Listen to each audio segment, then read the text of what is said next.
you ready?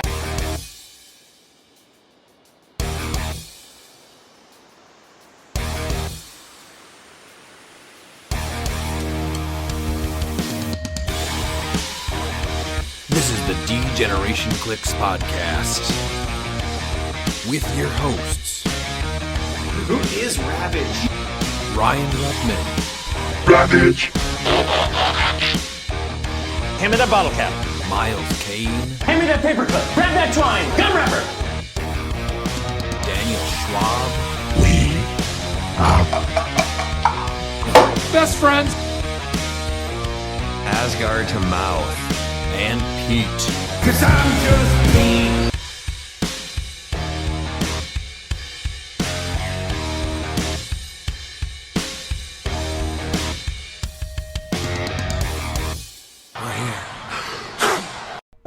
Welcome back to the D-Generation Clix podcast. I'm your host, Ryan, and with me as always are Miles and Pete. Miles, how's your life?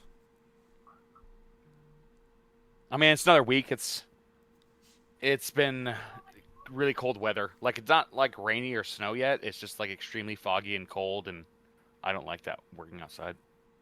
Is it worse than Wisconsin right now? There's no way it's worse than Wisconsin. I don't know. Anything cold, I just hate What's cold to you? when it's outside. Well, I mean, I guess 20 degrees. I just don't like it because of my thumb. Ever since my thumb exploded and got broke, I have it's really hard to use in the cold. It like stiffens and just is painful. So I'm always giving the thumbs up. Have you come up with any strategies to keep it warm if you're just like out and about? Any places to put it? I have a hoodie, with the hand pocket, and there's a hand warmer that I just that has like a sticky back that I stick into my my front pocket. Oh, that's fun. What about your back pocket? They don't have any that big yet. Okay. Pete, you still feeling like death? Better. Not great. I have to tell you, I got probably the flu this year is really bad. So if everyone out there did not get their flu shot, strongly consider masking and washing hands, because I have never felt this sick in my life. So I basically just lost 2 days of my life to flu A. So be careful out there. It's rough. Well, hopefully you're back to feeling like good old Pete soon. One can only hope. We did have the event on Saturday, our states in Wisconsin, which we'll go over shortly. And on that was Saturday. Sunday, we caught up around the house and got to play some Halo with Ollie. And that kid is getting pretty good. Very cool to see. I've been posting some videos on that, and I need to catch up with it again. I've been doing little screenshots of some of the games we've been playing, and it's been fun. All right, the little news that we got, we do have Champion Clix Open announcing the IC Regionals that I believe are starting at the end of February, and they will be pulp. That's something that we will get into a little deeper later in the questions, I think. And then we also had Adam Maraschino from Clix in That is bringing back the Cheesehead Championship event, which is on Saturday, April 25th in Butler, Wisconsin. Prizing includes vague listings of neoprene maps. What maps? Maybe HeroClix ones. We don't know. Sealed products. What sealed products? Maybe HeroClix stuff. Maybe an unopened ream of computer paper. We'll have to see. But it is 300 modern, so you can pay $40 to have Beetlejuiceberg tell you can't play your team that you brought to the event. That's Saturday, April 25th in Butler, Wisconsin. In all this corner chaos reigns. Kid Chaos leading, playing his games. Rolling those crisps, pure delight. Building our teams, ready to fight. All right, and replacing a dead segment that we will not name, we have Ollie's Corner. And in the first episode, he's going to talk about one of his favorite pieces. Ollie, what you got today? Today I'm talking about the Wolverine Lord of the Vampires. I like him a lot as a piece. He's just really cool. That was the first piece that you saw from the Strange Tales set that I think you just like fell in love with immediately, right? I'm like, he seems good. He seems And I good. didn't even realize you could do the X-Men thing. The X-Men team ability Yeah. heal. Yep.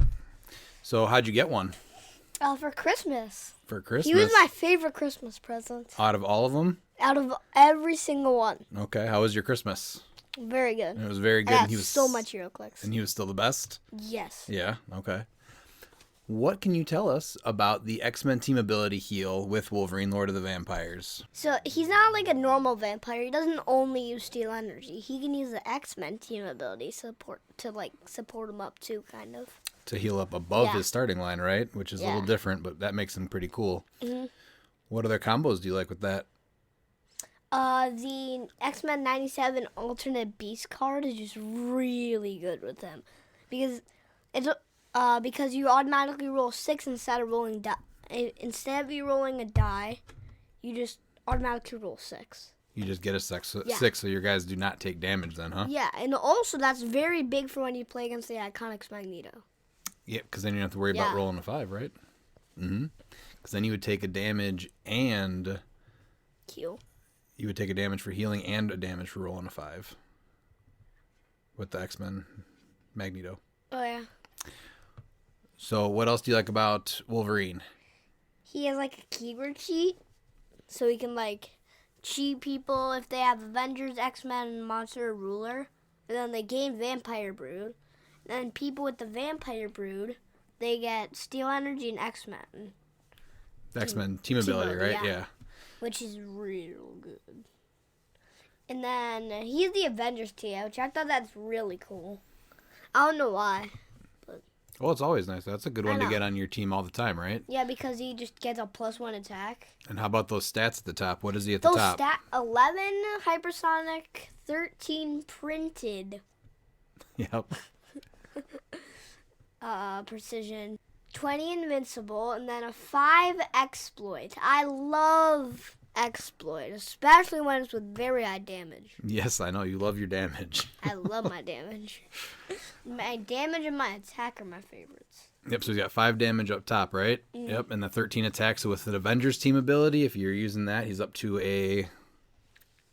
If I'm using what? The Avengers? Avengers team, yeah, and I have the person with the team ability, Yep, it'll be a 14. that's pretty And then good. later I'll talk about how he can get even higher attacks. Oh, you will? Okay. Why don't we go right into that? So in modern, I put the +1 longsword on him. Okay, where does that put him? It puts him to a 15. And then that's another thing. What's if that? you have the white shirt Scott Porter, he In can go silver? up all the way to a 16. He could be a 16 attack, yes. That seems very reasonable, doesn't it? That seems very reasonable for a 90-point chase. What about your favorite silver equipment to put on him? Power gem. Power jump for more damage? Yeah. Because that's what he needs? More damage. More damage? He needs to be stupid. So if he's got a power gem, what's his damage at? 7. 7 damage. And you can't bring it down unless you have something that's not perplex. Yep.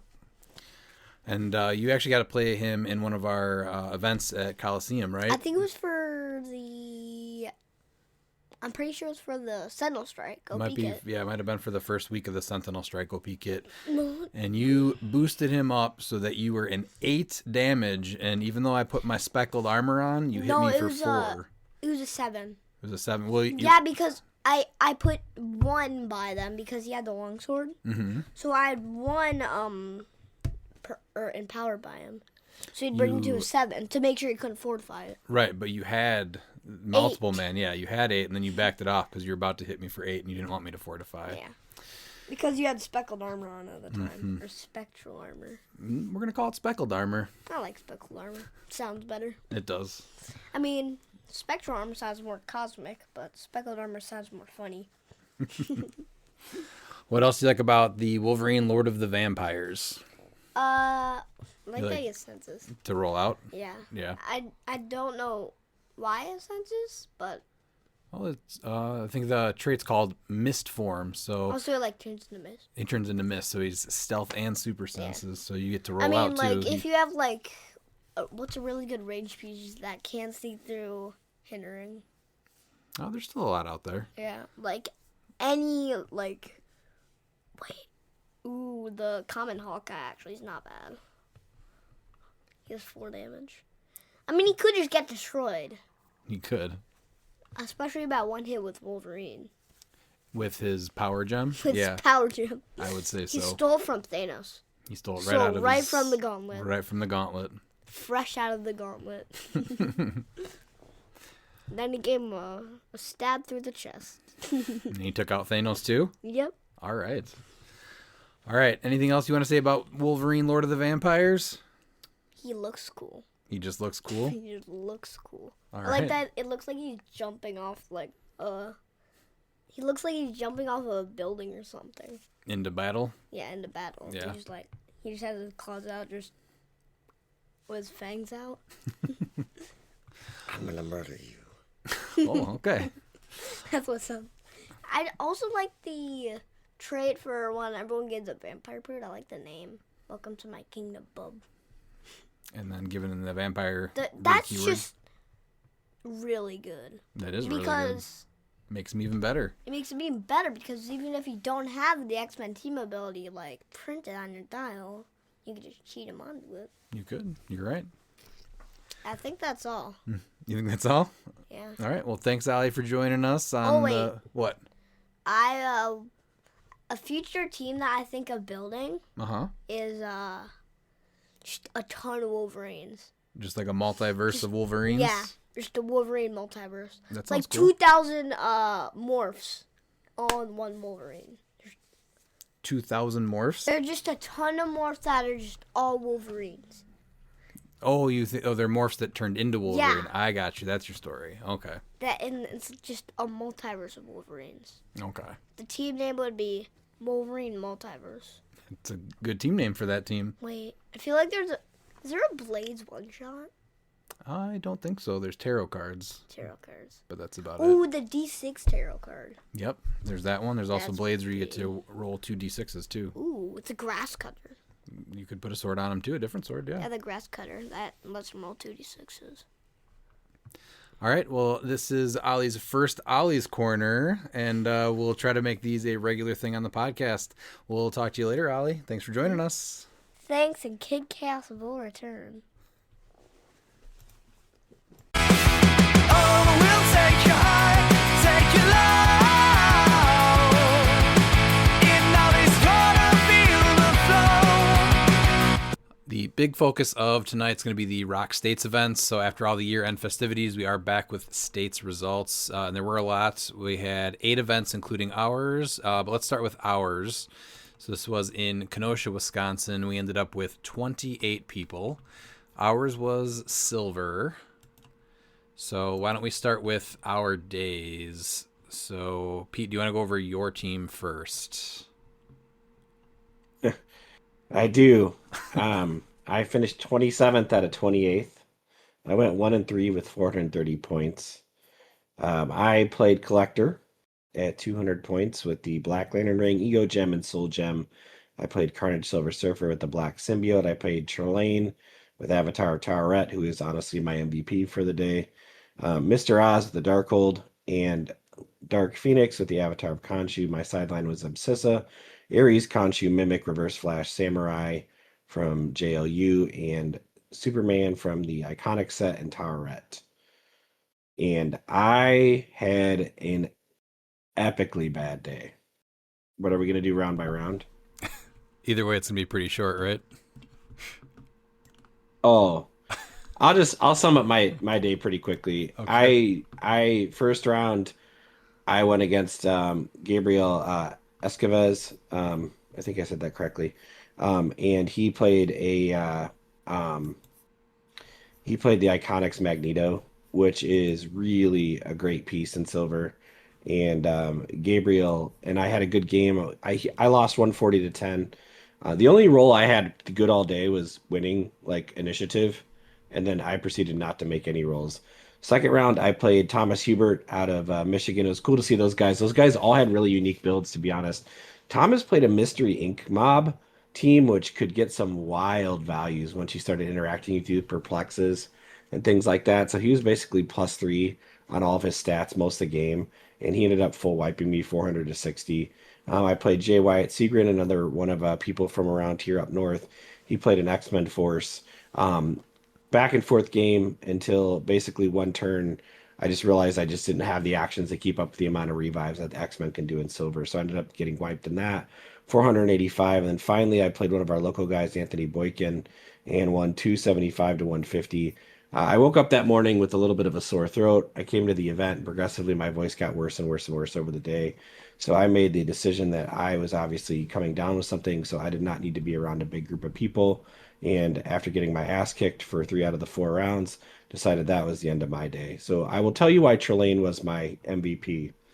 And it was not because he made me hit attacks, and it's not because he made my opponents miss attacks. It's because he saved me from 5, not 1, not 2, not 3, not 4, 5 crit misses. So here's how it would go. I would roll a 6, and I'd be like, oh, I got a pocket 6, great. And then I would proceed to crit miss. And so I would have to use my 6 to not crit miss with Collector, and then miss the attack still by like 1 or 2. Or I would have like the defensive roll, right? Like a 2. I'd be like, okay, so they're going to miss one of their attacks. And then on my turn, I would have to use it anyway, just to not crit miss. So Trelane saved me from a truly embarrassing day. It was so bad. I love Collector. I think in silver he is not the best temp pole. We can go into strategy and all that stuff. I think he's viable. I don't think my build was viable. I think it lacked a lot of attacks, and I think it was not. I think the equipment I had on him helped me last with him, but with silver, with the amount of damage output and that you can get on teams, it's not the best way to play him. That's my whole day for you right there to start off. So yeah, not my worst HeroClix event ever, but definitely in the team picture, probably top 3. Now, will we see Trelane retired after this? I can't give up on Trelane. He's the only piece that performed consistently for me the whole day. Okay. But I was hoping for. I don't know that he's. The problem is at 50 points is that's all he's really doing most of the time. So I think he's better on other cosmic builds. I just don't think it's there with Collector. So Collector's retiring though. Collector's getting a little bit of a timeout from me. I played a lot of Collector, and I feel like at this point I embarrassed the piece. The piece did not embarrass me, so I'm gonna let him get a little timeout. We're not breaking up. We're finding ourselves right now. Okay. So you're working out of town for like a few years to try and fix the marriage. Yeah, at this point I feel like You're I should separated, but apologize not to Aaron. separated? Yeah, what do Because you I mean? don't really think I don't think I'm a better Collector player than Aaron after this last weekend. Yeah, everyone is. Don't ever let that. Pete Yeah, needs a change. sticker then to prove it. Well, no, I gave him a sticker. I thought Oh, not based off this event. Oh, I have a you have the sticker. stickers. Oh, You then should it's have the true. rest I of the have- stickers. It's true then. Yeah. Yeah, I have the sticker still, but it got to the point sometimes where my days get to you, and I'm sure everybody has these days. It just got to the point where it got beyond like frustrating, just comical. And I would be like, let me see how badly I can miss this roll. And that's what it was all day. It was just all day long.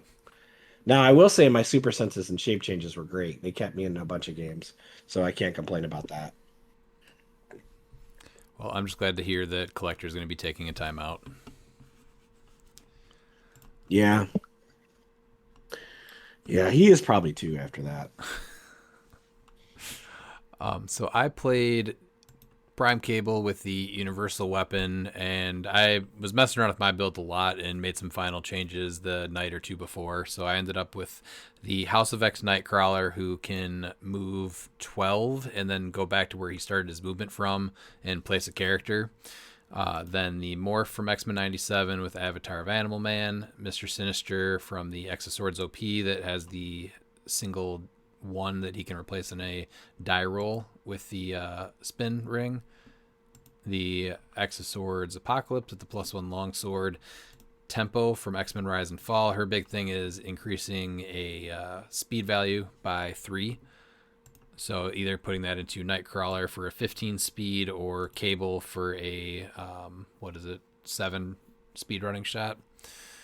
And then Dark Phoenix, the Colossal from XDPS, the Black Shirt Porter, and then a Copycat Pog.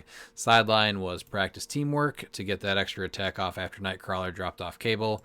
Fortify and Pin Particles, Animal Man, and then for some reason I continue to add pieces like Black Vulcan, Brainiac, and Gorilla Grodd on my sideline, even though I never remember to bring them in ever. And Scrappy Doo. Did you bring Scrappy out? Dude, I don't remember to do that ever.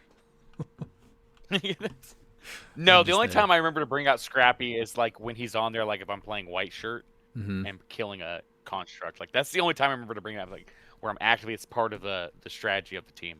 So I'm right there with you. Yeah, most of my sideline doesn't get used. I'll even pass, one shots.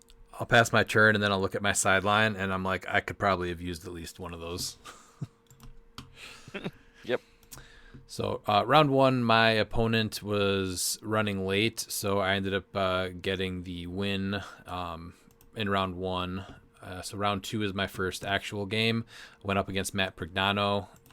He finished in top 8, so we'll go over his team. He played the Prime Black Leopard from Fantastic Four with Mjolnir, which was super rough to get around. The Doom with the Time Platform, so he was able to take my Universal Weapon turn 1. King Jefferson with Captain Carter's Shield, giving everybody a 20 defense minimum that he was adjacent to. Spot from Spider-Verse with the Avatar of Animal Man.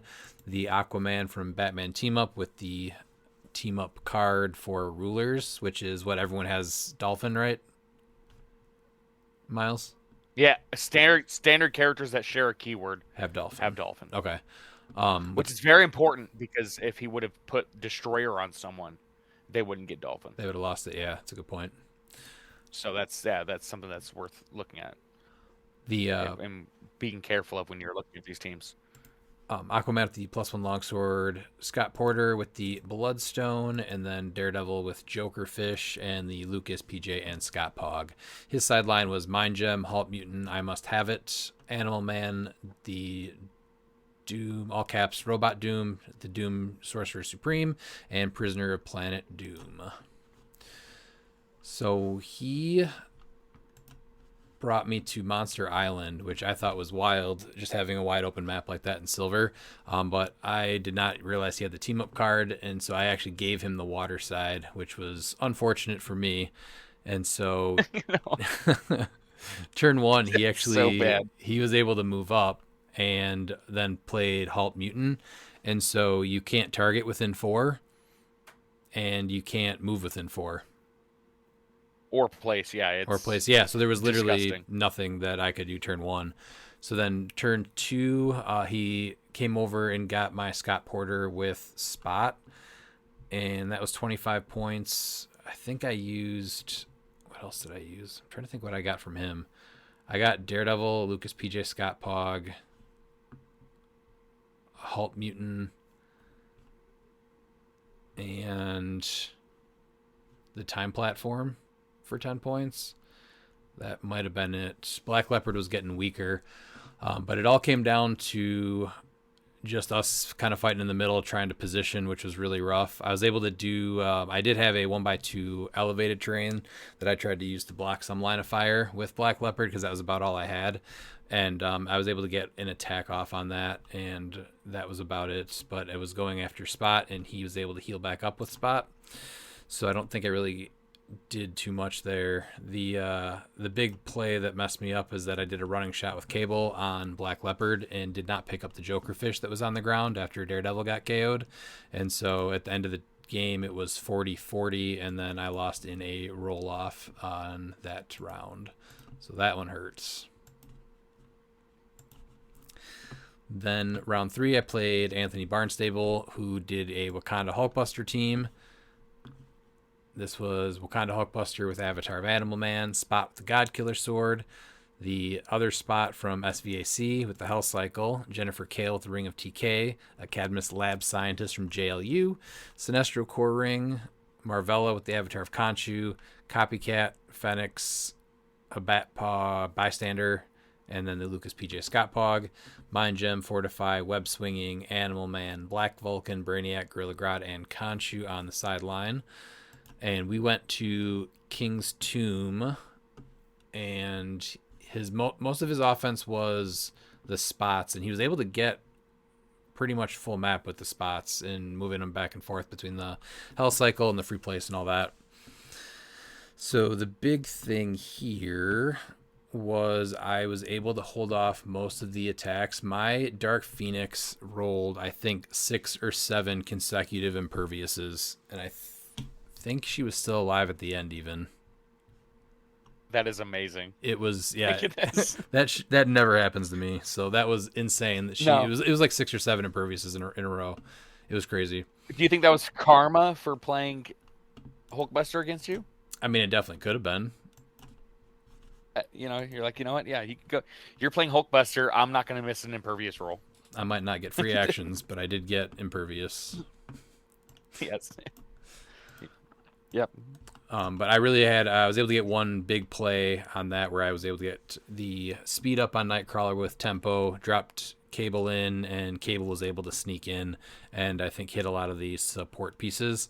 But I was only able to get Kale, Cadmus Lab Scientist, Marvella, and some of the Pogs. And that was about it. After all that, he still had both spots and Wakanda Hulkbuster. So it's hard to get around these pieces that say you can't use the free actions because you really have to decide on what you're going to do with that one, even with Wakanda Hulkbuster. So that one Was he just missing attacks?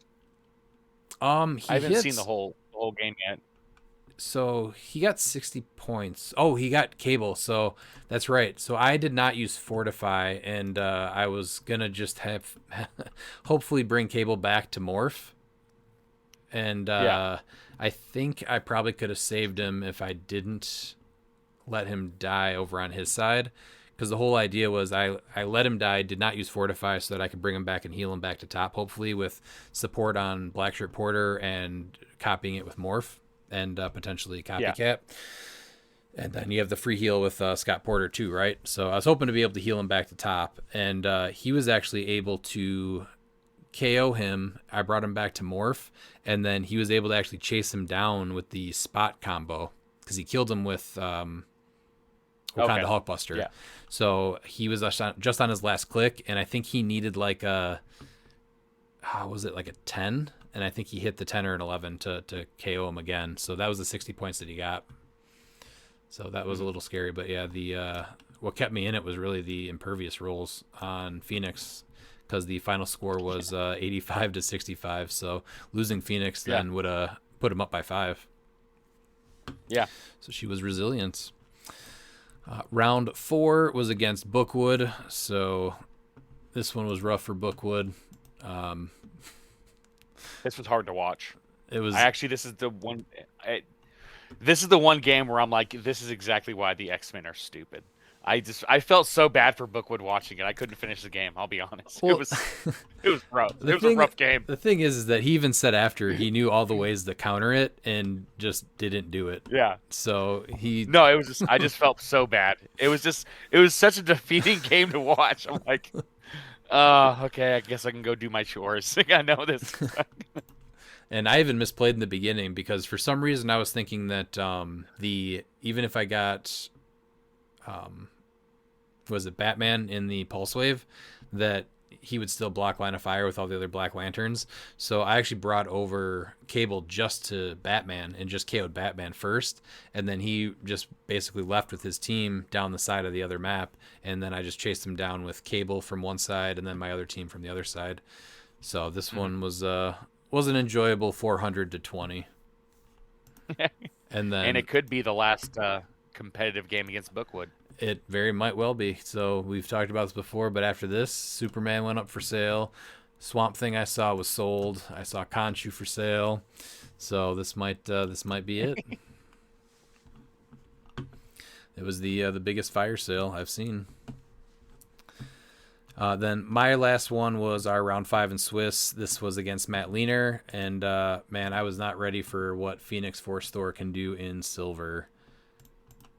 It's Matt Leinart, quarterback, USC. Okay. Okay. So the big thing with the Phoenix Force Thor is just being able to tell you that you can't heal or evade or reduce damage just by choosing that, and then having an extra 100 points of support. Is just very different in silver than just being a 290 one-man army in modern. So more than that, he's also bringing in Prime Absorbing Man, and those in the games I was watching, like Prime Absorbing Man as an extra attacker for him came in huge. Oh, I was hoping he would come in so I had a chance to actually score more points, because I made a mistake too, not knowing exactly what he did. And I should have gone over and gotten what is it? So he played Phoenix Force Thor with Destroyer Armor, the Ultra Chase Kevin from next phase with Avatar of Toweret, Dark Phoenix with the Avatar of Phoenix, and the Tri Sentinel. And so I should have just focused on the retail right away. So I was able to take out his Tri Sentinel with my Dark Phoenix, and then I was able to hit him hard with a Pulse Wave from Cable. And I did not realize that Cable doesn't just give 3 knockback damage. He gives you would have to first take knockback damage. So even if you have toughness, you wouldn't take 2 knockback damage from Cable if you're not getting Pulse Waved, because if you would take knockback damage, you take 3 knockback damage instead. Okay. So I went in there assuming that I was going to be able to ping him again for another damage after an attack, and that was not the case. So I think I hit him once for 1 and 3 with the Pulse Wave, and then that put him on, I think, click 5, and then I hit him with an attack, but he only took 1 or 2 damage off that and no knockback damage. So then, again, I did not realize the choices were that devastating. So I was not able to heal. I was just hoping to hit super senses and rollouts. And he came in with Dark Phoenix and basically was able to retail, because I missed one spot where he could place. I thought I actually placed so that he couldn't. And I lost a ton of stuff. I lost... What did I lose? My Pogs. I lost Copycats. And my... Was it Mr. Sinister? Man, what did I lose? Or maybe he just damaged a bunch of my pieces so they weren't as good. Because they were all about half dead, and so I spent a lot of time trying to run to the other side of the map to still get back at his Thor. And he picked off... Was it Tempo or Mr. Sinister? I started doing Krakoan Revival also, just so that I wouldn't lose the free running shot with Cable. So, but this one ended up being a mess for me, and I lost 32-180 after all the Krakoan Revivals and death. So I ended up in 9th place and did not make top 8, which was sad. All right, let's go into the top 8, though. So first is Stephen LaFair. He played a Phoenix Wolverine with the Warlock Sword. Played Morph from X-Men 97. Ultra Chase Kevin from Next Phase with Avatar of Toweret and the Phoenix Pog. So this Wolverine is on a ton of teams. How many times did you guys see him at our event at least? It's because it's silver. I think people have finally realized how good he is in silver. Now he's rotated with the modern points. Well, yeah, getting extra 100 points is huge. What, at least three at that event, right? Because I think I saw at least 2 of them on stream, maybe even a third. Yeah, he was on 3 teams. Yeah, so 3 people of 28 played the main force Phoenix Wolverine from Deadpool Weapon X. So he definitely is one of the top pieces to play. I think he did really well. Yeah, and using Morph with him was awesome. Yeah. What about 7th place, Miles? And in 7th, we have Mr. Michael Donich with a Lobo Legion going 4-2 with 1,200 points. Very well, high scoring team. He's had Prime Lobo with Longsword. The Deadpool Weapon X, was this the release day multiple man? I think. Abracadabra, the new LE with the Ring of TK. Massive Time Hal Jordan with the Green Lantern Ring. Norman Osborn from Spider-Verse with the Red Symbiote.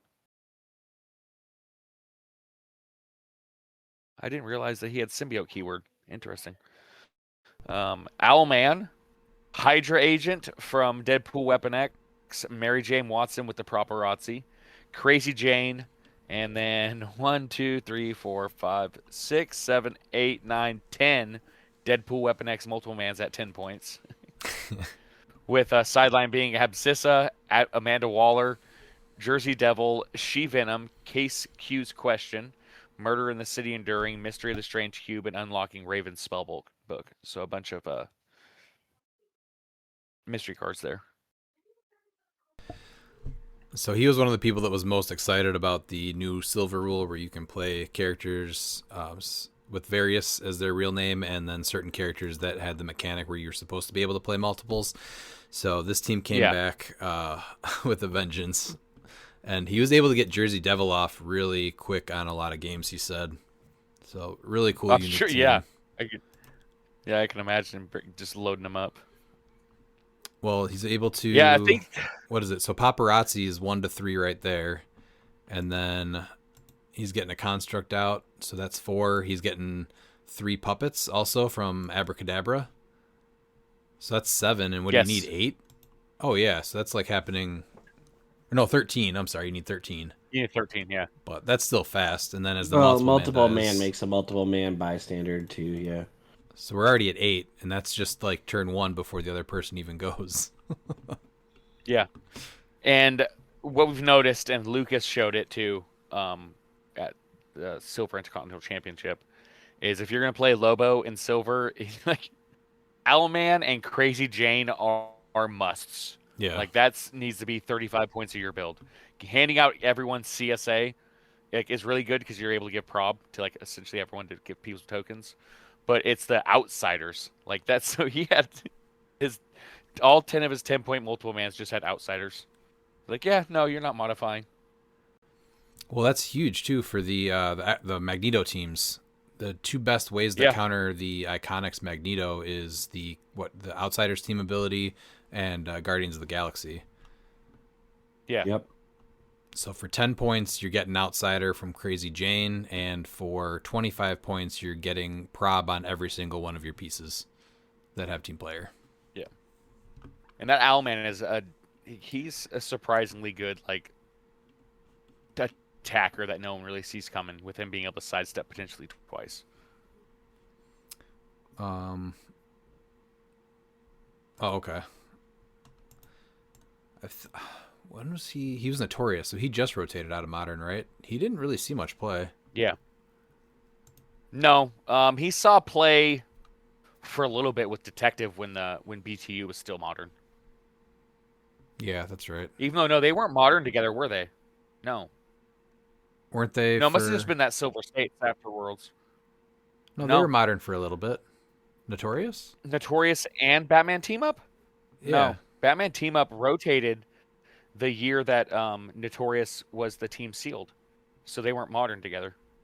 Oh, you're right. I'm thinking of Batman Team Up and Wonder Woman 80, because we could play all the constructs together from those 2 sets. That's what I'm thinking of. Yeah. Okay. And then we had Masters of Time and Notorious for a year. Yeah. Yep, that's right. But yeah, really cool team from Michael Donich. Then we have in 6th place was Matt Prignano. I just went over his team already when I played against him. We went over Matt Lehner's team. Pete, do you want to go over 4th place? I do. Maverick Pencava, Magneto 10 pole, 4-3, 1785, had a round 7 loss. He played the Iconics Magneto, who is very, very good in silver with the Soul Gem. He played Avengers 60th Ultra Chase Mephisto. He played Black Shirt Porter with the Remaker and Zero Ring. Legacy, or excuse me, not Legacy. Retaliator Groot with the Walking Woods and Dr. Leslie Evans. And then Proteus, his sideline was Black Vulcan, Brainiac, Lex Luthor, Mimic, Samurai, Scrappy Doo, Scroll Spy, and the Prime Destroyer. So why don't we go over the next team also real quick and compare them? Because we had 4 Magneto tent poles out of 28 teams. So in third place was Gabriel Esquivel with another Magneto tent pole. This was the, again, Iconics Magneto with the Soul Gem, Apocalypse from the Organized Play Kit with the Sword Bearer trait, Black Shirt Porter with Remaker and Zero, the 10-point Daredevil Legacy with a Ring of TK, and a Weasel Pog with Abscissa, Absorbing Man, Gorilla Grodd, Lex Luthor Mimic, and Scrappy Doo on the sideline. So what were the big differences between these two? The Mephisto and Groot and Proteus versus Daredevil, Weasel, and Apocalypse. Yeah, and I think how they played him, I mean, Maverick had a way more points than what Gabriel did. Gabriel was playing pretty conservative. I can tell you because I played him round 1. So I gave him map. He took me to the field house, and he just is able to kind of outspace me. Like, he got basically a round or two of just firing off attacks where I could even close and get to do anything meaningful with him. He was able to block up a lot of stuff with Daredevils and blocking terrain and that, and so he was making good use of a high efficiency piece in Magneto. That Magneto goes every turn. Like, there's nothing you can do about it because of his ability to do the free action, and the power action. So he had chewed through basically all of my support before I could even really close and do anything useful. So honestly, it just looks like playstyle, because you would think that Gabe's team would actually be able to do a little bit more damage with the Apocalypse. I think it can, but I think that, like I say, he's playing more conservative. I will say that, like, this piece does suck to play against, but man, does this piece feel like the Magneto big bad that cliX has honestly been needing? Do you think in Silver it's too much? I don't think so. I don't think it's too much because, like I said, there's ways around it with Outsiders and Guardians. I think there's far worse tent poles than him that need to be looked at before he does. Because he also made I agree. top 2 in Worlds. He came in second. Yeah, but because no one was playing around that. If you look at most of the teams even in Wisconsin, they really weren't able to handle Magneto. And when we were talking about pieces to look at, like, that's why Magneto, even before Worlds, it's the piece that you need to, like, be prepared to deal with is Magneto. And, like, all it takes is a 10-point pog, to start that with the Groot. Yeah. But I think that's why this is just one of those pieces that, like, you need to have, like, okay, how are you going to deal with this? Like, you have Pulse Wave, with your cable and everything, so that way you can just shut that off. But and I didn't go up against one. That's what's really important. Yeah, because cable just eats him up. Yeah, no, he can't reduce penetrating. It's where it also is a part of the things too, where, like, playing against him can slow the game down because you have to really be careful on how your actions are in order for your attacks to be what you want it to be, because it's -1 for each costed action you take. So you have to be very careful.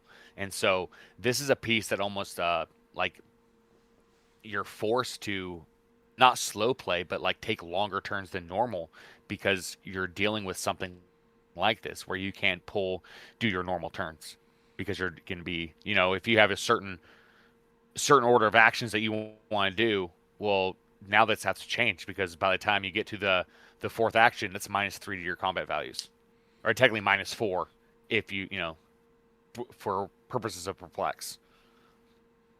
Yeah. The other issue, I think, is with him that makes him stronger at least is the big maps. So you have to do a lot of TKing to get out there faster, and so that's gonna again make sure that you're less likely to hit.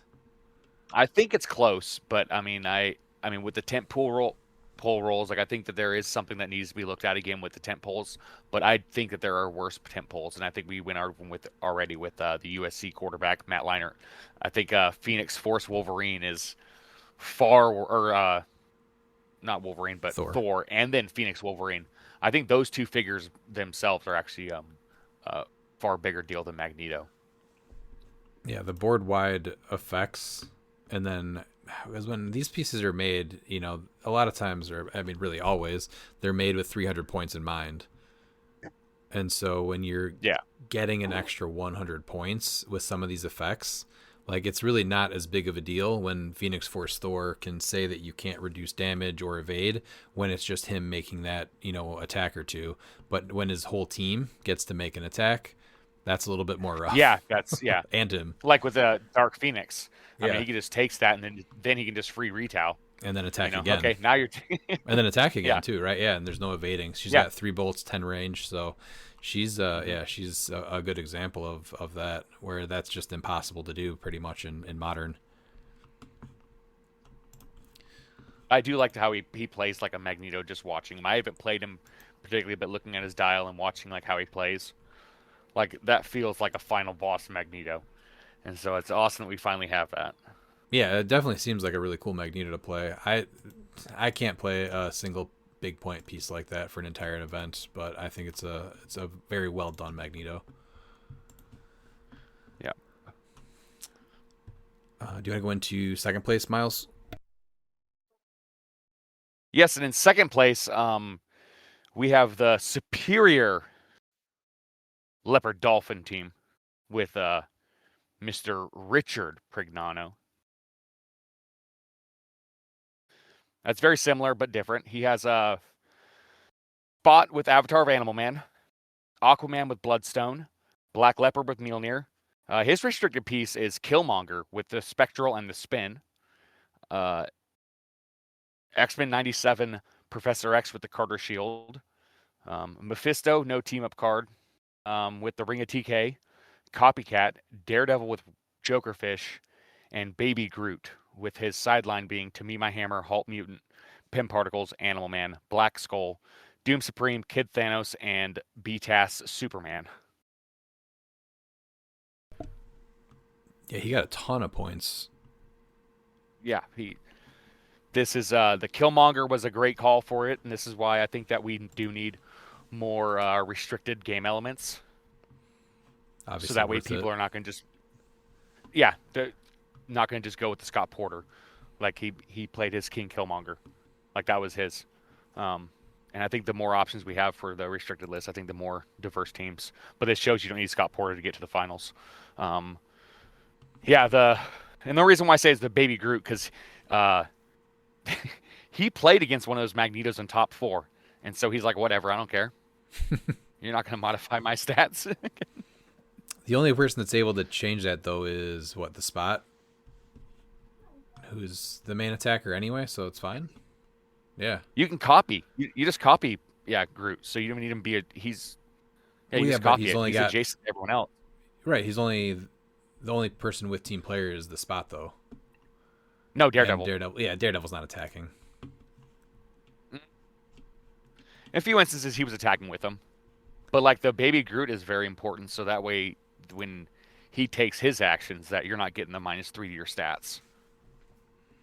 Well, yeah, that's what I'm saying, though. Like, most of his attacks had to come from Spot, so that extra 10 points to do that is huge. Yeah, absolutely is. And he's bringing my favorite map, Flashpoint Flood, as often as he can, and I love to see it. It's just water. Yeah. Yeah, I really like the King Killmonger edition on here. And I assumed that Professor X had Liar Ring. I did not realize that he had the Captain Carter shield on him with that 19 defend. I thought he had Liar Ring too, but I mean it makes sense. So now you're gonna, beat 20 defenses against with 10 attack. So.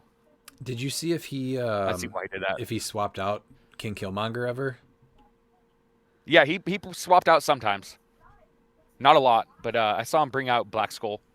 Okay. Yeah. And then, because those are two important rings, and I don't think anyone else could have equipped them because no one else was either unequipped or had a ring. So it would have had to have been either the copycat Pog or Baby Groot, or they dropped one of their other items for it, or whoever came in took a power action to get them. Yeah, and those tentacles, like those are, with the Spot attacking from across the map, he's now hitting for 6, like that. Yeah. Those empowers add up. Yeah, I forgot about the tentacles. So that's, what is it, 10 for 2 with the empowers? And then what is Aquaman is something about in water, you get it, right? Empower. Yeah, you just, he treats you as if you're adjacent. If you're in water. Just him though. Just his empower. Okay. Yeah. Yeah, but very aggressive version of the Black Leopard with Mjolnir. And then again, showing that Black Shirt Porter is not the only answer. We have Logan Prignano. Do you want to go over this team, Pete? I do. The Phenom, Mr. Logan Pragnano of the world famous Flying Pragnano, Spider-Man Squad 7-1, 3,005 points. That is a day. His little thing is correct. It says I don't lose most of the time. He's right. I don't see Logan lose much. Prime Spider-Man with the Blood Axe, the Spot with Avatar of Animal Man, Carnage Silver Surfer with the Avatar Khonshu, Dark Phoenix, not the one you're thinking of, but from AV60 The Chase. Kevin, Avatar of Tawret, Venom Magneto, Mephisto, Ultra Chase with the Ring and TK, and Madison with an I and a Y, but they're not where you think. Sideline was Unstoppable, Web Swinging, Animal Man, Black Skull, Ghost Goblin, Khonshu, Mimic, Tawret. A very, very, very, we are going to fight, and we're going to fight a lot team. And A Ring of TK on Mephisto just makes him so much better for it being free, because now he has Outwit, Prob, and Perplex. Yeah. Yep. And just moving around the terrain anyway is amazing. Mm-hmm. I mean, and he did utilize Swap. He's got Black Skull and Ghost Goblin. It's a great team. Honestly. Yeah, I love the Blood Axe on Spider-Man, which is, I think, that was one of the things we were talking about for someone else's Spider-Man team, wasn't it? Yeah, Yeah, Blood it was Axe, I with, think, is probably the best. Aaron. Because I know, Aaron suggest on him? The wrong suggestion. Crowbar. Crowbar, yeah, that's right, yeah. The wrong suggestion. Yeah. And at 50 points. Oh, yeah. Gross. But yeah, Spider-Man at the Blood Axe I like a lot. Yeah, congrats to Logan for taking the day. And with 3,000 points. His only loss was to Ricky, actually, in round 2. Who he ended up beating in the finals. All right, let's go to the next one. So next event is in Owensboro, Kentucky at Big Bang Comics and Toys. There was 26 people. Coming in 8th place was Noah Johnson with Animal Man Army. So this is the Prime Abomination with Avatar of Animal Man, the Spot with the Godkiller Sword, Hal Jordan with the Green Ring. This is actually from the... Oh, this is the release day one? No, not release day. Play at home 400. Kit. No. Play at home, yeah. Yeah. Yeah. Chair Panther with Longsword, Per Degaton with Sinestro Core Ring, 2 Copycat Pogs, and a Lucas, PJ, and Scott Pog. Fortify, Halt, Mutant, Web Swinging, Animal Man, Ares, and Mimic on the sideline. So this was modern. Did anyone play Abomination at our venue, Pete? I did not see one. Yeah, I don't think I did see one either. Hold on, I can do some research while you're talking here. I got you. So we've seen Abomination and Spot be paired up quite a few times. Pretty classic support. And then this Hal Jordan, though, what is he bringing at 35? Just a free Green Ring and Perplex? Yeah, but the Constructs are going to get +2, so if he has 2 tokens, they get +2 to their stats. Okay. So then you're to make them better. willpower, but that's about it. That's a running shot pulse wave also, so it's not a bad 35 points at all. No. Kind of an overlooked piece. Mm-hmm. All right, what about 7th place? All right, and in 7th place, we have Mr. Jason Alvey with Batman Brigade. He did Prime Cable with Universal Weapon, Space Batman with Avatar of Animal Man, the Hellfire Gala Mr. Sinister, Spider-Man, the Miles Morales. I think they should just name him Miles Morales so he doesn't get Mjolnir for free. Come on now. He's Legacy Panther with Ring of TK. Spin Spider. Yeah. A Rat Kid or something like that. Predagaton, Copycat, and Phoenix. With Practice, Teamwork, Fortify, Animal Man, Ares, and 2 green torches on the sideline.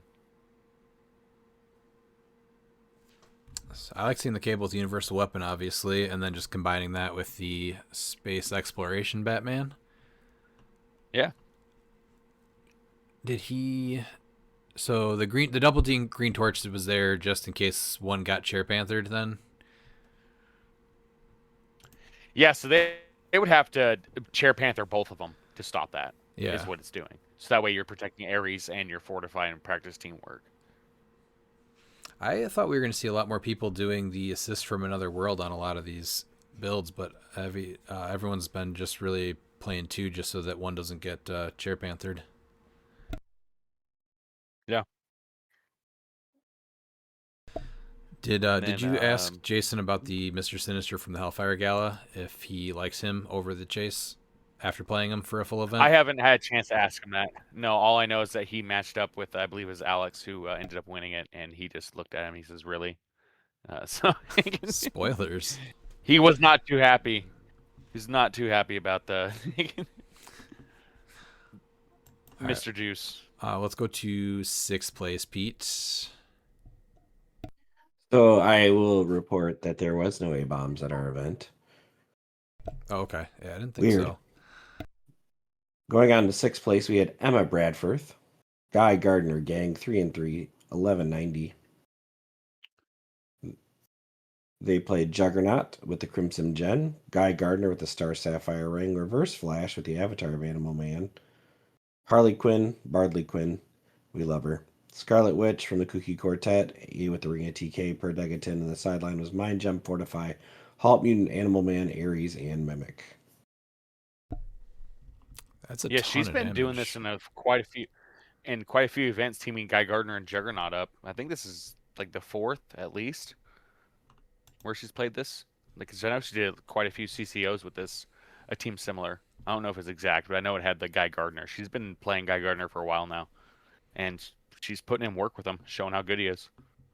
Yeah, that's just a bunch of damage in your face. Juggernaut's running across the map. Guy Gardner gets pretty far. She's got TK with Scarlet Witch, right? And Predagaton, yeah. So she can get Juggernaut, Guy Gardner, and Reverse Flash over there. Yep. With Harley Quinn, yeah. That's super, super aggressive. And then we have in 5th place, Zachary Brazier, Green Lantern Corps Gang. This is probably one of the best Alan Scott placings that we've seen. Man, this would be so frustrating to play against. Alan Scott at 100 points with the glider. Alan Scott at 100 points with the glider. And then Mogo with Avatar of Animal Man. And then Fortify, Soul Siphon, Animal Man, Ares, Beetlejuiceberg, and Reverse Flash on the sideline. Man. What is... I gotta see what he went up against. It was an X-Men team with just Nightcrawler, Wolverine, Jean Grey, Morph, Professor X, and Leech. He did not give up a lot of points. No.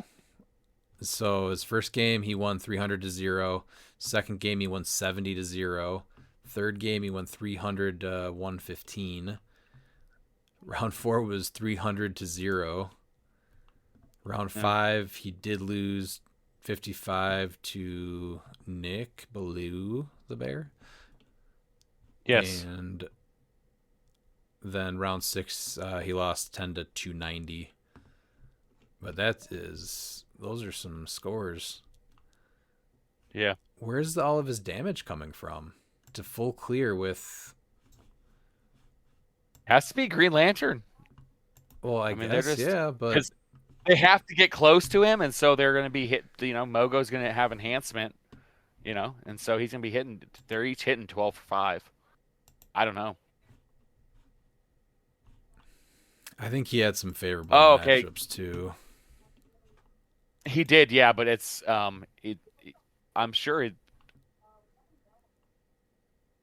he had to go with Blades if he's doing Mogo. Oh no! Oh my gosh! No way! Is he Ares Blade? Oh god, he's Ares bombing with Mogo. Yeah, that's what he's doing. Yep.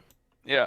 He's Ares bombing with Mogo because you're flipping to the Blades click with Animal Man. Mogo's on one of the Alan Scotts, and he's Ares bombing you with one of them. Yeah. Okay. All right. That was 5th place. How about 4th place, Miles? All right, and in 4th place we have Mr. Stephen Clark, who's been putting in work with his Perdegaton pack. He won a CCO, and he's been placing pretty high with this team. Galactus with Avatar of Bast this time. What is Bast? I guess it's free, right? But what's... It's Outwit? Outwit, I guess. All right, with a 11 range that sees through hindering. It's not the worst use of 0 points. No. Not at all. Then he has the Arena Cap with Mjolnir. Legacy Panther with Ring of TK. Green Man with the Broadsword. Legacy Sinestro. Aim Agent with Cosmic. Wait, sorry. Hold on. The Legacy Sinestro. Aim Agent with Cosmic Cube. Perdegaton with the Serpent Crown and the Phoenix Pog, and his sideline was Halt Mutant, Ares, Bast, Beetlejuiceberg, Guy Gardner, and Mimic. And he also has the Bat Suit, so the cool thing is that he can just put Galactus in stealth. If there's enough hindering. So like a Sailor's Dream map, for instance, you just, yeah. Because I think he had an Animal Man on him last time, if I remember correctly. So yeah, for that hypersonic, right? Yeah, the hypersonic speed 6 range was huge. Yeah. So Sailor Dream was one of his maps. So probably that one frequently for the hindering. Yeah. Yeah, props to them for making the 80-point Galactus work. He's been I want to say he was the first, and he's just been doing it. I guess now I can't say he's the first, but after Worlds, like he's been one of the champions for the piece. So, and he's been doing really well with him. So it's kudos to him for getting this piece to work consistently. Yeah, I agree. That's what is it? So he starts on click 6 with an 11 Pulse Wave, 18 Impervious, 4 Outwit. Yeah. 6 clicks and then a stop click, which is Impervious. It reduces pen damage, and when this click is revealed after resolutions, deal 1 penetrating damage. Oh, just to all other characters? Yeah. Okay. Interesting. We'll ask Steven if he's listening. If he thinks that Perdegaton pack sounds cooler than Galactus Gang, and that's why he's going with Perdegaton. These are the questions we need answered. Yeah. A Green Man group. I like the team a lot. Clay needs to add that. Oh yeah, this team is amazing. So Green Man making him also ignore the stop clicks, so that's what makes him nasty. It's interesting because he does start with Outwit, Galactus. Yeah, I guess it's just because it's free, right? There's no other... We lost all the other ones that use the Herald keyword, right? Seth, but Seth isn't easy to find. Oh, actually, that's not a bad... Man, Galactus with a free Seth? Is Seth free? Yeah, for Herald, yeah. Okay. Mystics and Poison. Ooh, I like that one, Galactus.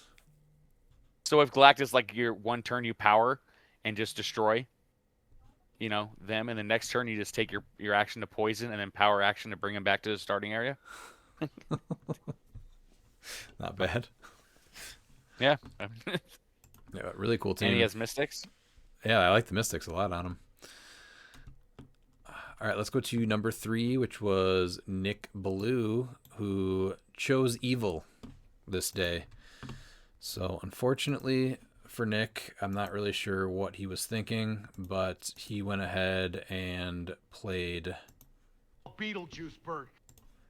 with the Avatar of Animal Man, Pegasus Captain America with Destroyer Armor, Pegasus Captain America with the Longsword, Spider-Man this is the Miles Spider-Man with Wait, Mjolnir. What? We can't pretend that this is some evil mastermind move. Okay, Nick is not tryharding. If he was, he'd be hunched over the table like Bagheera with spreadsheets. Okay, instead he's just reclining, singing bare necessities, and knocking over terrain with his elbow. All right, let's just be real. Knocking terrain over with this elbow. He also played Such a good visualization. Share Panther and Predegaton. Oh man. So I do want to know what ChatGPT thinks of Nick's move, but I would also like to call out every person that Nick felt that he needed to ruin their day. So in round 1, Nick said, "I don't care about walking homes." He's shutting him down 300 to 10. Walken came in with the Spirit of Vengeance team, and Nick just said, "Nope, you can't play that." Then he played Grover Smith, and he said, "Grover, you're not going to have any fun with your X-Men team. I'm playing Beetlejuiceburg." Then Hey, why don't you look at Grover's next opponent? Did he have to play another Beetlejuice team after that? Yes. Man, poor guy. All these people that just do not care about, things like community, building a player base, nothing. So sad. Round 3, though, played against J Major. Again, just telling him that, you can't use your piece Juggernaut when you run across the map. Can't make constructs with Guy Gardner. Just really, really unfortunate. Round 4, he told Marcus Wade, "No fun for you." Marcus Wade played Spot, Mysterio, Sandman, a team that functions off team or freezes. Yeah, that team did nothing. No, it doesn't. Yeah. So it was able to score 50 points, which was cool. But Nick stole 270 points and a full round of enjoyability. So that one's sad too. Round 5, he also won again, killing Fun and beating Zach 290 to 55. He told Zach that that double Alan Scott team with Mogo. See you later. Round 6, Nick said, "Noah Johnson, you're not going to have fun today either." This was the Abomination team with Avatar of Animal Man and Spot. So Nick went 300 to 5, which that's a reasonable score to go at round 6, I think, right? Yeah. And then finally, in round 7, Beetlejuiceburg, piloted by Nick, takes his first loss, losing 300 to 145, losing to a Spirit of Vengeance Red Hulk team with Captain America from the Colosseum, Chase Wolverine with the Longsword, and a Predegaton with the Sinestro Core Ring. So it took a pilot. He went full map. Yeah, so that the Spirit of Vengeance team beat him because turn 1 they were first player. They turned over Halt Mutant and just bum rushed his starting area, so Nick couldn't move or place, and they were in a rival respawn map. Sounds really cool. Yeah. Yes. Yeah, but I mean, we can't fault Nick for playing Beetlejuice when he's clearly just following the bare necessities of a meta. Like Baloo, Nick isn't out here scheming like Shere Khan or overthinking like Bagheera, okay? He's vibing. He's in a strong piece and says it'll work out. That's not try-hard behavior. That's gray bear wisdom, all right? Baloo didn't min and max the jungle. He lounged, he sang, and somehow survived everything. Same with Nick. Juice isn't about domination. It's about floating through the game humming. All right. I agree, 100%. But it took a I'm not gonna say I'm mad at one of the most handsome and charming men in Hero Clicks. I am, and disappointed. I'm just gonna say I'm a little disappointed. Yeah, there you Just go. a little and- disappointed, Nick. And it's crazy A little too because disappointed. just like Baloo, Nick just meanders into success. You know, it just happens. So, We love you, Nick. Be better. Be better. yeah, and then Be you know better. he's like, yeah, I can make this work, and then he immediately forgets why it works, and it continues to work. That's not sweating the meta, all right? That's accidentally being correct. Okay, that's what.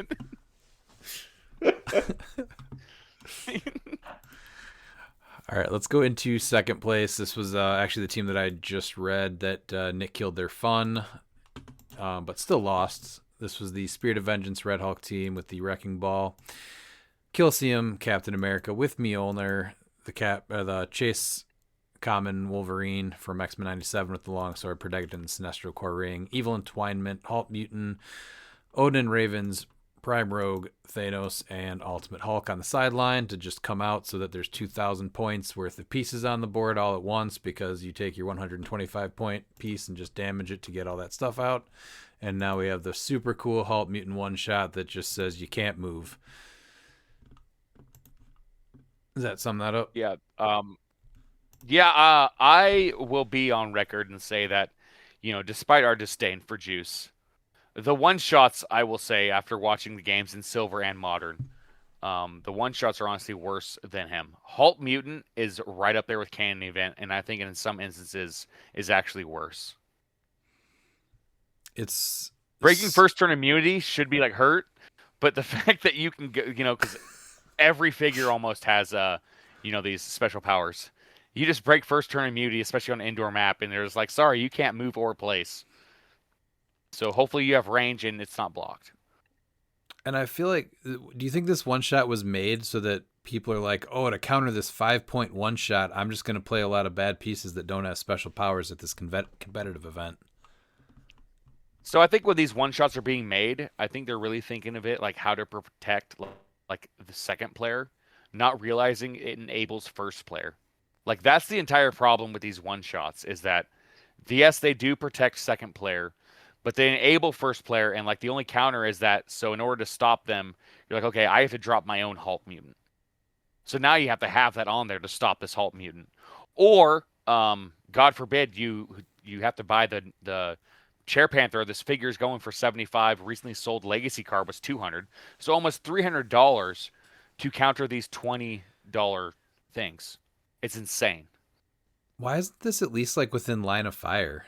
The simple fact that you can play this at the beginning of your turn, why doesn't it even matter if you play it at the beginning of your turn, right? You're not immobile. Yeah, and they shouldn't be able to be moved.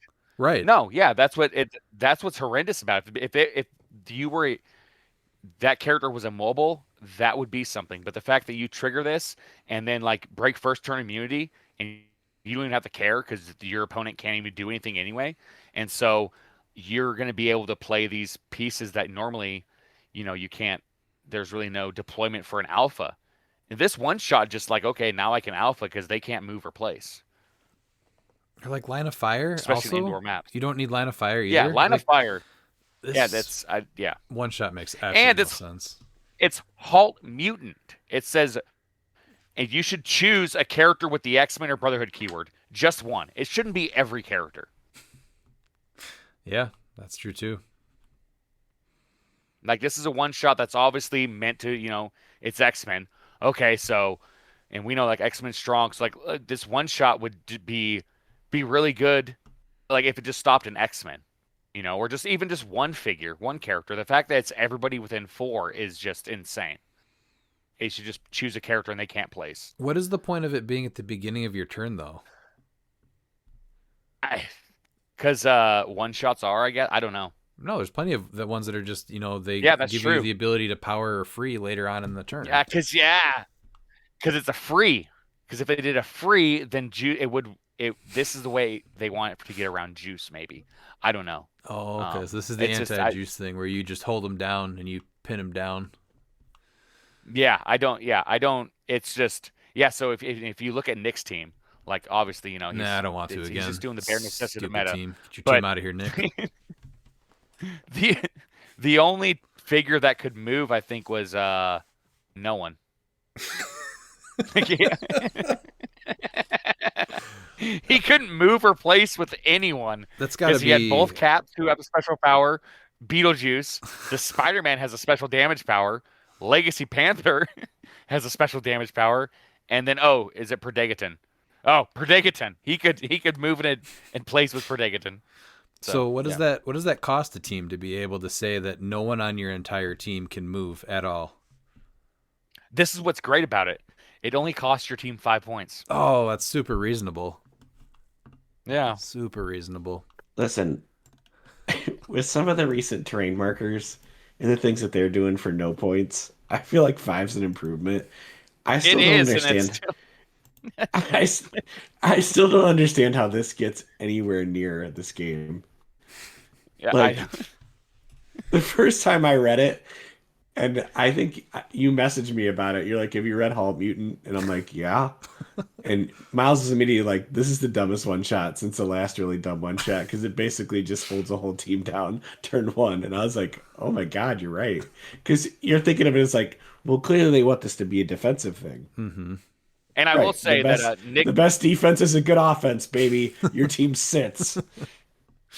Nick did not see this strategy coming. He had bad service, and I did message him, and he didn't get the message until after because the service was over. So, maybe you need to listen to me more. Halt Mutants just that one.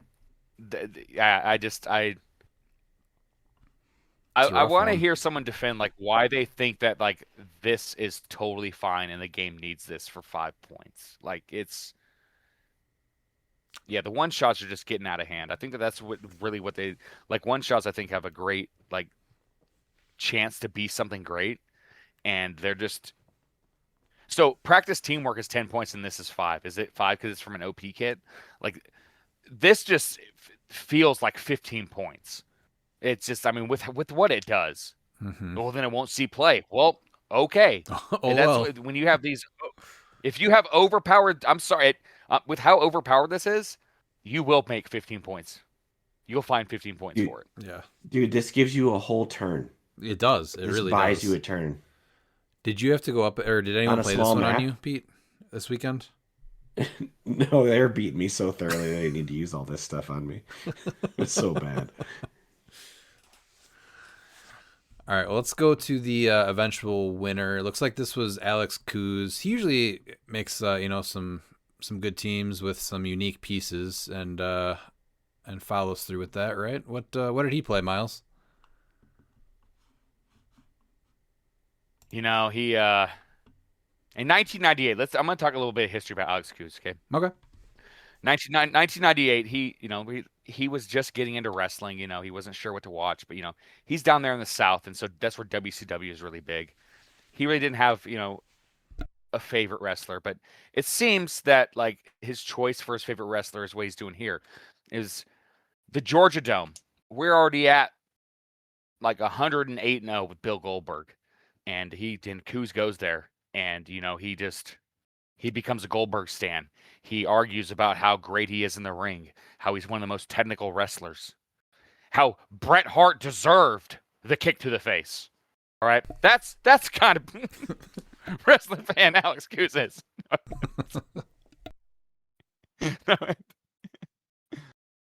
But yeah, he went and played Beetlejuice Bert. Yeah. That's very, very sad. Someone that has a voice on a podcast has a chance to, plug creativeness, fun, community, and went ahead and did something like this. That he did lose to Prime Sinestro. Good. So, yeah. Unfortunately, it wasn't more times in a row. He was playing aggressive though. That's cool. What did he play aggressive with? Besides the worst 100 points in cliX. Is it the worst 100 points in clicks, or is it the worst 80 points in clicks in double Pegasus cap with the right wing and the left wing? Sure. And Perdegaton. I mean, what's the worst 100 points? Juice or 2 caps in Perdegaton? Juice. Okay, I was just wanting to make sure we're on the same page. Yes. I just had to ask that question. Yes. We're on the same page. Okay. No, that's I think where it's at right now when you're looking at it. Because I said post Worlds, I think Juice becomes more of a problem, and then Pegasus cap just is like you can't get 2 better attackers for 80 points than the Pegasus cap, especially when you're giving Destroyer to one of them for free. He'd be a 21 defense. The other one's getting Mjolnir, so that's probably fine Yeah. too, right? Seems like a Or reasonable the 40 +1 points. longsword. Yeah, seems like a Yeah, reasonable +1 40 longsword. points for either of them. Yeah. Yeah, you get Heimdall sight, so you are getting full map on an open map with one of them. So That gives the Captain America with Mjolnir a 8-range pulse wave. yep.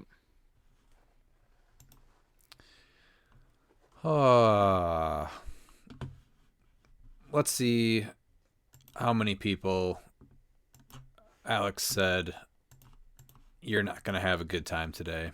So first, went up against Sam Powell, who played a Spirit of Vengeance Red Hulk squad team, and he won 300-60. So I'm sure Sam had a great fun matchup against Alex. Then, this is the one he lost. Good. So thankfully, Josiah brought a Sinestro squad team that was able to squash the terrible Beetlejuice team. I think he lost on purpose Why? because He had a he conscience. went and played the person Nick beat. No, he played the person that Nick beat the next round, and so he's like, "Ha! If I lose, we can destroy Grover's fun." I just figured maybe he had a conscience after playing it on round 1, and that got to him, and so he showed weakness by having feelings for a little bit, and that's what cost the loss. But then he went back and double ruined Grover's day, where Grover went 300 to 5 points for Grover. It looks like. So I'm sure Grover had a great time playing against the Beetlejuice team, getting squashed. He lost 600 to 10 in two games against Juice. Nice. I'm sure that Grover's excited for his next event too. Right? I hope so. Probably. Grover, please reach out. Let Yeah. us know how excited you are. Yeah, his next event is getting a root canal. His clicks at the dentist office. It's the same thing. So, and then he plays Jalen Major, who actually gave the Nightcrawler chase from X-Men 97 a go with Avatar of Animal Man and the Prime Swamp Thing from Masters of Time. So trying a couple of new pieces that we don't get to see that frequently anymore. And guess what? Alex said, nope, sorry, Jalen, nothing creative or fun for you. You're going to lose 0 to 300 also. So crushed Jalen. I'm sure Jalen had a blast playing against Beetlejuice, not being able to play his team. Round 5, Alex went up against Noah Johnson, also giving Noah 0 points and going 300 to 0. I'm sure Noah... So Noah played against both Juice teams. Perfect. Well, he's probably excited to play in the next event too, right? Yeah, and I bet if we asked him if he had fun, you know what he would say? What would he say? Noah. Going to round 6, Alex played fellow co-host of the ClickStuff podcast, Jason Alvey, and won 300 to 110. So just telling Jason, nope, you're not going to play your team. No fun, and see you later. Ending his day. Round 7, played against Stephen Clark, who had the really cool Galactus team, and Alex won 85 to 60. So, you take a cool team like the Galactus team and still just telling it you can't do stuff. So I'm just going to go ahead and win. And then finally, we talked about the last matchup against the second place team, which was the Spirit of Vengeance team. And again, just saying, no, you're not going to do anything. You're not going to have fun. Thanks for spending your time at the event. Go home. I will give kudos to Alex, though. Nope. Alex did shut off Halt Mutant when Nick didn't. It's nice that he learned a lesson. Now, did he also learn to not play that piece again? Oh no. This is I think the modern CCOs. I think this is exactly what people are gonna be seeing, is the Spirit of Vengeance and these double cap juice teams. Well, you guys asked for it in Kentucky, running modern, so hope that was worth it. What's the farthest people traveled for that event, do you think? Let me see if what Indiana, because isn't that where J&J learned from? They're Ohio, I thought. Right? Ohio, yeah, Ohio. Nick went up from Tennessee. Well, I don't care about Nick's And inconvenience. That's I know. That's, and I think everyone else maybe is closer to Kentucky in Indiana area.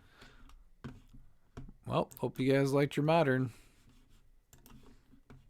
Oh, Stephen Clark, I believe, went down from Michigan. I think that's where Stephen Clark's from. All right, let's go to the next event. Maybe they did not play modern and have an event run by Beetlejuice. This was Altamonte Springs, Florida, the Collective. So 14 people. They played silver. Let's go over top 4 here. So 4th place was Damian Berth, Captain Marvel crew. The Smash and Destroy Captain Marvel with the avatar of Animal Man. Catwoman from Notorious with Destroyer armor. John Economos. Wendigo from the Iconic set. Brimstone. The Legacy from Notorious. And then a Friends of Humanity with the Longsword. Man, that is a wild team. What did he go? He went 3-2, 870 points. What do you guys think about this one? This is kind of neat. Captain Marvel at 175, so full points. So she's coming off the card twice to hammer down, what are they, meteor markers? Yeah, you're never getting through that Catwoman.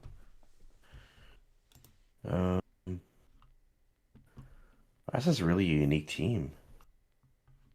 And then Johnny Economos gives it's the hack token that they can use shape change. Okay. So he's probably giving that to either Captain Marvel or Catwoman. Do they have to be adjacent when he gives that? Power, remove, give a hack token to a friendly character within range, which he's got a 6 range, which isn't bad. So now Captain Marvel could have shape change that gives a damage, and then she has 2 stop clicks. And then what does she have on her speed power? Hypersonic already. So what is he probably taking with Avatar of Animal Man? Super Senses? So Super Senses, shape change, invincible with 2 stop clicks. That's a good use of that Captain Marvel. Real cool. Yeah, these are just 2 pieces that are super hard to get through. Yeah, I played that Catwoman once against you, Pete. Do you remember that? Yeah, you don't even want to attack her.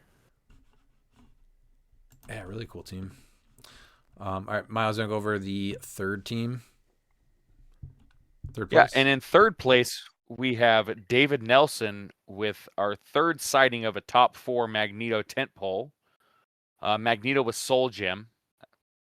Master Mold at 25. White Shirt Porter, or Black Shirt Porter with Nightbringer and Remaker. Timebreaker Pog and Daredevil with Absorbing Man and Sentinel on the sideline. So I think we can determine Soul Gem on Magneto is probably the best play, right? Yeah, I don't think anything else is even close to that. Because, I mean, you're getting +1 to his defense. And so, and opponents are going to be getting -3 to their attack.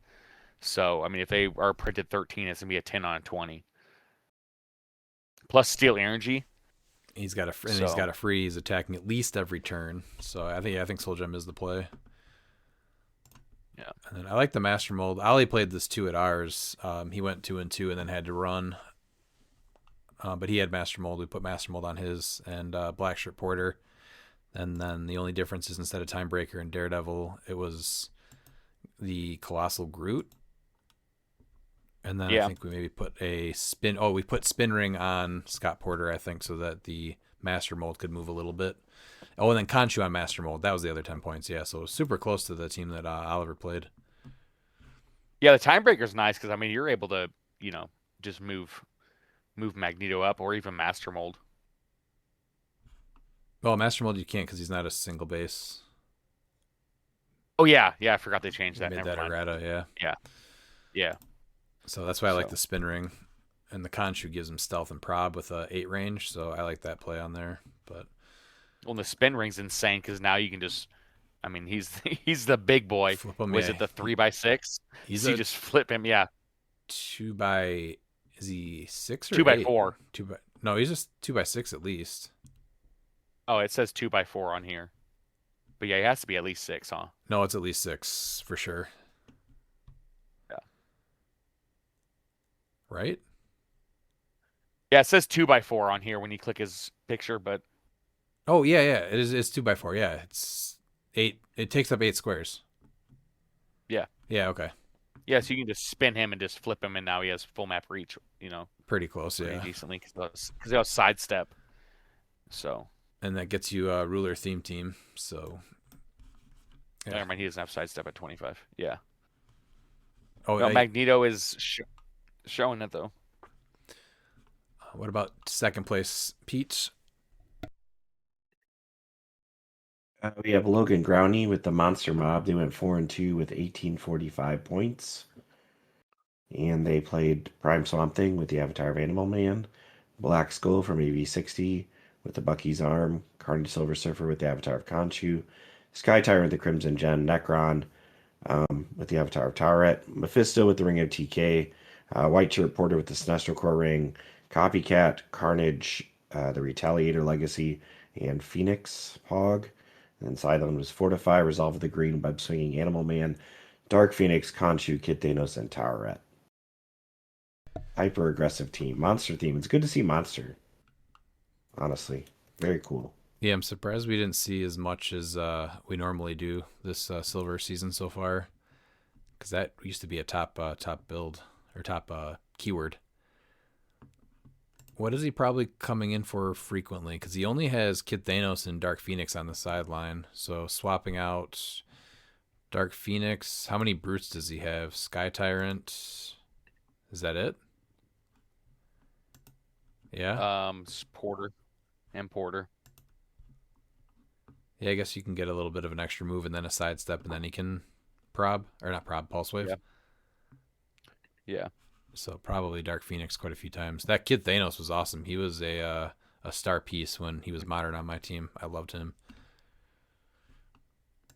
And then Swamp Thing at 75. So Necron's able to keep bringing him up, but he couldn't heal him higher with the Mephisto swaps.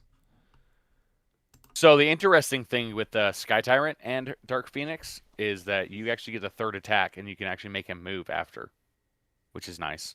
So you can just leave him there, and then have her take the move, and then have him make an attack, and then he can move half his speed. Yeah, or end up somewhere else after the first flurry and hit somebody else even. There's tons and that way if he's double token with Sky Tyrant, Sky Tyrant can still make an attack with that. Yeah, that's a great combo. That's what I'm saying. I'm thinking Dark Phoenix probably came in the most, but just a hyper aggressive monster team. And then coming in first was Michael Nelson with a Swamp Thing squad team. So this was Prime Swamp Thing with Avatar of Taweret, the Spot from Spider-Verse with the God Killer Sword, Kazar with the Ring of TK. What does he get that for? Because he's mystical and warrior. Warrior gets it too, right? Yeah. Yes. Then the Spot from SVAC. Next phase, Kevin with Avatar of Khonshu, Jennifer Kale with the Zero Ring, Cadmus Labs Scientist, Copycat, Baby Groot, Phoenix, and Timebreaker. So this is relatively similar to what Barnstable played at ours, but he played a piece that can attack instead of a piece that says you can't have fun. And I love seeing the Baby Groot. That Pog just never saw enough play. So Kazar. Never mind, this is a different Groot. Well, yeah, but it still That's the gives other him. one. It It still brings it, but yeah, this is the one that just has empower and is modified defense and it says with, so it doesn't. Oh No, yeah, so it's it doesn't only matter him. then.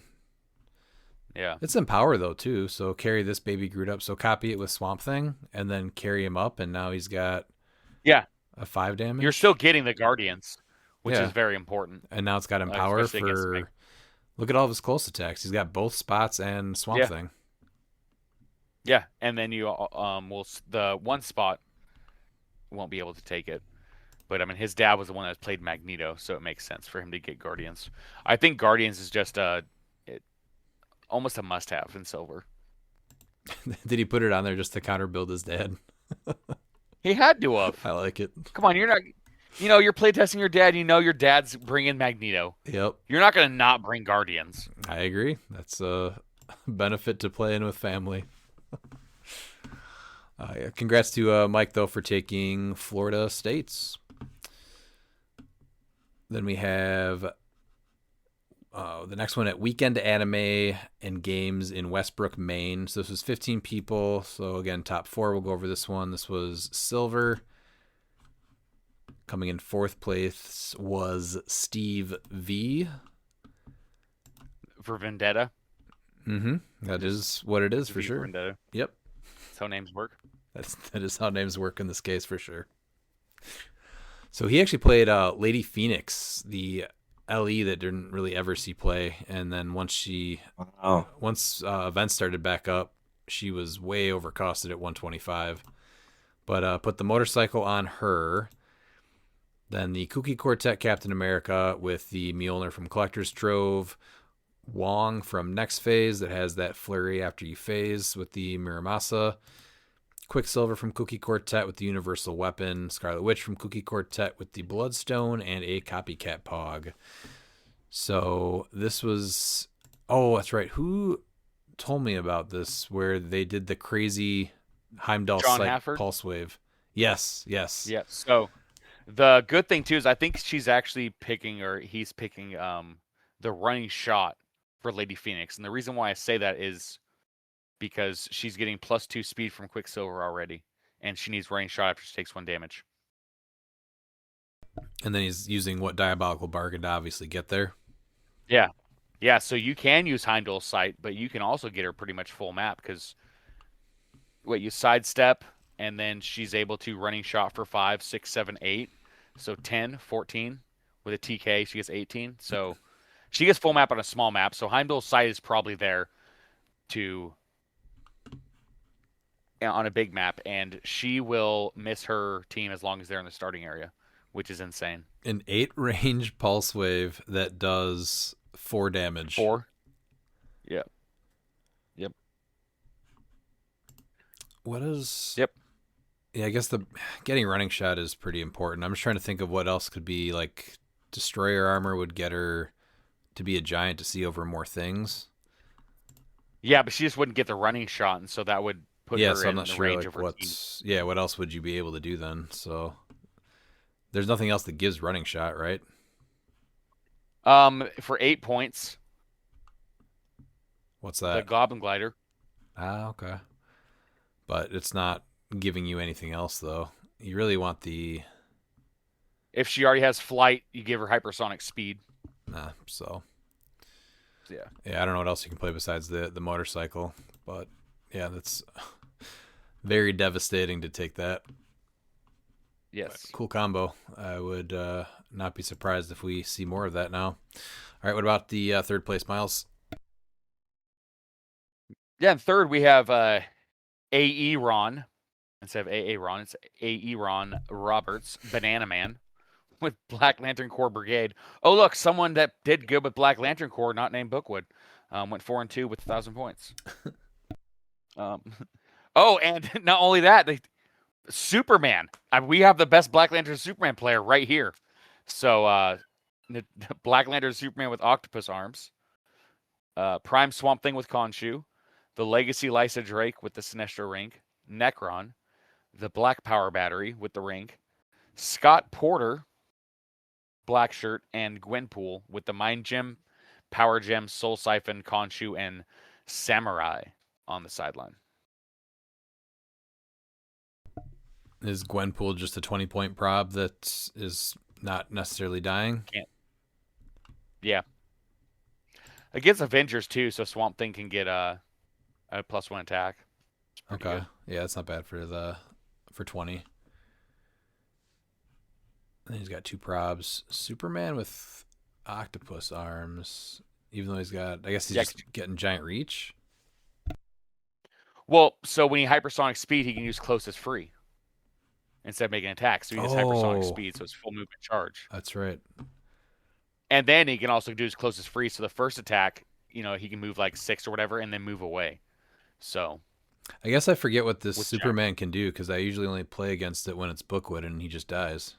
So yeah, I forget about his powers that he has.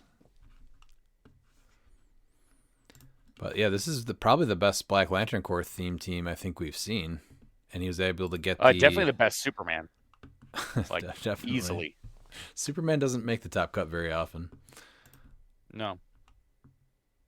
And then probably the best placing with a power battery as well. Yeah. so far. Wow. Okay. What do you guys think about that? I think it's a cool team. I do. I think that Bookwood kind of messed up by selling it too soon because clearly it's untapped potential. What if it goes up in value now because someone finally found out how to use him? Dude, this is the 5th or 6th time he's sold that Superman. It'll be back. He's waiting on DC protocol. DC protocol. Pete, what about second We're making place?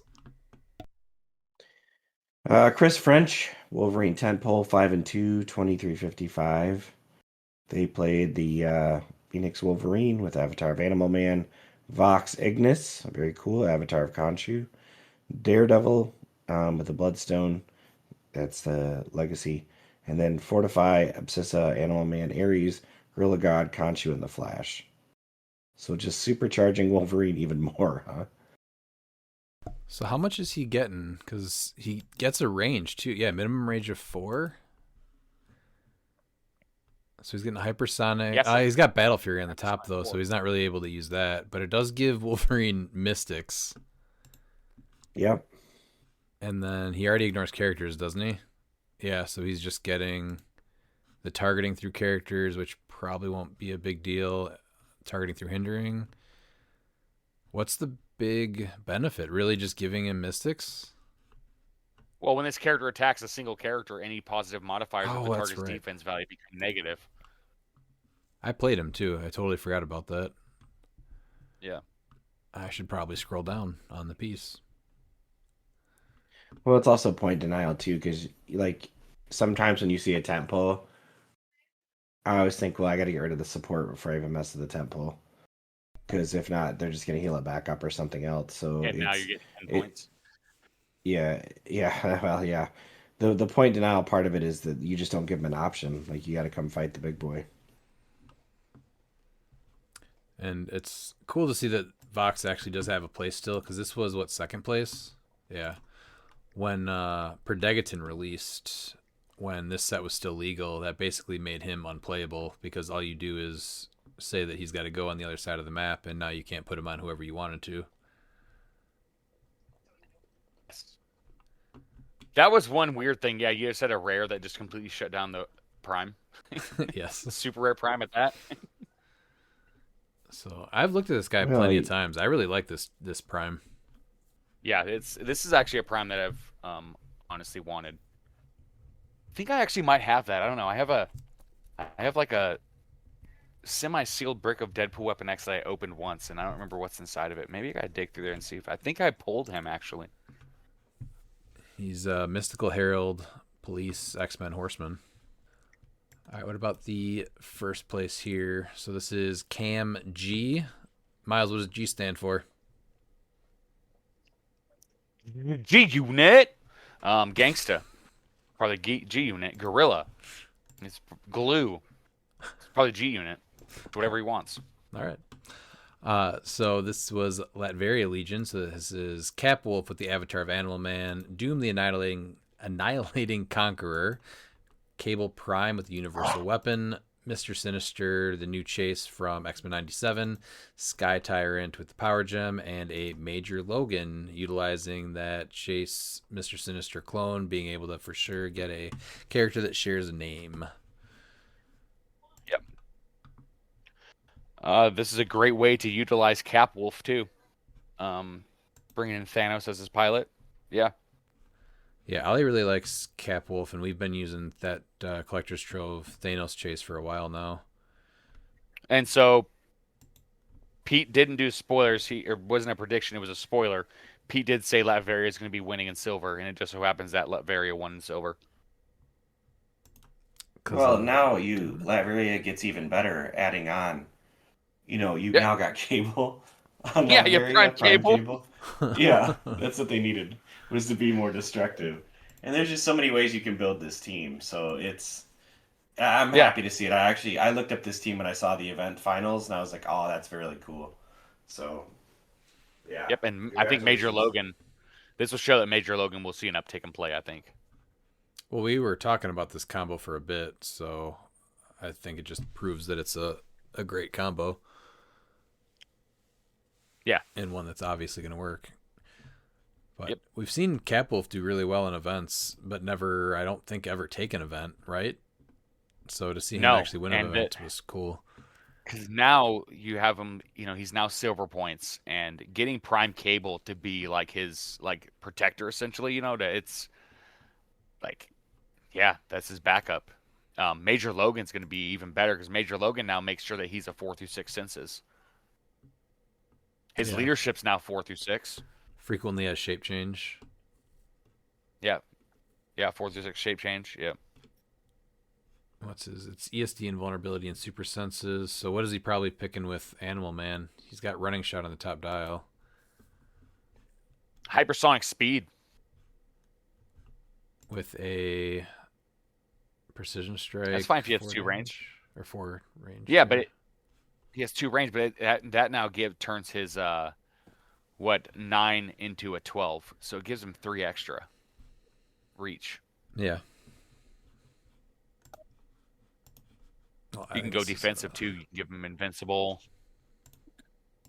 If he misses that thing and doesn't get shape change, if you roll a 5 or a 6, he still gets shape change. And that's also too, so he can just also bring out that Thanos, who's just hitting like a truck. So let's go back to Kentucky real quick, where you had 2 Beetlejuice teams in the top 4 versus the top 4 here. Lady Phoenix, a Black Lantern Corps team, Vox Ignis, and then a Latveria team with Capwolf. That went undefeated, by the way. I think that's the most killer impressive points thing too. about this team. 2,675 points. Yeah. Well, yeah, they were playing. I mean, they scored a ton of points. They weren't hiding and doing stuff. No, not at all. So this was a really cool event. But congrats to Cam G for pulling out the win in Maine. Then we're going to Glen Burnie, Maryland at Games and Stuff. This one had 23 people. This was modern. So let's go to 8th place was Luke Scheffernacker with a Hadari Yao Horde team. So this was Hadari Yao with Destroyer Armor, Reverse Flash with Crimson Gem, Chair Panther with the +1 Longsword, Collector's Trove Loki Chase with the Ring of TK, the Colossal Sinestro Perdegaton, and a Copycat Pog. Fortify, Halt, Mutant, Soul Siphon, and Mind Gem on the sideline with Abscissa and Beetlejuiceberg. I'm on the Hadari train. I think that now's the time to shine. I think there's several builds that you can do with her. I actually like her with Prime Panther and Morph too. I think there's still a lot you can do with that. And Luke's been playing her ad nauseum. So I mean, and was one of the people that really showed that Destroyer is superior to Universal Weapon with her. So I agree with that, Miles, and I think there's a ton on X-Men with her. Yeah. It's not like Wakanda or Mystical got infinitely worse. It's just X-Men got so much better. Or you can just put Morph on Wakanda. That's the best part. So you just get the best of both worlds With to make it that harder. who is it from Black Panther that Okoye. does it? Okoye, that's right. Yeah. And she also makes figures, but yeah, I mean, when you're going unthemed, like this is like you want to try and get Hidari out with some of the best stuff, and this is exactly what you do. I mean, because you get Loki, so that way you're able to bring in Beetlejuiceberg. I mean, why not? I mean, everyone else is, so what's the point of not doing it? You got Copycat, Predator, Sinestro. I mean, it's just great support, and Reverse Flash as the secondary attacker. So, yeah, I like it. With the control or Collector's Trove Loki in here, you know that he's going into the Beetlejuiceberg exploit with him, unfortunately, probably way more frequently. Yeah. But basically just taking the 100-point Hidari Yao and only having the backup attack be Reverse Flash, that's a little wild. And his points wasn't too bad. I mean, when you look at it, there's only, 3 people with higher scores? Yeah, again, super aggressive. Yeah, he did really well. The most frequently played team, I think, for a bit there before rotation was with the Prime Colossus. So her only having Reverse Flash as a backup just shows how good she is on her own, even. And now you're putting Destroyer on her because I'm not putting that on Reverse Flash. No. Crimson Gem can open up the way, so really good. Yep. All right, what about 7th place, Miles? All right, in 7th, we have Mr. Azareth Strife with Avengers Army, going 4-2 with 1,000 points. He wanted to show that Hawkeye and Hawkeye was still a thing, so he played the Hawkeye and Hawkeye Ellie with Destroyer armor, Reverse Flash with Animal Man, Vigilante with Trick Arrows, Kooky Cap with Mjolnir, Kooky Quicksilver with the Crimson Gem, Perdegaton, Copycat, Phoenix, and Lucas, PJ, and Scott, with Fortify, Halt Mutant, Pim Particles, Resolve of the Green, Animal Man, and Beetlejuiceberg on the sideline.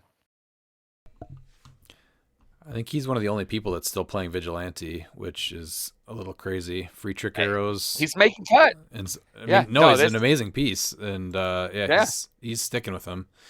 I think it needed a little bit more Hour Man, though, as a little more Hour Man. I guess, in the matchup that he lost, he missed every rollout and missed every single attack.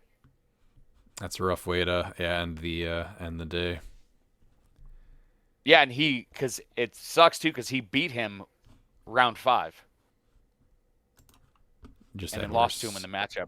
Worst dice. Yes, he won 300 to 110, and then lost 300 to 20. So man. It was. What was the team he went up against? The Destroyer Prime, a tentpole team coming up. Okay. Let's go to 6th place, Pete. D. Bombera, Loki Legion, 4-2, 1,010 points. Glizzy's forever.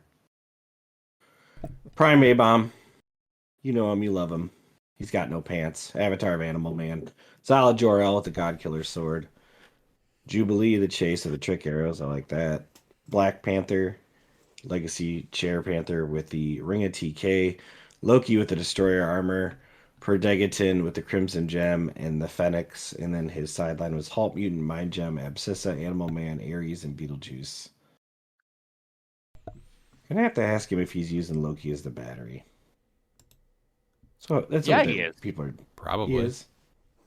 Absolutely. Everybody is. Dirty play. Pick a hypersonic speed with Abomination and then call him out. Yep. Oh, you're talking about It's to a get the dirty free play, action but- off. Yeah. Yeah, it's a dirty play, but it's like that's sort of like what you have to do at this point. Like it's You probably want to get, so everyone's going to share a keyword because of Phoenix, so probably trying to attack with Zala and get a running shot pulse wave off with Jubilee first too, though, before, right? Yeah. So turn 1, Avatar of Animal Man, and get 2 Beetlejuice tokens.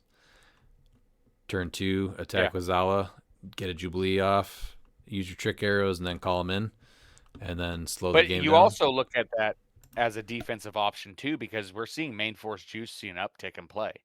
And the perfect counter to that is going to be paying 30 points for Loki. to bring in Yeah. the other one. Yeah, so that way Yeah. they can't even take free actions. Sounds really fun. It, is cliX fun? Come on. Come on. I do really Talking like about these modern here. getting Jubilee with the trick arrows some play. That Jubilee is so cool for 45 points.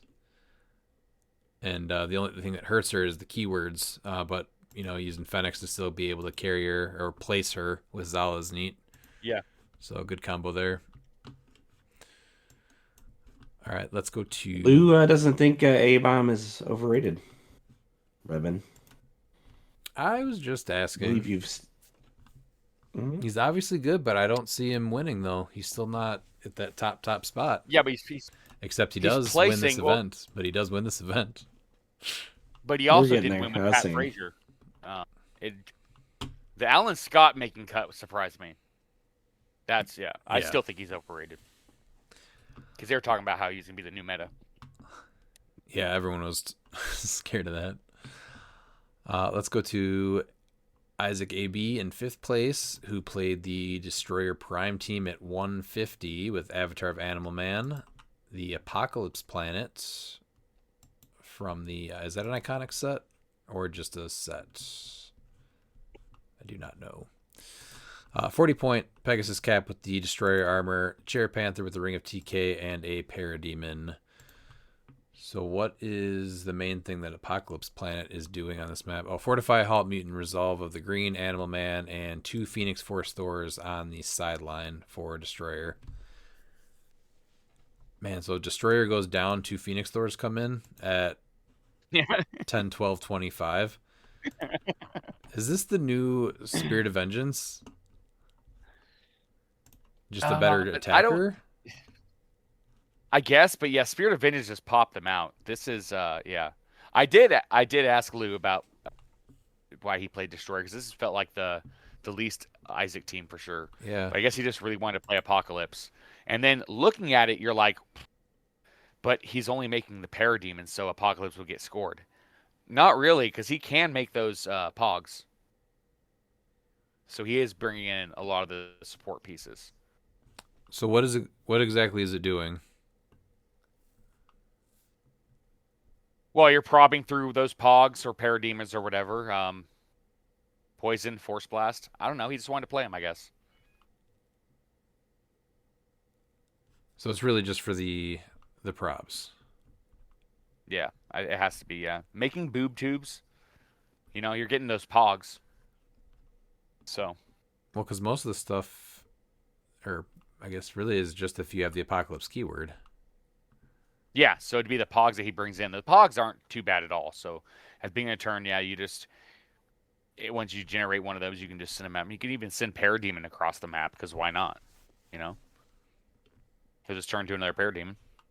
Well, if he does, there's a chance he Yeah, doesn't. but that's why.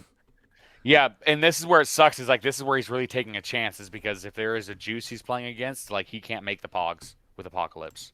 So now you're just banking on that Parademon staying alive, or else you just immediately KO him. Yeah. But no, Isaac wanted to play Apocalypse, so I'm not going to say anything bad about that. I think that's a great call. I love Apocalypse. And then the double Phoenix Force Thor is just. Yeah, that's going to be the new Destroyer Prime. So Did we see a silver team with Apocalypse yet, or no? No, not yet. Are you sure? Not today, but I feel like there was somebody that played it recently and did well. And I know can't I was remember. building with it. I'll have to see if we can find it. But this is the first time that I think I've seen 150-point Destroyer make cut. Right? Yeah. I've seen it start out in events well, but then usually goes down hard. And Ends I'm up going to like say 3-2. it's got to be because Isaac, because this is how good Isaac is that he can make this work. I don't think that this is going to be a team that people are going to be able to just try and copy because Isaac played it. Well, let's look at his points real quick, because how many times 40 to 45 against Az, 20 or 290 to 35, 260 to 55, 295 to 30, 295 to 75. So the only person, no, and this was 145 points that he scored. So I don't think Destroyer died all day. And then he was, Was he undefeated until the end? Yeah. No, he lost but still didn't lose Destroyer in round 1. So Destroyer did not lose or die once. So the Phoenix Force Thors never even came in. Is really just 150 point Destroyer and Apocalypse. All right, how about the 4th place team? Adam Beggs, Destroyer Temple, 4-3, 1190. We have another version of the Destroyer Prime. This time Full Boy, 270 with the Avatar of Animal Man and the Black Symbiote. Heimdall Sight, Animal Man, Ares, Loki, Old King Thor, and Phoenix Force Thor on the sideline. So this is kind of what I would term more of the classic build. Get rid of the Black Symbiote and pump up the one piece you have on the board. And then is Phoenix Force Thor going to make Destroyer Prime pop up again? I think it's hard. I don't think we're going to... Modern tent poles are so hard. So I'm not sure if it's going to really... You're going to obviously see them played, a bit. Because, some people do love their tent poles. But I think, Phoenix Force Thor probably is going to be the go-to. What's he usually probably taking? Close Combat Expert and... Super Strength, and then Perplex and Prob, or Perplex and Pulse Wave. Pulse Wave. Okay. All right, then we have in 3rd place Ed AB with a Galactus team. So this is Galactus with Avatar of Animal Man for that hypersonic speed. Colosseum Captain America with Mjolnir. Kilowog with the Green Lantern ring. Chair Panther with the Ring of TK, the Colossal Sinestro, and a Predagiton. So getting use out of the Prime Kilowog with only the recruits that he spawns. How many does he spawn in the beginning? 2? 2, yeah. So is he really only doing that with Kilowog? Yeah. Kilowog's a great attacker. I mean, he's a great 50-point attacker. For your Prime, though, I just don't see it. You can also bring in more recruits when they KO someone. So, do you think this was it's more going to help you fill up the Colosseum? Yeah, I wonder if this was more of a defensive build, though, and then you're giving Galactus the 11 range, and then you're playing more defensively with Colosseum Cap, and then making somebody come to you with that 11 range.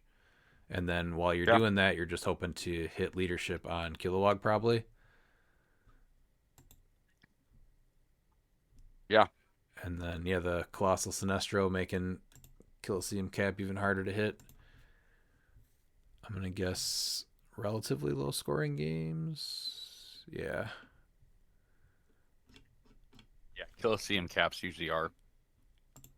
Oh, I've seen some aggressive ones, though, yeah. So I think it's more of a with defensive version with Galactus, yeah. All right, how about 2nd place, Miles? And in 2nd place, we have Sunset Ravens. An amazing name. With Rogue roster. Chase Captain Marvel at 100 with Universal Weapon. Prime Rogue with Animal Man. Legacy Panther with Ring of TK. Kooky Scarlet Witch and Predagiton with Fortify, Halt Mutant, Soul Siphon, Animal Man, Mimic, and Beetlejuiceberg. So this is the first Prime Rogue we've seen in Top Cut. In how many events have we covered now? This is the Maryland one? 7. So this is the 5th event we've covered, and this is the first Prime Rogue. Yeah. I guess Prime Cable's better. I've also Captain Marvel at 100 points. This is really interesting because I think they actually work pretty well together. Well, yeah, top dial, they're essentially kind of the same piece almost. These aren't really affected by Beetlejuice much. So they're just coming right after you. So this is the 2nd Captain Marvel that we've seen, though, and this one's even... What is it, 2nd place right now? So 2nd place with Captain Marvel in Modern. Yeah. Backing up Captain Rogue. Yeah. Or Captain Rogue. Prime Rogue. Well, I mean... Colonel Rogue. You got right. She does have a shield. Yes, so she's the captain. Mhm. She's the captain now. And then, so Universal Weapon on Captain Marvel at 100 points, hypersonic speed, close combat expert already has that. So she can pick Steel Energy. Yeah, I wouldn't be bad. Super senses, go defensive. Yeah, that's a good one too. Oh, no, man. Does she have it? She has universal weapon, not Animal Man. Never mind. I was thinking of her with Animal Man. Oh no, yeah, she has. So Captain, yeah, Captain Marvel has Universal Weapon. So I think what Steel Energy. yeah, I'm actually surprised that there's no Ares on the sidelines, so that way you can pick blades. I think it's fine that they did not use that. Well, I think it's a cool combo being able to take two 200-point pieces and come in second. What was the final record? 5 and 3. 1,000 points, about the average of Top Cut. Well, and they came back too. They lost their first 2 games, and then Rallied won back. until the finals. Yep. Even avenged one of their losses. And to beat Isaac in the last round of Swiss, it looks like round 6. Oh no, in cut. So beat Isaac, and then his dad. He's like, "Oh, you want to beat me in round 1?" So, yeah, that was one hell of a run to the finals. Yeah, Before real losing solid. to Wesley. So let's go over Wesley, Pete. Wesley Thomas, A-Bomb Army, 6 and 2, 1640 points. We have ourselves a Prime A-Bomb. He's still pantsless. He's still amazing. Avatar of Animal Man. Guy Gardner, the Chase Guy Gardner with the Star Sapphire ring. Mogo, D-Cell, Love to See Her, +1 Longsword, Sinestro, Perdegaton, and Copycat. So not brute themed, but protecting her boy A-Bomb. Sideline was Fortify, Resolve with the Green, Abscissa, Animal Man, Ares, and Beetlejuice. Very good team. So is Mogo You're with Abomination the thing that really kicks him up a notch and lets him win an event? Maybe Mogo is maybe it turns out that Mogo does socialize, but only with a naked A-bomb. I guess when you have Abomination hypersonicking up there, does he have... Oh, no web slinging on the sideline. But he's able to go in there with Mogo, and then you're following up with that Chase Guy Gardner. That's super aggressive. And then who's got Brute? Both Guy Gardner and Abomination. So D-Cell's helping them So- too. And it looks like Yep. only A-bomb is going to be, is it? Oh, and so A-bomb, D-Cell, Legacy Sinestro is, and obviously Copycat for Willpower, are going to be the only people that Mogo can go through. Not even Guy Gardner, because he doesn't have the Green Lantern keyword. What's that? Oh, I'm talking about for Mogo. Mogo can only go on a few figures. Oh, Not yeah. even Guy Gardner. I mean, you're not putting Mogo on any team without a giant or someone with Green Lantern, so it's always going to be Abomination. Yep. I mean, Sinestro's not a bad idea either. But yeah, A-bomb's got to be it. He's the one that's up in the face. You want that prob because he doesn't take the damage from the prob. So I would assume it's always going to be on him. But I think, Abomination with a hyper efficient in your face piece, and then D-Cell and Mogo are probably the missing pieces to really put those together. And then Abscissa for D-Cell, I think, is a neat trick. Fly across the map to try to get her, and then you just bring her back. Yeah. Yeah. Yeah. But yeah, really cool. Yeah, I think there's definitely something there with A-Bomb, Guy Gardner, and D-Cell. The other stuff is just all great stuff. Sinestro, I think, is really key to this too. Yeah. And really, like, he went off theme, and it wasn't even for Chair Panther, which is wild.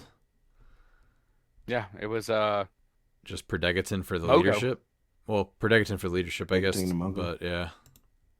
well, everything is Sinestro. except for Sinestro, Mogo, and Perdegaton was what he broke theme for. So I guess So support. his combo is Abomination, Guy Gardner, and D-Cell, right? So that's all brute. So I wonder Yeah. why he decided to break theme, though. Was it to play Mogo, or was it just because he figured Perdegaton and Copycat were some of the best support pieces? I think it's got to be a mixture of both. I think that's why you get Mogo and Abomination. Theme isn't as important as it used to be. Sinestro is just really great because there's a lot of figures less than Abomination. So I think it was, if you're gonna break theme and you don't have Chair Panther with Protegaton, it's like, all right, Mogo sounds fun. Breaking theme for Protegaton is probably Common. the main reason. And then, yeah, I guess 80 and 75 points, they're above average. So it's a good play at the Sinestro. Yep. Congrats to Wesley Thomas for taking Maryland State Championship. Then we have Take 18 Event Center in Laverne, Minnesota. They had 10 people for silver. And let's go over 10. So this is top 4. Chris Baker with a Wolverine tent pole. So we're back to Phoenix Wolverine with the Destroyer armor, Prime Cable with Universal Weapon, and then the Hellfire Gala Mr. Sinister. Abscissa Mimic, Zeus, and Treasure Chest on the sideline. So Zeus is probably just really there on the off chance that it's a good idea to pick Energy Explosion with the Universal Weapon. Yeah. I mean, yeah, why wouldn't you take that option? And then what is Especially if, you're able to do knockback. So you'll have 3 targets, and then you'll be able to knock them all back, too. Here's the highest elevation. Oh, okay, so it's just the 3 targets. I thought it gave him like 3 damage, or it was penetrating also. But it's just 3 targets. But yeah, since... No, I mean, he's just a chase. He's just a chase. It's not like he's a rare like Ares, Very true, very true. But it's a good addition there. So, at that one time, even if that did happen where you're able to do that, now you have 3 for Cable, yeah. You have a 3 bolts Energy Explosion and he's got Pensai that can knock back, or he could get on Precision Strike if he takes damage. Yeah.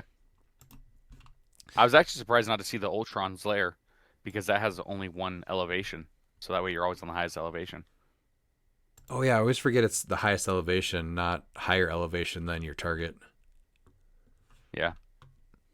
Like I said, it's a chase, not a rare. So I completely understand why. Yeah. Yeah, that totally checks out. Totally checks out. What about third place? All right. In third place, we have Ethan Davis with Scientist Squad.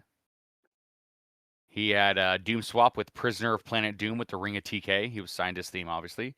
Next phase, Man Thing with Gaia.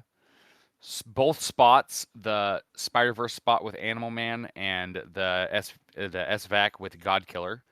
Iconics Ivy with Exospecs. Harley Quinn with Bloodstone. White Shirt Porter with Sinestro Ring. Phoenix and the WWE Ring with Fortify, Halt Mutant, Animal Man, all uppercase Doom, Dr. Doom, Sorcerer Supreme, Gaia, Lord Doom, and Prime Destroyer on the sideline. So I always get the WWE ring and the boxing ring confused. So this is once per turn you may reroll the close attack of a friendly character. So this is just super attack from your starting area then.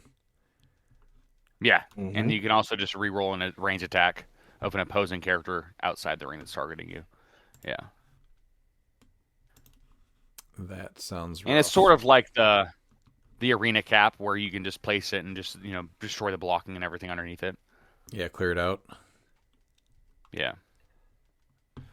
So if somebody wants to bring you on the Ancient Labyrinth map, you're like, yeah, okay, it's cleared in the middle. So he's getting a bunch of attacks from Spot, Hypermobile Spot with the SVAC one, except God Killer's on that one. So I guess he's kind of switching up which one has Hypersonic and which one has the God Killer. And then the Ivy. How many point? Oh, that's why Man Thing is there for the extra plant markers. That's right. Yep. That's that one. Okay. Yeah, that's just a lot of attacks from across the map. That would be rough. Yeah. If it was the final, so 3 and 2, 1,200 points. He had the most points of the day. So he was. Yeah, and I think Exospecs isn't bad to options to give Flurry. You can also poison and then choose. Yes. So there is that. Though it's tough. Like, do you want to? You don't want her to lose her steal energy, but yeah, giving her flurry is well worth it. So for 10 points, you can just do Probably. that with Hawk Arms, though, right? Yeah, but then they'll have 2 points left, so it's like, okay, might as well give exo specs. In the off chance you want to choose something else. I guess. I'd rather have 5 more points and put that somewhere else, maybe. Yeah. Anything else to add? But obviously did well. Still took 3rd place. What were the maps? Bloodstone Maze, King's Tomb, and Rivals Respawn. So most likely King's Tomb, right? And then trying to hold off. Did he have a lot of barrier? No barrier? No. Yeah, Ivy. Phoenix. No, Ivy doesn't have it. Phoenix has it. Phoenix, yeah. And And then I think maybe super strength. So that way, I mean, super strength. If you want, you can have her pick up the upper body. Yeah. So that way they can't destroy it in that case, Yeah. Okay. All right. What about 2nd place, Pete? 2nd place was Ethan Jacobs, Avengers Army 4-2, 1655. He played Wakanda Hulkbuster, Avatar of Animal Man, Hawkeye and Hawkeye with the Influence and Lightning Ring, Saki with the Destroyer Armor. That's interesting. Ant-Man, Legacy Ant-Man with Avatar of Khonshu, Scarlet Witch from the Cookie Quartet, Copycat, and Prime Hulk with the Motorcycle, Lucas, PJ, and Scott. And then Sideline was Fortify, Halt Mutant, Animal Man, Black Panther 47A from Avengers Forever. And then Black Panther 061 from Battle Worlds, Gauntlet Panther, Brainiac, Kadari Yao, and Khonshu. Not a fan of Wakanda Hulkbuster on the big maps. I think it was less of an issue when you could get to him a lot easier on the small maps. But when you have a hyper aggressive team making attacks like Hawkeye and Hawkeye, Sakari and Iron Man, that's rough. I would like him to be changed to each opposing character can't be given more than 1 free action per turn. Oh, you mean like what it actually reads when you read the card? Yeah. Yeah. I'm a huge fan of the character. I do love the option of bringing in the Gauntlet Panther. That was an idea when I was looking through. I'm like, do I want to play him or not? He's really cool. I guess, bringing in the Empire Black Panther so that way you can bring in Hadari Yao is interesting. With which one?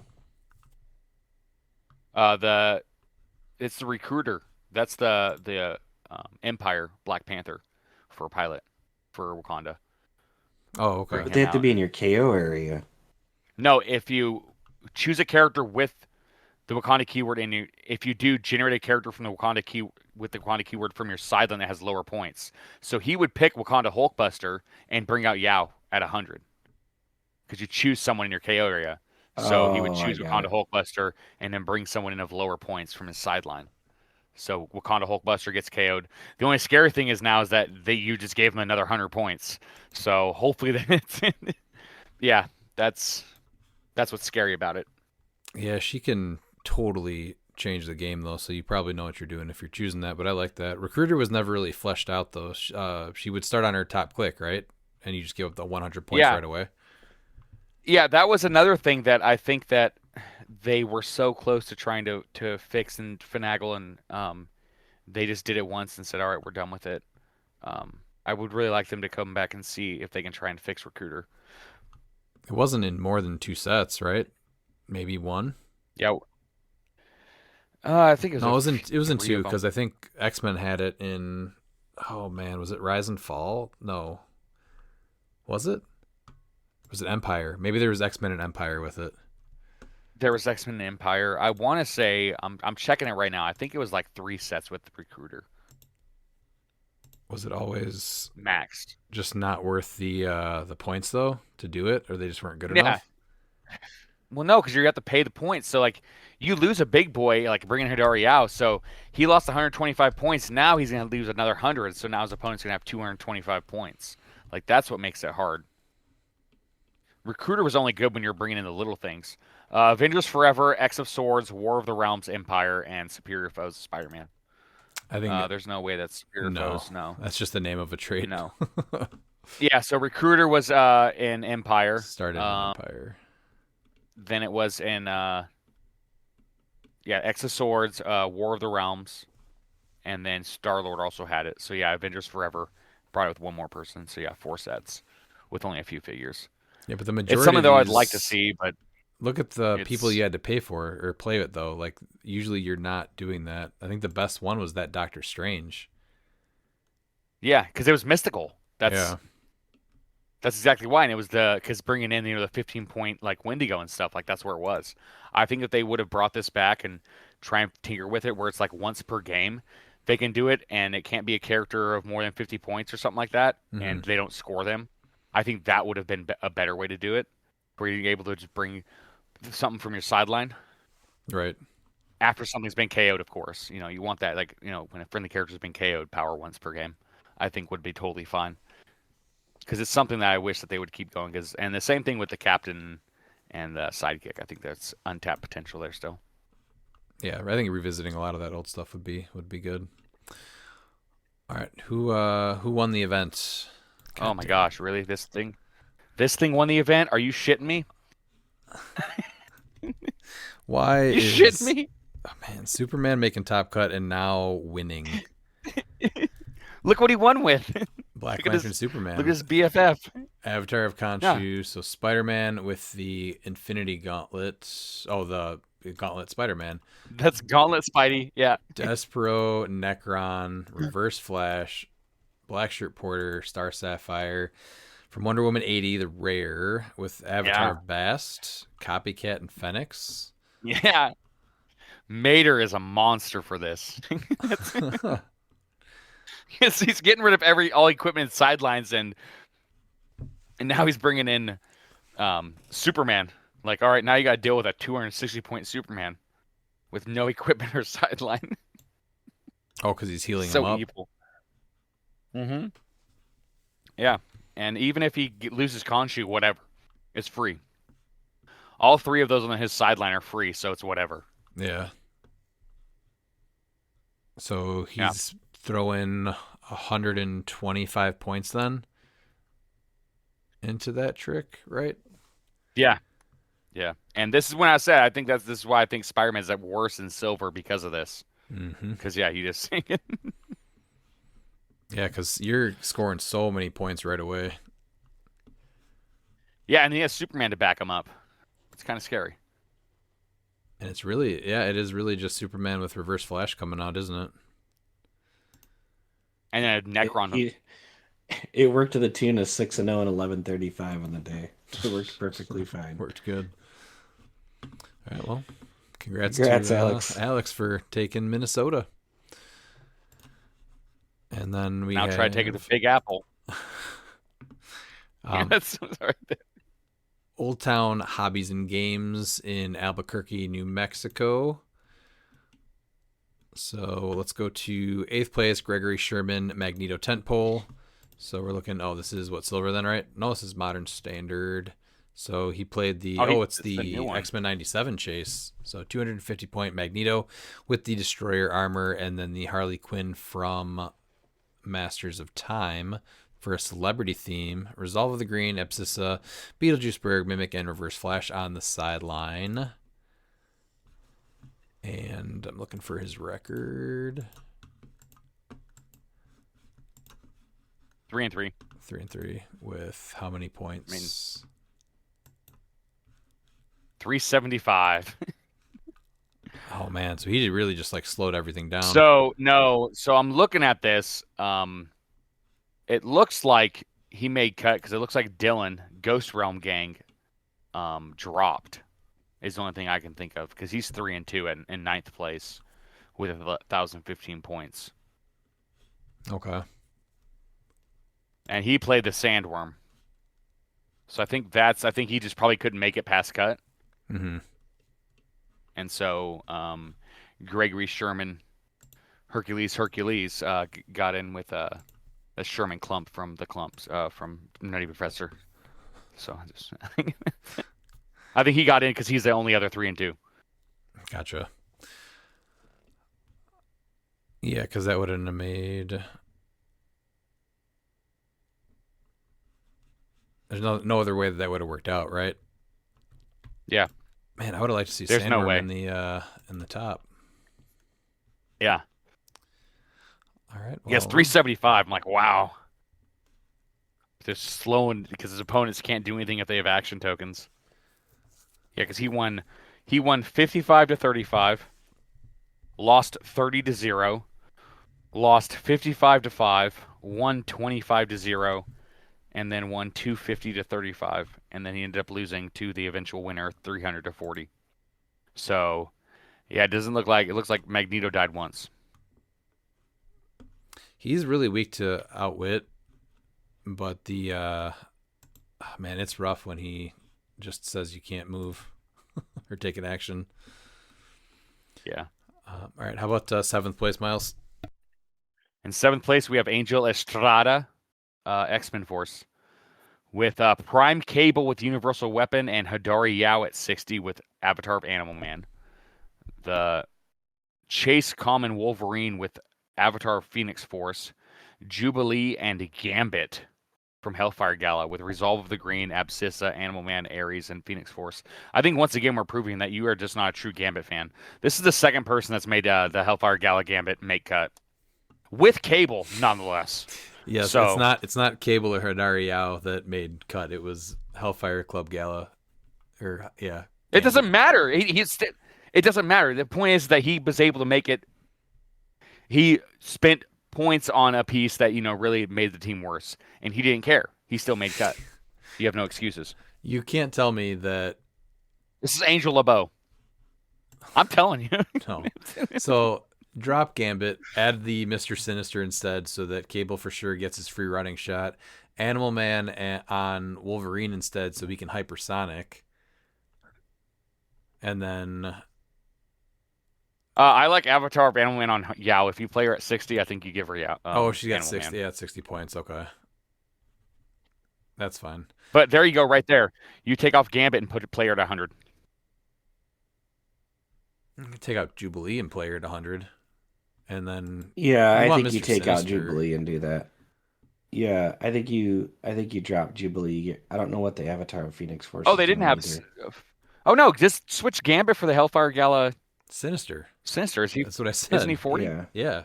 Is he 40? Yeah, I totally missed that he didn't have that. But you could just get rid of Jubilee and do that. You could just add him, Yeah, and you could still But it don't pick up matter. 15 points. that's if they're going to win the event. Clearly, they were just trying to prove a point that they are a huge Gambit fan and can make cut with Gambit against the Dark Overlord where Matty G is.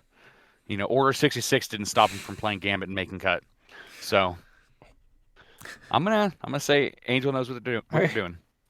I will give a compliment every time we talk about New Mexico. It seems like there's a few more players every time, so they must be doing something right out there. Oh, that's great. This was 19 people, so good to see it growing. What about 6th place, Pete? Kevin Hollis, Dr. Valerie, Cooper Army. Well, that's amazing. 4 and 2 at 925. Hidari Yao with the Avatar of Animal Man. Prime Cable, the Universal Weapon. Mr. Sinister with the Clone. Al Jordan Ring and TK, and Dr. Val Cooper from the CSA Officer. So this person made their team and sat down and said, you know what? It's Val's team. And they're right. Yeah. It is Val's team. Sidelines, Pin Particles, Abscissa, Animal Man, Ares, Mimic, and Treasure Chest. Honestly, this looks like some dumb jank I would try to make work, so I love it.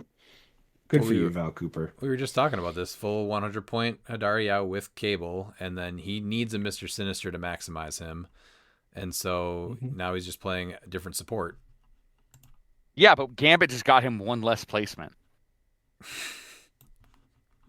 Yes. So It's I'm not going to a- defend well, Angel on no. this. It's not. It's not worth it. Let me ask you this. Did Gambit get him one less placement, or did Val Cooper get him one more placement? Val That's Cooper. That's the true question. It's Yeah, not, it's Val obvious. Pooper. That's Yeah. Call her Val Pooper.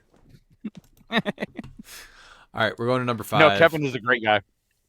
Going to So schools do make cut. Jose Mendez Oronos with the collector tent pole. First collector team we saw make cut. So He gets a sticker. he does get a sticker. Bloodstone, Broadsword, and Thank Crimson God somebody Gem. remembered he was good. Yeah. And then playing him with the super rare Shuri from Black Panther and then Arrow. He was able to take this to, what was it, 4-2, decent amount of points with 1,095. That's good support.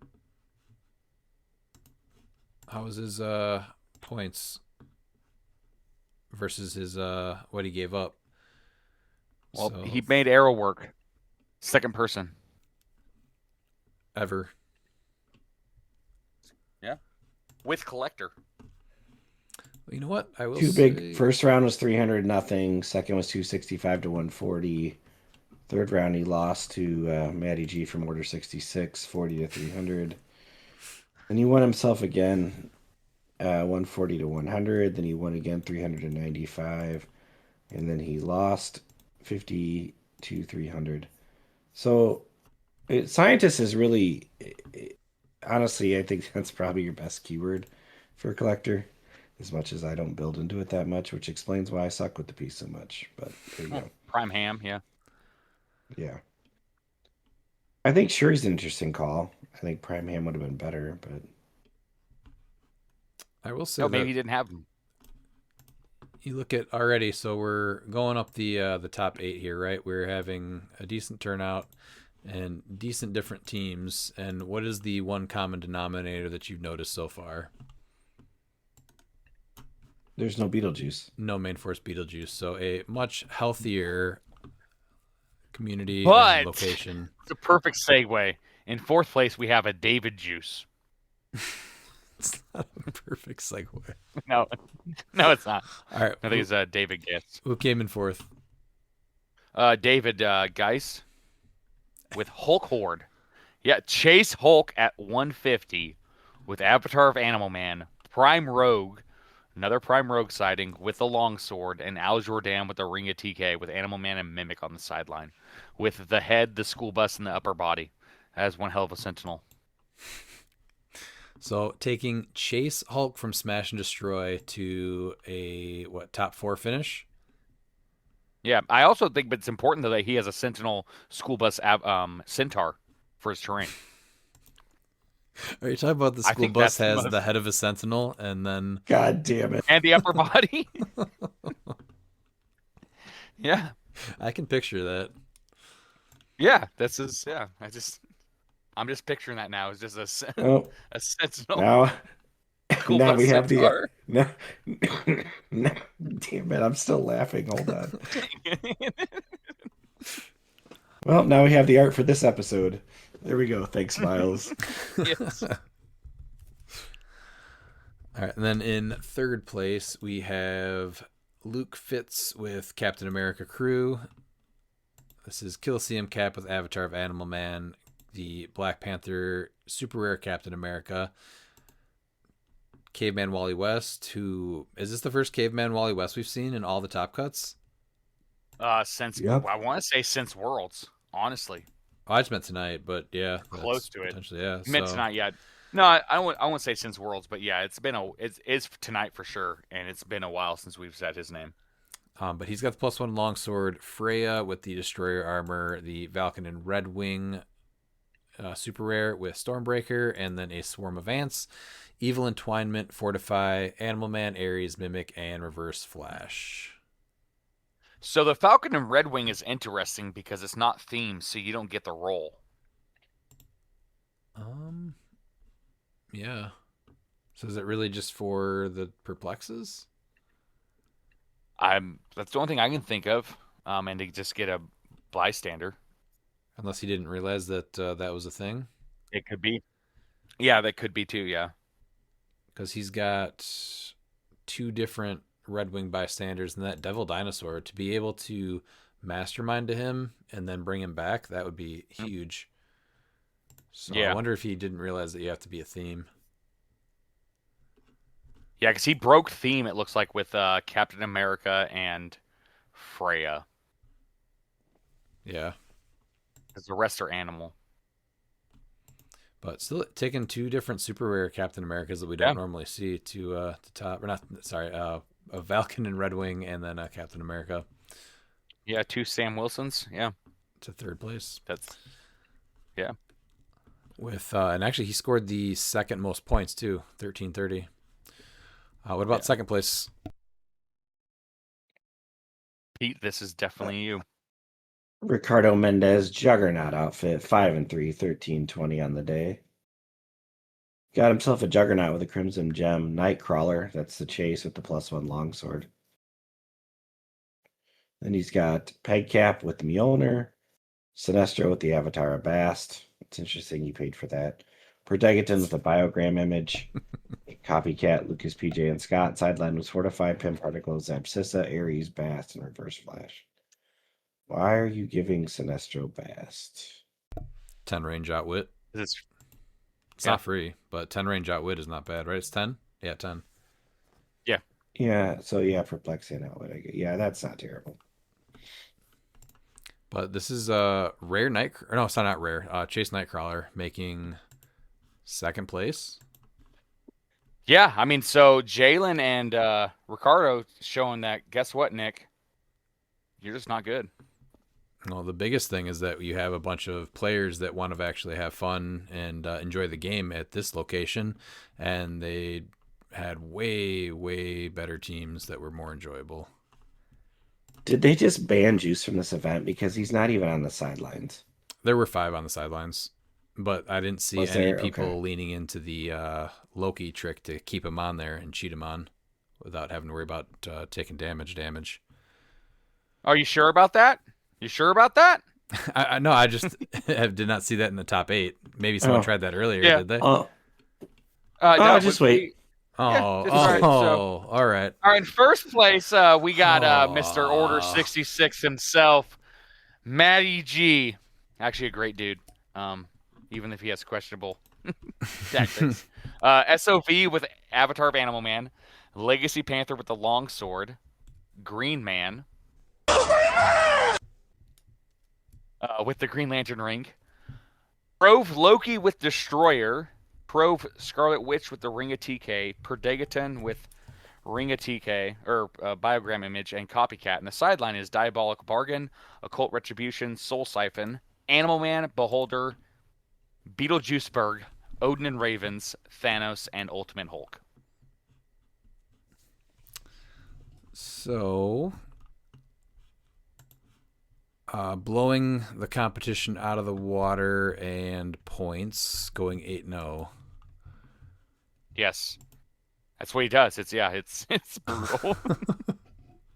The team is brutal. Like that's I know we talk about Juiceberg, and I know people think, oh, Spirit of Vengeance is fine. I think that it's one of those things where it seems to be fine, but when you're actually looking at these events, like where Spirit of Vengeance and Juice are running the events that they're realistically played in, I think one shots, Juice, and SOV are 3 of the biggest things that really need to be looked at. Like, he's just so strong, and there comes a point where even if you have figures coming out on their last click, with how easy it is, because you just damage him to do it, unlike other ones where you have to KO them, and the amount of keywords that he's able to choose from, it really shows like how ridiculous the pilot trait is on him compared to any other pilot. It's just another example of something that should be by an opposing effect, and that would totally change it. But that's not what this is about. It's just get him out as fast as possible, and now you have a 2,000-point team. Yeah. Congrats to Matty G, even though I like giving you crap. Yeah, I mean it's where Modern is at the moment. So I mean to try and slap his hand or whatever. I mean it's where they want it at. Oh no, it's not slapping his hand. Obviously, it's one of the best teams out there that you can play. I just know that he can do better. You know what? As your cliX father, Matty G, I just want to say I am not mad at you, but I am disappointed. Disappointed a little bit there, yeah. Yeah. You got people. Congrats, Matt. No, congrats. Yeah. Chase Nightcrawler teams. You got people with super rare Sam Wilson teams, and then we got Matty G turning on the red lightsaber and just going order 66 on the younglings. Yep. Yep. It's just, I love it. But yeah, congrats to Matty G for taking Old Town Hobbying Games in New Mexico. And then last we have a 15-person event in Mississippi at McNarb Gaming. So just top 4 on this one. Modern. We have in 7th place, I'm just going to call it out, I see Connor Varnardo playing Beetlejuiceburg. So I'm glad that you made 7th and not anything higher. 4th place, Nathan Funimare with Rogue Roster. Wow. Prime Rogue, 100 points. Longsword, Coliseum Captain America with Mjolnir. Emma Frost with the Blue Lantern Ring. Chair Panther with Ring of TK, Perdegaton, and a Phoenix Pog. Fortify, Abscissa, Ares, Beetlejuiceburg, and Mimic on the sideline. So, someone able to take Rogue to, 4th out of 15. How many people played her at Yeah, this we're starting to one? see a lot of rogues. Yeah, rogues Not making even. cut now the last few events. One, if that, right? Per event? Yeah, but still something. 1 per event's more than none. You know, Always. just compare That's her to always true. That is Gambit. always true. There's only been 1 Gambit, and we've went like 3 or 4 straight events with Rogue making a cut. Yeah, I give mean, me I a think Prime that's- Gambit that's even to this Prime Rogue. No, because then your rose-tinted glasses will have like flames on it. I don't need that shit. But no, SOV, like we don't see SOV making cut a lot, but he's winning, in the events that he's being played at. So I think it is something that I think people have just moved Rogue is on seeing- for the most part. If he's in events, he's still winning them. yeah. He's just not half the field anymore. I do like the Emma Frost, the Blue Lantern Ring, though, just giving Rogue the Empower. So now she is a 13 for 6 at least. Well, and then Cap's going to be 13 for 5 or 6. Yep. So, yeah. I think the only thing is that. And actually, a 14. He'll be a 14 for 6. Because, yes, it's a Blue Lantern Ring, so she'll get the +1 attack, too. Oh, that's right, yeah. So probably carrying him up with Rogue and then just not making the first attack, just making a attack after because she moved, potentially. Yeah, and you can also just like be aggressive with it since he has Mjolnir. And so you can just drop the arena close to them and make your alpha. Just drop him off, and then he can flurry 14 for 6. Yeah, that's what I'm saying. So you're probably flying up there with Rogue, dropping him off, and then going from there. And now you can't do anything about these pieces that are going to just destroy you with the heavy damage and attack. And then is Fennec just there for the leadership? Probably. No, Emma's got it. Emma's got leadership actually. Yeah. Oh, and Black Panther. So TK. and Perdegaton. Yeah, TK. Yeah, but TK. Okay. You get 2 TKs now. Or if you want so now, since she's TK leadership, you can now become an attacker with Perdegaton. So you can put Perdegaton on the Psychic Blast enhancement click if you want, or even the Poison Outwit, depending on I was looking matchups. at the Outwit one. You're not stuck on the TK leadership because Phoenix can take that. I do like the take on this though with the team up and Emma Frost, the team up of Rogue and Captain America though. Do you think Captain America's mad that Rogue has one of his shields? Or can they get along? I think that I mean potentially, but he doesn't even have a shield, does he? Yeah, he does. It's Oh, in the he does, picture. but that's a fake shield. It's a fake Yeah, it's shield. a fake shield. Yeah. All right, what about third place? All right, and in third place we have Clark Grantham. That's like Anthem, but Grantham, with the Zala Jor-El force. With another Captain America, Chase Captain America with Mjolnir with Zala Jor-El. You have Captain America with Destroyer, the Kooky Quartet one. Reverse Flash with Animal Man. Black Panther with the Ring of TK. Perdegaton with Gem and Copycat. And then Mind Gem, Fortify, Pim Particles. Animal Man, Ares, and Beetlejuice. So it's really interesting going through these last few events where you're not really seeing Halt Mutants. So I wonder if they just didn't get those Sentinel OP kits. That's a good point actually, because they only came in there. All the events ended though, so I wonder. Or if it's... did they? No, because the third month or whatever was supposed to be this month. So Halt Mutant shouldn't have even been No, you could have done. There were people that did it all in one day. You can do whatever you I know want with it's it. insane. I know it's just insane that's how it is. It's a 3-month event, but we're gonna do it in a day. No, there's nothing about the months. We did it over the course of 3 weeks. You can. Yeah, So no, it was all yeah. out. It was fine. Yeah, no, I just don't know if they had it. Well, some stores I think just able to aren't. get it. Yeah, it's hard to get. Yeah. So what are we thinking here? Just Zala to drop off Captain America, hit, and then the Pegasus Cap places. So again, just a different version, just more attacks than Or the place, last one. yeah. Or place Captain America if you're going aggressive. You put your arena marker next to their area, so that way you can TK if Zala hits. Then you're able to drop off Cap, who can power action flurry and then free flurry, getting 4 attacks, 13 for 5. You think that's better than bringing Pegasus Cap over for attack? Yeah, that who only says gets no, 1 attack. Yeah, with no defense. I guess. fine. I mean, it's always depends on the next matchup, I mean, right? yeah, If you but I mean, need you're to just yeah, not you're- have defense powers. You're doing 4 attacks. Yeah, I mean, you can even power action pulse wave if you want, but yeah, I mean, you're gonna be a 13 for 5, 4 times. Yeah, it's probably the most common way. Captain America's got destroyer armor. Okay. All right, Pete. What about second place? John Michael DeGilio, ruler roster, 6-2, 14-20 points. He played Hadara Yao with the Destroyer Armor, Al Jordan with the Crimson Gem, Cheer Panther with the Ring of TK, Ramonda with the Indigo Tribe Ring. I like to see her. Starro with Avatar of Animal Man, Copycat Phoenix, Scott Crampton Pog. His sideline was Halt Mutant, not Hail Mutant. Abscissa, Animal Man, Beetlejuice, Mimic, and Reverse Flash. Let's talk more about that Hail Mutant.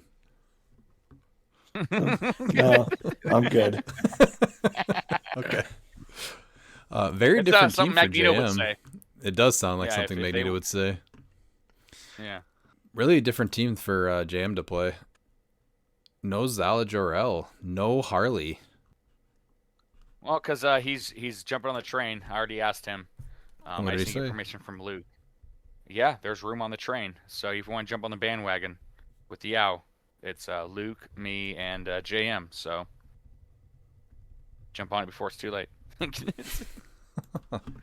And once again, Al Jordan with Crimson Gem, like I was talking about last episode, is something that I think is just insane in practice and from what I've seen. And he just went and proved it again, playing it this event. I'm not saying it's not good. I just don't like that as 50 points. I can't see myself putting that together. But it obviously did well. Yeah, no, it's done well many times, right? He just took it to second place in this event too. So I'm not saying it's bad. It's just not something I like to spend 50 points on personally. No, it's nice too because if you're gonna re-roll something, you're like, okay, crap, I'm gonna roll to regen or support Starro, and like you roll something crappy, you're like, oh man, no, you re-roll it, you can turn that 1 into a 5 real quick. Yeah, there's plenty of Or reasons to 1 play into a it. 1. And then obviously just the 10 points to give him a little bit more use since he's probably going to be able to fly. Yeah. But I think with all this Hidari Yao, we're seeing Galactus. We are seeing range start to pick up again a little bit. And that's before Strange Tales is even legal, because I thought it was going to take Strange Tales to be legal for range to come back a little bit more. But X-Men 97 and rotation kind of allowed it to sneak back in already. All right, coming in first place is John Moses with Rogue Roster, 1980 for the day, going 8-0. This is Prime Rogue with Avatar of Animal Man, Captain America with Destroyer Armor, the Pegasus, Miles Morales, Spider-Man with Mjolnir, Black Panther with the Ring of TK, that's Chair Panther, Per Degaton with Sinestro Core Ring, 2 Copycat Pogs and a Phoenix Pog, Fortify, Halt Mutant, and Web Swinging with Abscissa, Animal Man, and Ares on the sideline. So more Captain America and Rogue, no Colosseum Cap, so just a lot of attacks again. And I think really Halt Mutant was probably a huge part of this, right? Just being able to come up with Rogue. And then Well, she flies with the way over. it's getting used, it's definitely Hail Mutant, and it's not Halt. The mutant's halting other people. It's Mutant Halt. Mutant says halt. But she's getting up there with a TK, right? So you just pick Rogue at the beginning and you get her up there, Mm-hmm. and then you just say the team can't move. Yep. Yeah. Sounds cool. Yeah, that's it's where we're at right now, you know? Like these one shots are yeah, How many people were at this for every event good thing. that we say? 15. 15? Okay. And we had... So I went back and found the message. Here's what it said. Have you read Halt Mutant? I think it's kind of a defensive thing. Read it if you go first. And I said, oh. And Miles is like, yeah, it's stupid busted. I was like, damn it.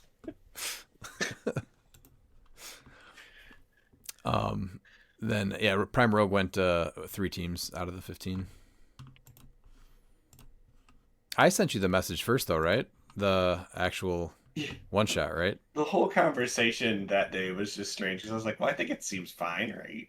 And Miles is like, nope, read it if you go first. I'm like, oh. Oh, God. Why would you Yeah, make I don't know. this? I don't know.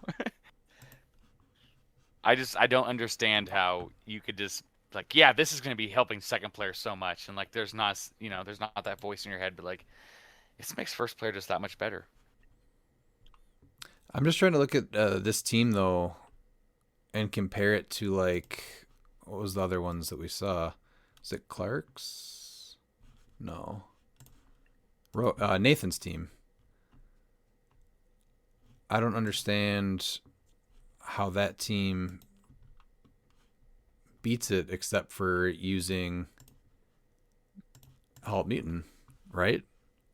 It's just so much more aggressive. It just has Rogue and Pegasus Cap, and then sure, Spider-Man isn't bad, obviously. He's really good. But you're looking at that same combination, but now Emma Frost is giving more damage? Or Clark's able to get there with 2 Captain Americas and a Reverse Flash.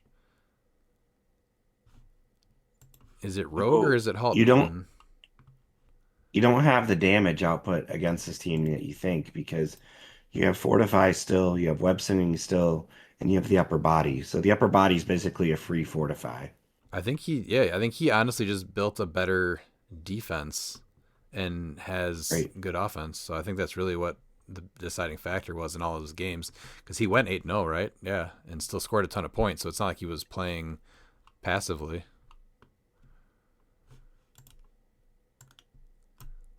All right. Well, congrats to John Moses for taking first place in Mississippi. That's going to wrap up last weekend. So that was 8 full events. And then we got a ton more next week. But let's move on to listener questions. You've got questions. We've got answers. Your ass better call somebody! First, we have Sable Win. With CCO having just announced all IC regionals are pulp, are there any initial reactions? Happy, sad, cautiously optimistic?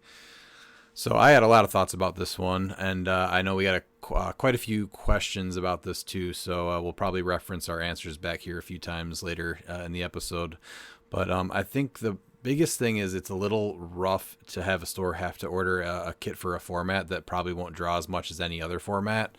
And I know there's fans of the format, but most of them that are local about wanting pulp aren't going to travel to events still. So I can't see this drawing out more new players than it will have current players not show up. So this is something I'd absolutely love to be wrong about, but I feel like if you have pulp events fleshed out at bigger tournaments first, and then once it's in a better place, kind of like what we've seen happen with Silver, right? Is it started out as something, and every event it's gotten a little bit better, and now we're seeing full states run as that format. So I don't know if jumping into this just raw is the best way. Why don't we start there? Do you want to go further, Miles? Yeah, I will. No, so I'm gonna I'll give you a rebuttal to that. And as long as because they said they're going to be exclusive like LEs, and as long as they don't do what they did with Darkseid, I think it's fine. Because this is what Pulp needs. Pulp does need to be in a format, and the IC, and CCO has been taking really good care of people with pricing and everything, and so they're taking the initiative to try and push Pulp. It's a format that just needs some love. There's some issues that it looks like they're going to try and address. Thanos is one of them. I think Optimistic is great. I'm not a huge fan of Pulp in Modern, but I think that this is a good start to try and get Pulp in bigger events, because you have to start somewhere. I mean, you honestly do. And I think that this is actually a great way to start it. Did I miss something? Did they announce they were going to address Thanos? Or are we just assuming? They said that they are going to be like going through and looking. One of the messages they put, making a list. So I'm only assuming Thanos is on there. Him being one of the So, biggest I guess- issues, yeah, I would think so. I guess I think it's an interesting choice. I think the CCOs are always about the players. It's a player-run format. They always take care of you with pricing and everything else. I mean, their event is honestly referred to as one of the 3 best events of the year, if not one of the top 2 for most people. So I'm optimistic. I don't care for Pulp in its current format. So I would have rather seen them have an option for people, kind of like ROC was Modern or Silver. I don't And think maybe if you leave had it the up to the option, players. I don't think anyone would choose Pulp. I think this right here, That's with the them problem. announcing Pulp, yeah, I think this is when you have players that want Pulp. These are the players that normally don't go to events. Like, this is the time for you to get your voices heard and go to these events to let them know that you do want Pulp. Players are still going to show up for their pricing, but this is the time for all the Pulp players to really gear up and go to those events, because we've had so many people, like in the message on Facebook, talk about how they won't go to an event if it's not Pulp. Well, now it's Pulp, so there's, what's your excuse now? So if Well, you want Pulp to be seen as and be taken serious, then this has to be a success for it to be going forward. I will disagree in one thing here, Miles, and I rarely disagree with you, and you know that. But I think the hardcores will go and play no matter what if pricing is right, and I think that's what you're going to see with the CCO. Yeah, But yeah, I that's what I 100% agree with the fact that the people that have been very vocal about wanting this format, here's your chance. Time to show up. Come play. That's what I'm saying. Like, this is Yep. the put up or shut up moment for people that have been crying for Pulp now. And like you, I don't like where Pulp is. I do think Silver is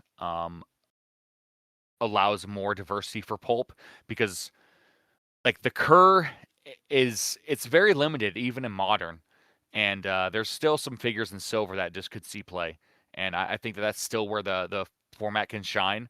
But I think Pulp it's just nice to see Pulp potentially being played, as long as, like I said, we have things addressed. I think that there's some overpowered figures. I think Thanos obviously is the number one, as someone that just, without ever playing the piece and just going to that Pulp gauntlet and just, yeah, I mean, the games were over before they even started. I think there's also some other figures that are really powerful in the format that need to be looked at. That's why I think restricted list actually makes even more sense for Pulp. Just with the combos, because we've seen that a few years ago when we had the largest Pulp event was like 80 something players when Lucas won, and it just so happened that he was the best pilot of that team, because the majority of people had that exact same team, because Pulp is just so easily solved compared to Modern from the top. I would just like to see a ban and restricted list that was curated before all this. Because a lot of people were going into states assuming we had Modern CCO IC regionals to get us ready for the Champion Clix Open main event. So now people that just played in Silver states are not really going to get any practice in the IC like they thought they were going to before the main event. Here's what they wrote, though. So, as another note, we are fully dedicated to working with WizKids to assure the figures are properly assessed for banning and watch listing. We want this format to be fun and healthy, and we've already begun curating a list of potential problems in the format. And then I think they mentioned, too, that it's supposed to go live at the end of February. So it would be nice to just have a list of those figures, already when this went live. And they didn't mention if it was Silver or Modern. So we can probably assume it's going to be Modern Pulp, but yeah, Silver Pulp just opens it up so much more. It just seems so. And I want to be closed. perfectly clear. Like, we love fun and we love HeroClix and we love fun with HeroClix, which most people don't, I think. So if they can make this a fun format and it's good, like, we're gonna support it, right? Yeah. Just because I don't want to play Pulp now doesn't mean I don't want to play Pulp. I'm not a fan of Modern. Doesn't mean I'm never gonna play Modern again. I just don't like the current state of it. So if this is something that they're going to back, and bravo for the CCO for doing it, and bravo for WizKids for supporting another format, dude, more formats bring in more players, make for a better game, continue this game to grow, and makes it better for all the players involved. Well, and I'll fly to Washington again easily for if they get an IC up there for Pulp. Like, that's no question. If I'm able to get the plane ticket, like, I have no problem flying up there for Pulp. I mean, if I have to, I will defend my crown playing Thanos. You know, so. I hope you're not able to, and it's banned. I hope so too. Yeah, because I'm gonna do something that no one else has done: ban Thanos from a format, baby. Let's go. You know that's true. You know what though? I mean, the problem is that Hollywood Miles always has creative control, and that was really what won the day. It wasn't. It was. It wasn't. Yeah. No. Yeah. Doesn't work for him, brother. Yeah. All right, let's go to number 2. In conjunction with that announcement, what CUR are you picking up today? I always end up with at least 5 sets of CURs, with the exception of Smash and Destroy. I still need the, Sea of Taskmaster is the big one that I still need. But yeah, the plus side of the format is that the cost of a team is incredibly low, and you can probably have a lot of local people just give you pieces to play in it.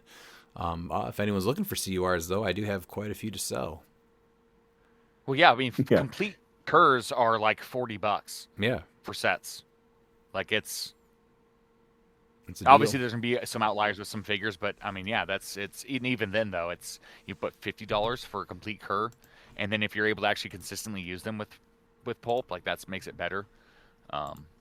Yeah, I don't have X-Men or Strange Tales, but I mean, if I'm just waiting for their cur to be a decent price, and then I mean, I'll spend $40 on that. That's not even like a question, because it's, you know, you really get a lot of bang for your buck when you're buying the cur. So let's assume I think that if you're buying one, it's probably Masters of Time, yeah. that's a good one, but now we can assume that some of your best pieces, if Predagiton is banned in... Oh, he is banned in He's Pulp. already banned in Pulp. Yeah, he's one of the he's few already banned that in Pulp. is. Yes. You have a couple options with, like, the Batman swap. Batman swap. So here, it's gonna be massive time. Let's go with this. Because that's the Just stronger tell team. me which CUR you would go to, because I feel like we could do a whole episode on just Pulp. It'd be massive time, because not only do you have Batman swap, you have Supergirl, and I think Supergirl just is insane in that format. I mean, I just answered the question based on which one are you going for first. Masters of Time, the ones that popped in my head. There's not been many bad curs, though. I don't think you're really off base on any of them recently. I'm just trying to look at X-Men, if I can Strange answer Tales. X-Men, and I don't mind some of the I'm X-Men just trying to think of pieces. my worst sealed set recently. That would be my answer.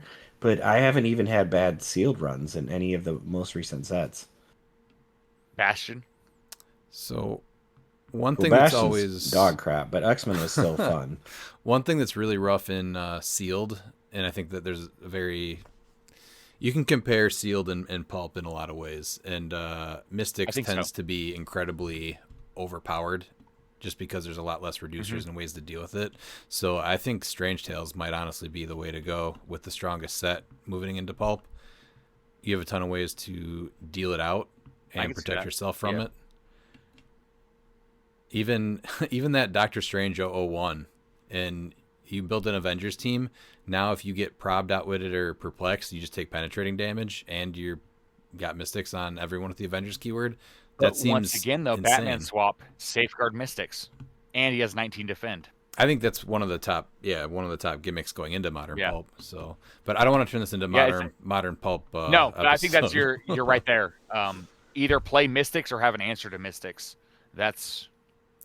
And what I don't want to see is that just be Pulp, and that's what we've seen in the past, right? It's, these are the two things, Mystics or have an answer to Mystics. So that's where I feel like, Silver Pulp might give you more options. Yeah, exactly. And it's more of a rock, paper, scissors type format then. Yeah. All right, let's go to Owen Buss here. Hey guys, could you rate this team and give me feedback on any changes I should make? I play it once and Phoenix Thor destroyed me, but it was able to one-turn Wakanda Hulkbuster. It wasn't Wakanda Hulkbuster, it was actually Camo. So let's take a look at this one. So Wakanda Hulkbuster. Wait, he played this one? What am I missing here? No, he one-turned Camo. I played it once. Oh, Or I got did he play Camo instead of Wakanda Hulkbuster?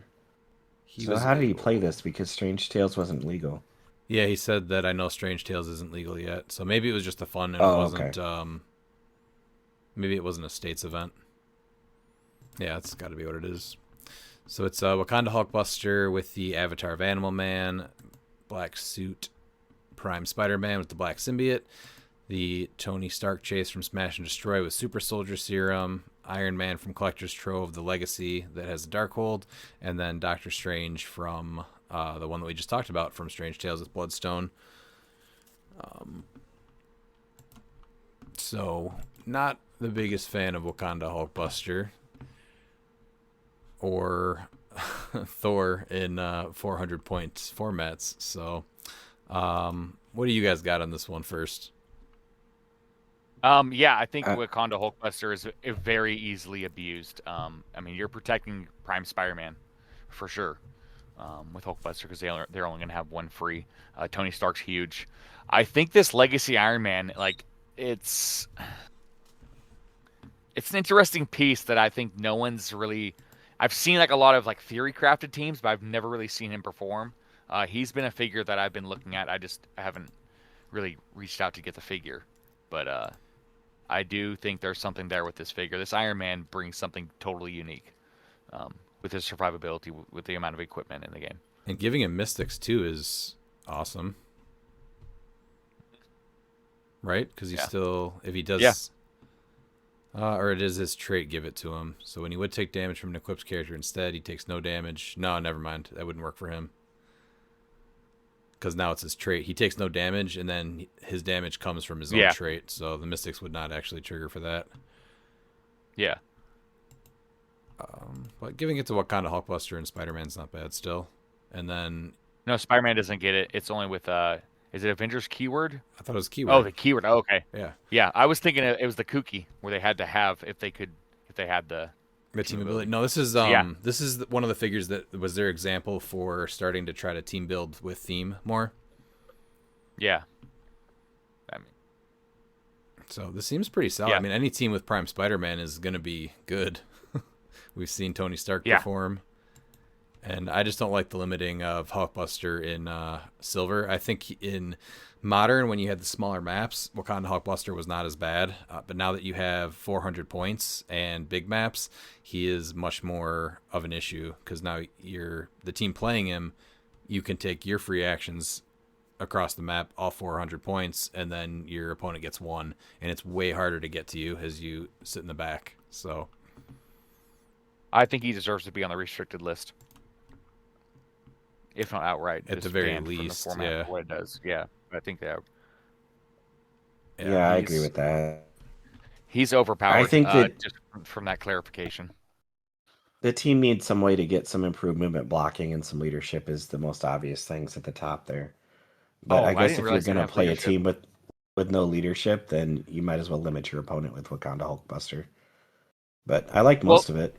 They only have 5 figures, so the chances of them taking 5 actions are, And Spider-Man has that free, and he doesn't have any way to remove a token like MOE swap. Yeah. And honestly, what is Wakanda Hulkbuster doing besides sitting in the back? So his 4 actions are going to be Spider-Man, Tony Stark, Iron Man, and Doctor Strange for a TK. Wakanda Hulkbuster's not doing anything unless you're in his starting area, most likely. Yeah, because him not having Safeguard Outwit that's the one thing that can hamper him. And now if you do decide to outwit him, how shitty would that be if you have Outwit on only your first click, you outwit Wakanda Hulkbuster, and then Doctor Strange pings you for 1 damage, and then you lose the outwit? That would be frustrating. Yeah, yeah. Anything you guys want to add to the builds? No, I think there's a start of something there. I like Avengers a lot. I think there's a ton of Avengers in Silver. I think he's got some really interesting pieces. I love that Tony Stark. And obviously Prime Spider-Man's one of the great all-time attackers. And that Iron Man is interesting. It's just not my kind of piece. I love that Doctor Strange though. So I mean most of the team is really, really solid places to start with. Yeah, a lot of Silver is rock, paper, scissors, so there's no way to be strong against everything. So I think you found your weakness and you found something that is weak to you. So, and if you I mean, it practice does really a little good bit against more- the double spot team. So Yeah, exactly. So I think it has more strengths than weaknesses. Mhm. If there was one piece that you guys would switch, what would it be? honestly, Iron Man. Yeah. 135 points of Wakanda Hulkbuster.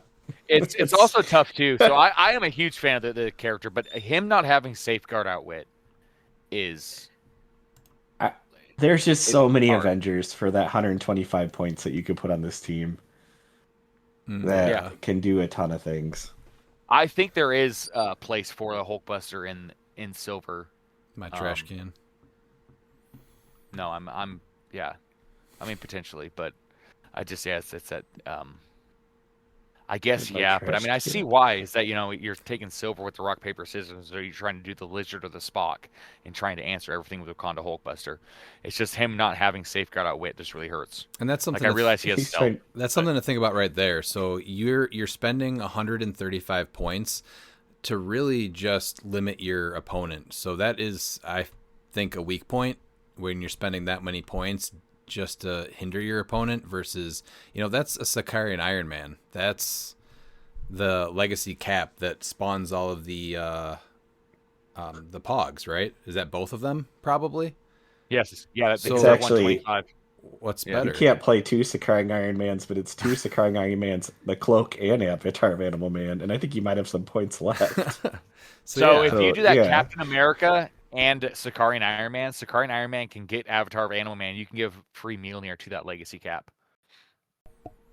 I just prefer pieces that are more same interactive cost, yeah. with your own team and offensive than just hindering and being oppressive to your opponent. That's a lot to go into it. Yeah, because I do like Hulkbuster on some teams when he's used aggressively and everything. But yeah, this is definitely where I think Sakarian and Cap could probably do better for him, just because like without safeguard outwit, like it's just gonna really hamper Hulkbuster. And now you're depending on Prime Spidey. That's the real hard thing is that you have Prime Spidey. Who's as your awesome, main but he attacker. is not only main attacker, but really the only only. attacker. Yeah, because Wakanda Hulkbuster can attack. He's got the charge flurry on the top, but you don't want people near him, so you're not being aggressive with him. So it's really just support with the bottom three pieces in Prime Spider-Man. So yeah, I think that's another weakness right there too.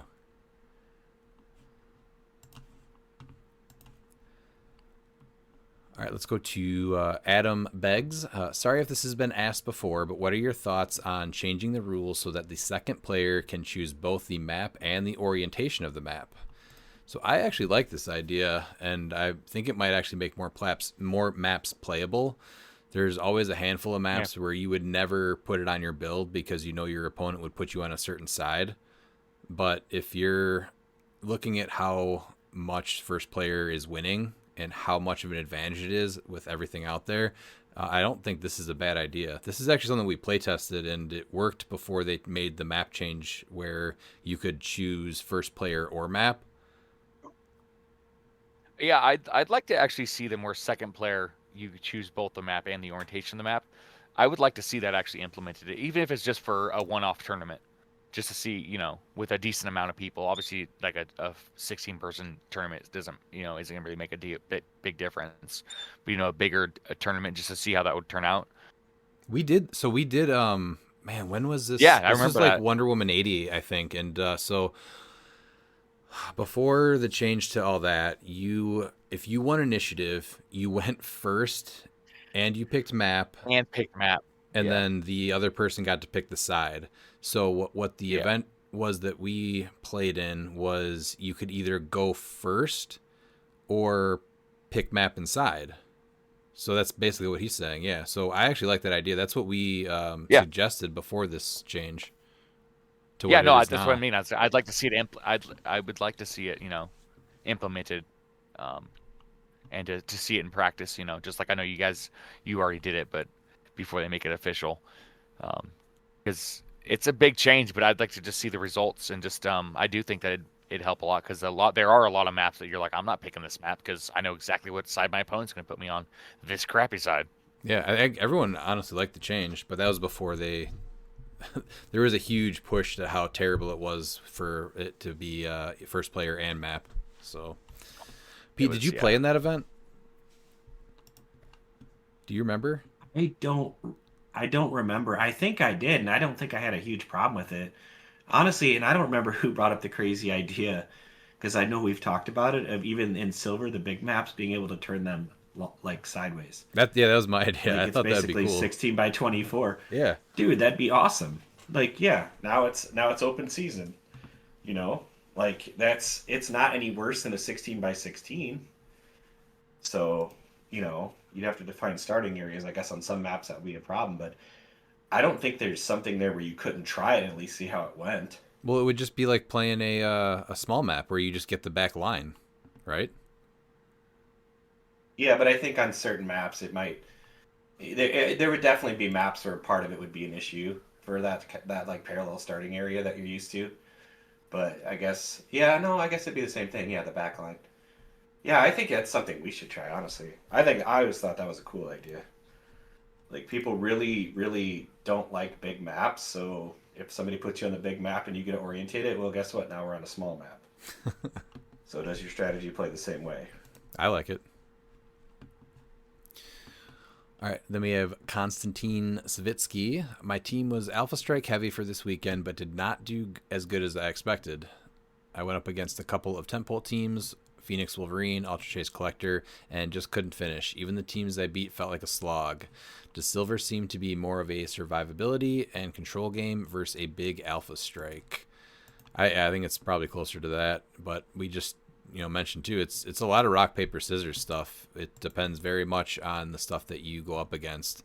Like, I built ready to go up against the Iconics Magneto, and I saw 0, and I went up against some of the stuff that I struggled with the most at ours. So it's and there was 4 Magnetos at your event? 3, right? At least 3, right? Yeah. So, and I played 5 rounds and had 0 of them. Mm-hmm. Yeah. So yeah, I for sure went up for survivability, and it didn't play at all. Like, I just got out actioned against more aggressive teams. Mm-hmm. Or, like, I just couldn't close the distance due to something else. So my survivability didn't. I don't disagree with that. I think that's, if you ask me how I build silver, that's kind of the two ways. Either I'm coming across as fast as possible, or I need to figure out how to outlast everything.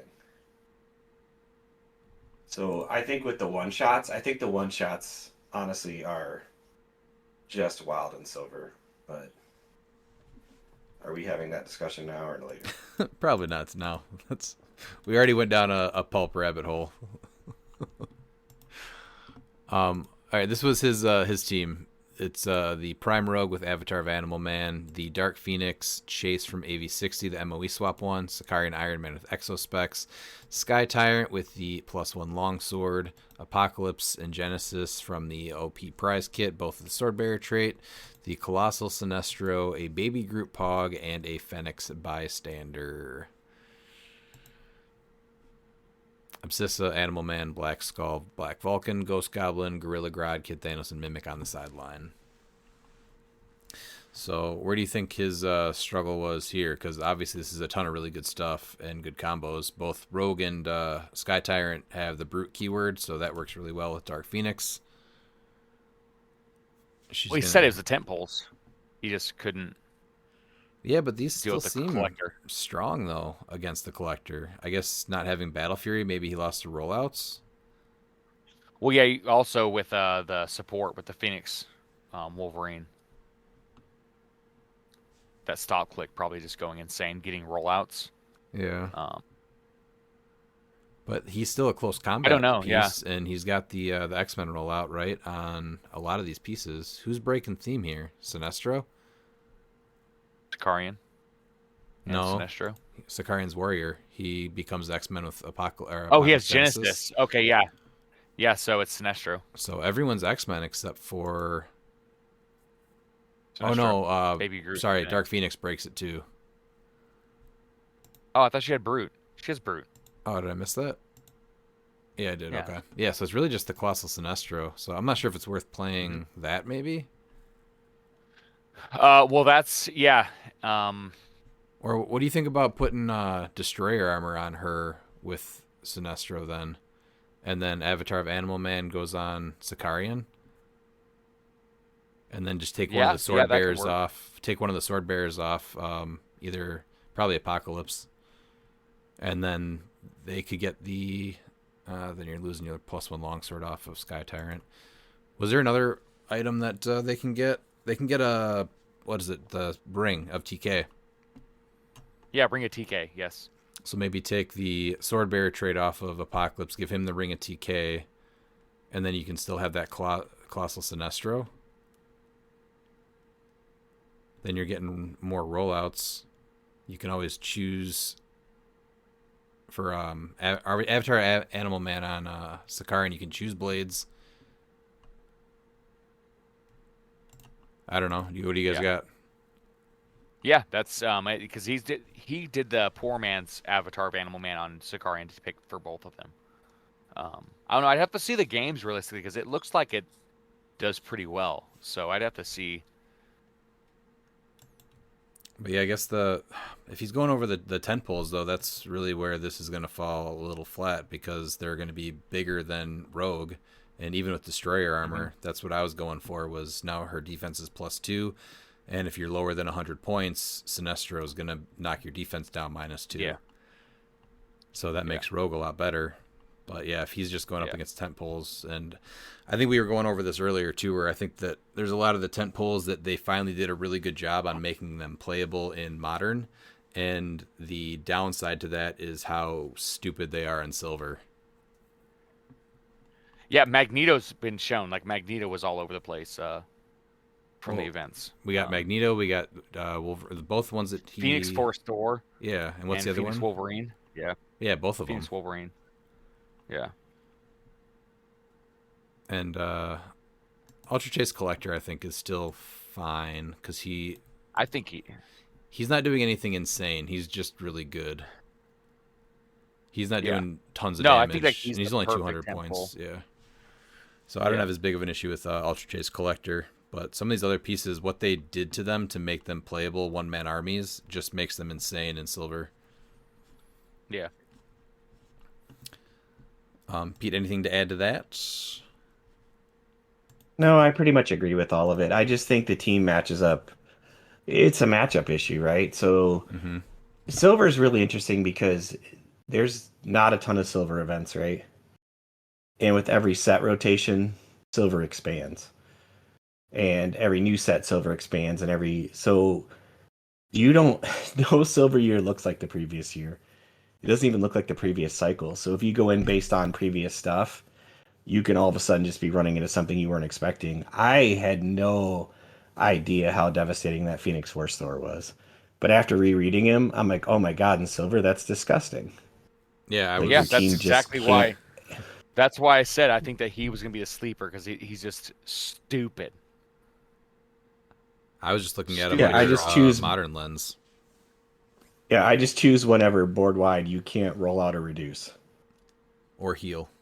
Well, yeah. So now I'm just going to attack you with a 30-point hyper efficient piece from the past, right? Yeah. So and that gets rid of the X-Men rollout too with the swords because you can't evade. Yep. That's what you do. So yeah, it's a lot.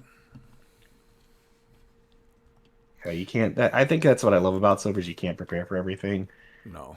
But yeah, the tent poles definitely have a spot in Silver, much more so than in Modern. And then the ones in Modern now are not crazy. Like you could see somebody playing that Iconics Magneto at a Modern event, and they'd probably still do okay.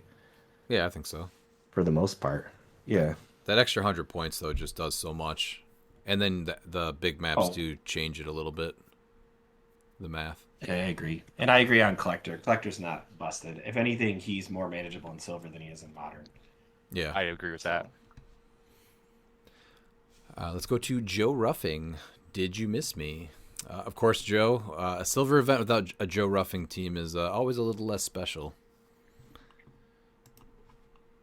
But we had Uncle Mikey to take your sons to play.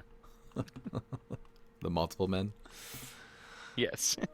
Number 2, if a team were otherwise great but cannot seem to win before turn 4 no matter what, is that team viable given the state of the game? I think if you can win on turn 4, then yes. But it depends on why, though. Like, is it too slow or it's not doing enough damage? And, is it just because it's going up against Beetlejuiceburg? I think there's a lot of factors there. It's tough. If it requires 4 turns, it's tough because there's some players just they play to, you're lucky to get a 3rd turn in. So if you're able to speed it up a little bit, work on that. I wouldn't say that it's not viable. I think getting 4 turns in should be pretty consistently easy, but there's always those games that we see. I feel like you should get 5 turns in, and if it's 4, it's 4. It's just a game that more things were slower, but 3 turns is that the really game's gets just to me. Yeah. So if you can win on turn 4, I think you're good. This is a really good question because in Silver, it feels like sometimes with so much going on the teams that the turns feel longer than normal. Because you're also discussing interactions that like people just have never seen. Like, what do you mean that piece does that? Like, that can't be right. And you're like, no, just read the card, bud. Like, that's what we can call the judge if you want. Like, you got to be quick and move it on. I don't know that I've ever built a team and said, can this win within X number of turns or not? And decide if it's not. Like, that's something I have to play and see it. But, man, 4 is, yeah. If I don't get 4 turns in a game, I'm normally pretty annoyed with the game. Like, honestly. Like what happened there? Like, did somebody order a pizza and disappear? Did you have to go to the bathroom? Like, I get it. But, like, seriously, like, 4 turns, come on. Yeah, that's just... Because then all of your turns were what? 15 minutes? 12 and a half minutes? For each person? Or just one person 3 times? Yeah. It just should not happen. Right. It's happened consistently. You can watch in streams of people taking the 20-minute turns. It gets insane. Yeah. And his third question, given a hot dog and only a hamburger bun, are you tearing the hot dog in half to fit it in the bun or the bun in half to fit the hot dog? The bun in half, right? You don't need more bread than that. No, you rip the hot dog in half and make 2 with the hamburger bun. You'd have 2 mini glizzies. My options are tearing the hamburger bun in half or tearing the hot dog in half. Yeah, and then putting it long ways on a hamburger bun. I'm pretty sure I've done both, but I've also just taken a piece of bread and just rolled the hot dog in it. So, first of all, I'm, of course, taking a hamburger bun and making 2 buns, and I'm asking my buddy for his glizzy. Pal, would you give me your glizzy in between my buns? Wait, what? No. Yes. Yes. Yeah. I mean, you even got to ask me twice. Yes. That's my answer. Yeah. We have No, but that's the correct answer. You go looking for more glizzies, and of course we missed you, Joe. So Yeah, he was up camping in the northern Wisconsin area. sounds like a distinct lack of hero clicks to me. Yeah, it was unfortunate. Hope to have you back at the next one.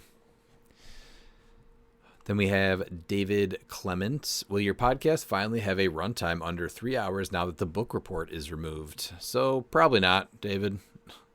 It is easier to edit the episodes now and get them out faster if that was the case, but it's probably not going to be. We're on hour 4 right now, probably, and we're adding the Ollie segment. So if anything, they get longer and better. Yeah. So Just what's listen to interesting it, is Jeff. one man is, yeah. One man is way more interested in editing the episodes now that there's no book code report. We have Damian Davis. I just have one question. Who is who in the pick? And it's a picture of last week's episode that has, what is it? Patch, Gambit, and Mr. Fix-It. So, Miles, I'm going to let you take this one for fun and see what you come up with. But the picture was just based off of Miles' comment about the three of them having a white suit party. But what do you got for this one? All right, so we're gonna go with so Gambit is clearly Redman. That's how it works. I mean, we have Patch as Pete because see, Pete has a bromance with not only Gambit but with Fix It, and so that leaves me as Fix It. Because Fix It only shows up every once in a while because he really doesn't live next to Gambit and X-Men, and Wolverine at the X-Men mansion. That's true. And so that's where it represents. Well, it was simple and pretty good, actually. I was waiting to see where Miles went because you never know, right? Like I was not wanting to end up as Gambit, and thank God I didn't. But I think Miles is right on. That's what I would have done too. Yeah, clearly Redman is Gambit, Miles is Mr. Fix-It, and I have to be then Patch. I like it. That works. Yeah, because you have a bromance of both. I mean, it's. That'd look super cool with an eye patch. I think everyone I think should you have got one. do we need to get D-Gen eye patches? No. I think so. Add it to the cart. Add it to the store. Let's do it. I'm going to move on to the next question. Denny Bobbledyke. Should big maps be banned for silver? His son did call him out and say, just get good at the game. But the big maps aren't even being played in the majority, so I don't know if they need to be banned. But I would like to revisit that idea that we were talking about earlier, where we can change the orientation of the big map and play on the long sides as the starting areas. You mean the short sides? Well, how would you say that? You start on the long side, making the map shorter. Yeah. Yeah, I guess, yeah. I was thinking the width-wise, yeah. No, you don't need to ban the big maps. The big maps, I think, allow the survivability strategy to exist, unlike modern. Even if the alpha is strong, you're still able to, like, some teams, like, have to overextend or, leave someone out in the open. And so that's why I think big maps are totally fine. And we've seen how easy the hyper-aggressive alpha teams are, like with the spots. Whatever, they don't care what size map they're on. I think the bigger thing is that we always have to worry about the teams that you can make where you just stay back in your starting area and attack from your starting area. So, like, the spot teams are a big deal for that. Yeah. I think, honestly, it's another reason why, for how Spot handles it, that attacking from across the map with that, Spot needs to be looked at to be added to the restricted list. Even if he's not being overplayed, it's that strategy that you're trying to nerf and be like, okay, if you're going to do this, then you're going to take a hit by having a restricted game element being this piece that just says you attack from across the map. Mm-hmm. Because that's the strongest thing. I mean, the Ivies, we don't really see Ivy being played as much, but the same thing there. The majority, though, like, so just to go back to our match or our event, right? So the 28 people that played, we had Major Brock's Bunker on 10 teams, Ancient Labyrinth on 8 teams, Sailor's Dream on 4 teams, Alien Aquarium on 4 teams, and then we don't even see the first 16 by 24 map until the 5th most popular played map, and it was only it was Wayne Manor Grounds in only 3 teams. Then we're back to 16 by 16 maps for Monster Island on 3 teams, Atlantis Throne Room on 3 teams, and then now finally on the 8th most played map, King's Tomb on 3 teams. So then we're right back to a 16 by 16 at Guardianship, and just goes back and forth. Hedge Maze, and then we're back to Mansion and Rivals Respawn, Phoenix Nest Headquarters, The Tangle, Motendo, X Mansion, Vibranium Mines. So, it's still 16 by 16 are way more common. Yeah. I was honestly kind of blown away by the amount of people that went for the 16 by 16.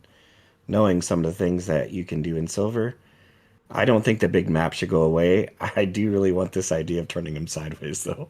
I think it's a good idea. Like, I do too. I really think this is something we should try locally. and say, turn this some bit Turn it sideways. sideways, shine it up real nice. So I think the cool thing about that, and we don't have to go into this event that doesn't even exist yet, but being able to play it long ways, now you have to actually deal with the side of the map, right? Where you have to place differently. So let's say you're person 1 and you are putting all your stuff on one side. Does that mean that your opponent now, do you want to be right across from them, or would you rather be diagonally across from them and then build towards the middle? So I think I like it because it also adds a little bit more strategy into placement of your starting area. So I think it's worth doing an event like that, though, because it sounds really cool. Let's go to... You sound like you want to have fun with HeroClix. I know, it's crazy, Stop right? it. No, he does Stop not. it. Small maps, no. We've seen the issues with small maps that make the alphas that much stronger. So what is your argument about that? To not have the alpha be as strong. So you're saying just keep big maps give is your second point, player. though? Yeah. Okay, yeah. Absolutely. Then we have Mark Bird. Happy New Year, team. Whilst there is clearly going to be a handful of Venom variants in the upcoming Venom set, who would you like to see in the set outside of Venom? Personally hoping to get plenty of the other symbiotes like Riot, Toxin, and Lasher. So Riot, Toxin, and Lasher, all good picks. I really want to see them. I would like to see some of the other different symbiotes that came out in the 90s, though. I really loved that video game. I had it on Sega Genesis. I don't know if it was on Nintendo 64, but Spider-Man, Spider-Man Venom Separation Anxiety. Super Nintendo.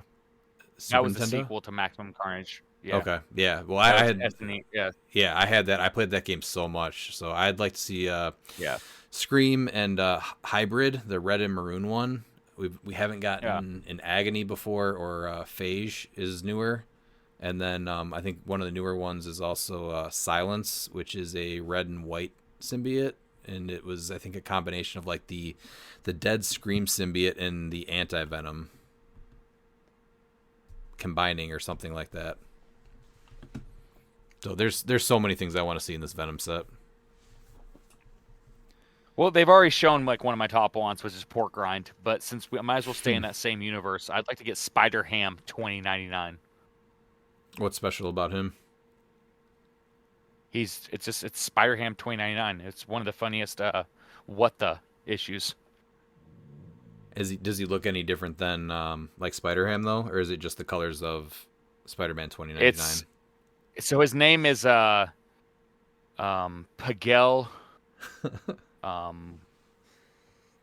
What's his Pagel O'Malley, I believe. And it's Spider-Ham has a whole universe, right? Kinda with different characters. Oh yeah. Yeah. Oh yeah. Yeah, Pagel O'Malley. It's Spider-Man 2099, but obviously it's Spider-Ham. It's a really cool design. He's just the klutz. So just be fun just to see that sculpt. Pete, what do you want to see? Well, my problem with HeroClix is Captain America is severely underrepresented in every set we get from Marvel. So I need to see him in probably 4 to 5 variations. I'm just kidding. I like Venomized heroes and villains, so I want to see that. They already showed the best piece. Dude, the Venom T-Rex. Sign me up. Oh, yeah. That's all I need. Man. I'm playing an entire T-Rex team because it's dinosaurs with symbiotes. Dude, don't threaten me with a good time. Come on. I mean, we get Spider Rex, Venom Rex, Ultra Humanite, and T-Rex. Was the horse only in the movie, or was that in the comics also? That was in the comics. Okay, I need that frog. Was the frog in the comics that was in the movie? That I don't know. I'm sure, probably, maybe. We'll have to go to the Google machine. It had to have been, yeah. I need a Venom frog. All right, number 2. I played Strange Tales Sealed this weekend. Just gone and ended up with 3 Astrals and a Possessor between my 2 packs. Should more consideration be put into booster brick configurations for the Sealed experience, or do you think that's asking too much when there's a bigger concern in quality control as it is? Yeah, that happened to me too, where I had a pack of 3 Astrals and then another pack that had 2 Possessors. So I really do like the set, but I'm glad there's not any big events that are using it as a sealed set. It does definitely. This is almost where I wish that the brick configurations were literally random, because the fact that you know that's coming in bricks is just rough. Well, it messed up. We did have some battle royales that played it, and that happened in the battle royale I too. can only imagine. So you have people that have like that's 3-player teams or 3-piece teams. That just Yeah, doesn't no, make those are sense. mulligans. Yeah, those boosters instantly just go to the prize or something like that's or returned or it's something like that. It's yeah, It's like just- for battle royals, that's just unacceptable. So yeah, I think it's a problem, especially with all the events that are going on now. I think it can be an issue, and I think it makes it a lot less fun, right? Even if you have 3 boosters, that's still really hard to do like a 400-point supercharge sealed with that stuff. Yeah. 3 Astrals at 15 points each. They're very cool pieces. They're fun to build with, but having to play those and build a 400-point team, it makes it real hard. Yeah. I think if you overall address some of the quality control issues, this would take care of itself. It absolutely should be considered, though, if sealed is going to be a consistent format. And that's how we get sets, right? Pre-release and then release day is sealed events. So things like that shouldn't have happened. They just shouldn't happen. Like the possessors not coming with cards. I mean, come on. This whole process should be better than that. But it's if that happens in sets and they're going to do it that way, then there's sets where they just need to allow built-in mulligans. Like if this happens and we know this happens in the set, then a player can then purchase another booster or something, right? They'd have to purchase it. Yeah, but that even feels bad. That feels bad It's that too, you right? have to Yeah. purchase it. Yeah. Or it goes into pricing. Like they swap it out and everything goes into pricing then. Yeah. I don't know how you want to handle that. I'm fine with either one, but it shouldn't, like, especially things like battle royals. Like that's rough, man. I agree with you. I love the set, and I didn't have that. I didn't face what you did, Redmond. But if this is at a big event, I would be really, really nervous about the sealed version of it. Yeah. So I'm hoping that we get Venom for Champion Clix, but that might be a little bit of a stretch. So maybe this ends up being the set that we do get, because Venom right now is slated for April, and Champion Clix is the 3rd week of March. So maybe there's actually a pretty good chance we see this. Why? What would each of you like to achieve this year in HeroClix, be it a tournament outcome, a collection goal, or something else related to the game? Of course, I'd like a big win, but I still just have a hard time playing the obvious good stuff, and I just don't have time right now to practice the more fringe stuff that I like I used to. So my main goal is really just working on the degen stuff, the YouTube page, channel, streaming, the podcast, and all that. So that's where all my energy is really going right now. Yeah. I'm right there with you. I mean, I don't know if I can get much bigger than, world championship from Pulp, but it's yeah. So, no, yeah. There's just a few things I want to do with our building up our brand and everything. So, yeah, that's where I'm looking forward to. I want to try and travel to a few more events. I'm not sure how feasible that is this year with everything going on with that PayPal scam, but we shall see. Pete, what's your goal? World Series winning manager for the Chicago Cubs in 2016, one of the greatest years of my life. Joe Madden, try not to suck. I'm going to try not to suck this year. It's not off to a good start so far, I'm going to be honest with you. Maybe Champion Clix will be your big one. I guess we got Icy too, or maybe you find out that Pulp is your real calling. I do have the mayor, the defending Pulp World Champion, in my back corner. So if anybody can get me up to speed, it's Miles. I just gotta wait to see this list. I'm actually super stoked to build with Pulp. Even if I think Silver's where it shines the most, it'd be nice just to get something out of it. So. And then his last question is, what is your favorite power from the WWE pack? So I liked reversal a lot. Just being able to make an attack because somebody missed you was neat. But I think my favorite one was probably nimble, where it gave you the free move 1 and +2 to your breakaway. Submission hold was pretty great too, though, but it definitely did not feel good when it was being done to you. Man, this was such a cool addition to HeroClix. I wish they were able to keep going with it.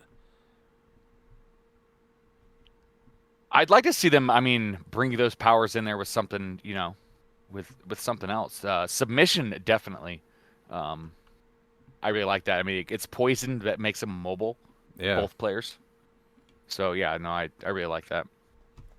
We had some cool games where I remember there was one big game that we had, and Asuka just had her Asuka lock on somebody. Who was that? Was it Apocalypse? It was Grand Prize APOC. I miscounted by literally 1 square. And as soon as I took my hand off the piece, the other player's eyes got as big as dinner plates. And I said, I miscounted, didn't I? And they were like, yep. And it was their turn. I was like, damn it. So then it got worse because I just could not hit a super senses to get away from her. That's all I needed. So it was just terrible. I just watched my piece get chewed up. What did you guys like about it as far as powers go, though? Submission. Submission was my favorite, too. Yeah. Yeah, that's why I said submission. Yeah. Yeah, they spent all that time making these powers and the pieces, and then it only got 1 wave that was released, which is very sad. Then we have Anthony Barnstable. Black Shirt Porter is disproportionately the most played restricted figure. Should more figures of his power level be added to the restricted list to balance him better? Or should something be done about him to make the other current restricted pieces more playable? So every few months, I think we just add more pieces to the restricted list, and it just continues to get better, and that's just the way that it should be done. After this most recent run of states, I know I like to see more pieces on them, but we also are going to see more pieces worth running. The top 2 pieces at our event were, who was it? It was Prime Spidey and is it King Killmonger? Yeah, so... Yep, those were the 2 restricted. And I'm not using Porter. He's just the easiest piece. I frequently find myself building with him too, but I think when you start looking at a lot of these results, he's definitely not the best, and you're going to see why these pieces are on the restricted list, and people will start to branch off when they realize it's worth building without a Porter to do that. But, Pete mentioned this before. Silver is ever evolving, and so as it changes, people will catch on, and I think you're going to see a downtick. He might always be the most played, but you're going to see less. But you also got to look at it too, like it's hard to compare support pieces. Like support pieces will always be played more in any event than the main attackers, because that's what you're going to have, like the supports usually the same thing in modern. And so it's really hard to compare like a support piece and say it's too overplayed. I do agree that he is on a ton of teams, but because it's the easiest choice. I don't think that he needs banned or addressed. We just need more pieces on the restricted list to make it. But comparing a support piece to like main attackers it's almost like apples and oranges. I wouldn't be surprised because even every week they make a team better. They don't make the team, if that makes sense. Like they're not going to win the game for you. Right. And that's the same thing with modern, right? That's why people go off theme. Yeah. They do per Degaton. We don't have enough pieces that are just good low point support. But I wouldn't be surprised if we see less Black Shirt Porter every week of states when people realize that they can't play with these other pieces and still do well. Yeah. I'm not using it. I think he's fine. Yeah, I think he's great. I think he's a natural thing to reach to him and White Shirt. It's easily, some people probably start with that 25 points because it's a great 25 points, but I don't think him being disproportionately played because he's efficient as a support piece is a problem. I would be more concerned if it was one attacker that was constantly played. Yes, absolutely. Very big difference there. Yeah. Number 2, Animal Man. But expanding the restricted list is important. I'm sorry, I didn't mean to interrupt you. No, you're good. I 100% agree with that. I think that's something that and Aaron does a great job, so I think that's something that he does well anyway. But I think seeing these tournament outcomes and seeing what's happening, that kind of gives you an idea of what to keep a format that's difficult to balance more balanced. I think after every one of these big events right now, while Silver's still in its infancy, we should get things addressed immediately after. So as soon as States is over, I'd like to see some things addressed and some shifts. Yep. Number 2, Animal Man is so heavily played in both Modern, more played than Predegaton and Silver. Why isn't he on the bench list?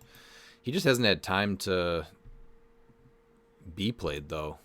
The last, he came out in Lantern Legacy, which was like right after Worlds. I guess technically before Worlds. Yeah, no, right before Worlds. And then the latest update was right after Worlds. So he just did not get the chance to do that. And there's no point in, again, a support piece just getting thrown on a restricted or bench list just because it's commonly played and it's only been out for, 3 months. Well, look at the gods. Yeah. The gods were overplayed, but they're sideline elements. That's how it is. It's hard to compare. These are 3 different things. This is where we're looking at the sideline, and he's sort of sideline / equipment, and then you have the support that's overplayed, and then you have the main attackers. And I think there's I don't really think there's a huge correlation from the support ruining the game. Like, yeah, seeing Predegaton and Chair Panther on every team, and yeah, it does get old, but I mean that's where competitive is. It's the things can be overplayed, and even the pieces that are overplayed can be overplayed. It's all about like what it does to the game, and if it brings a healthy game, if you have answers and everything to it. But yeah, I mean, I could see Anime potentially seeing the restricted list, but we only had 1 event with him before this, so it's kind of hard to just say we're gonna bench him before the first States event. Right. Things get benched because they were overplayed for their 2 years in Modern, not because they're just played a lot for 3 months. And I'm going to go out on a limb here and say that this is one that might hit the bench when it rotates full-time to Silver. I don't think looking at it as a restricted element is crazy, but I think you need more examples of the data. It's just a great piece. And the problem with putting things like Animal Man, which is essentially kind of a pseudo equipment or an avatar on restricted, is it's still just good enough that it may still be your restricted choice. It feels Right. bad to make that your restricted choice. Like we saw Cloak go on there, and how many people are choosing the Cloak Right. as their restricted piece? So, and Pete, you mentioned this before too. Like I would be way more concerned if the frequency that Animal Man is seeing was your main attacker on all the teams. Yeah, it's not. Nobody's. Yeah, I agree. It's heavily played. I think it might see the bench when it comes into Silver rotation, because I don't think this is going to go anywhere for the next time it's in Modern. It's amazing. So, but I don't think it needs to go to the bench list now. Yeah, I think it's fine for a while. Let it thrive while it's in Modern and Silver, and then if it hits the bench for a year, I think that's totally fine. But Miles mentioned too, like we didn't even see the gods hit the bench list. So number 3, with Fortify, Abscissa, Morph, Web Swinging, Resolve of the Green, etc., combined with the ease of crossing 24 squares in 1 to 2 turns, do you like the current pacing of games you played in Wisconsin States? The action starts fast, but the alpha doesn't KO everything. I think the bigger issue is really just still some figures, and while the defensive stuff that you listed can still be a little point denial-ish, there's still way more toxic one-shots that need to be looked at than those. Yeah, I didn't play in Wisconsin, but obviously, but because no one would let me do it remotely.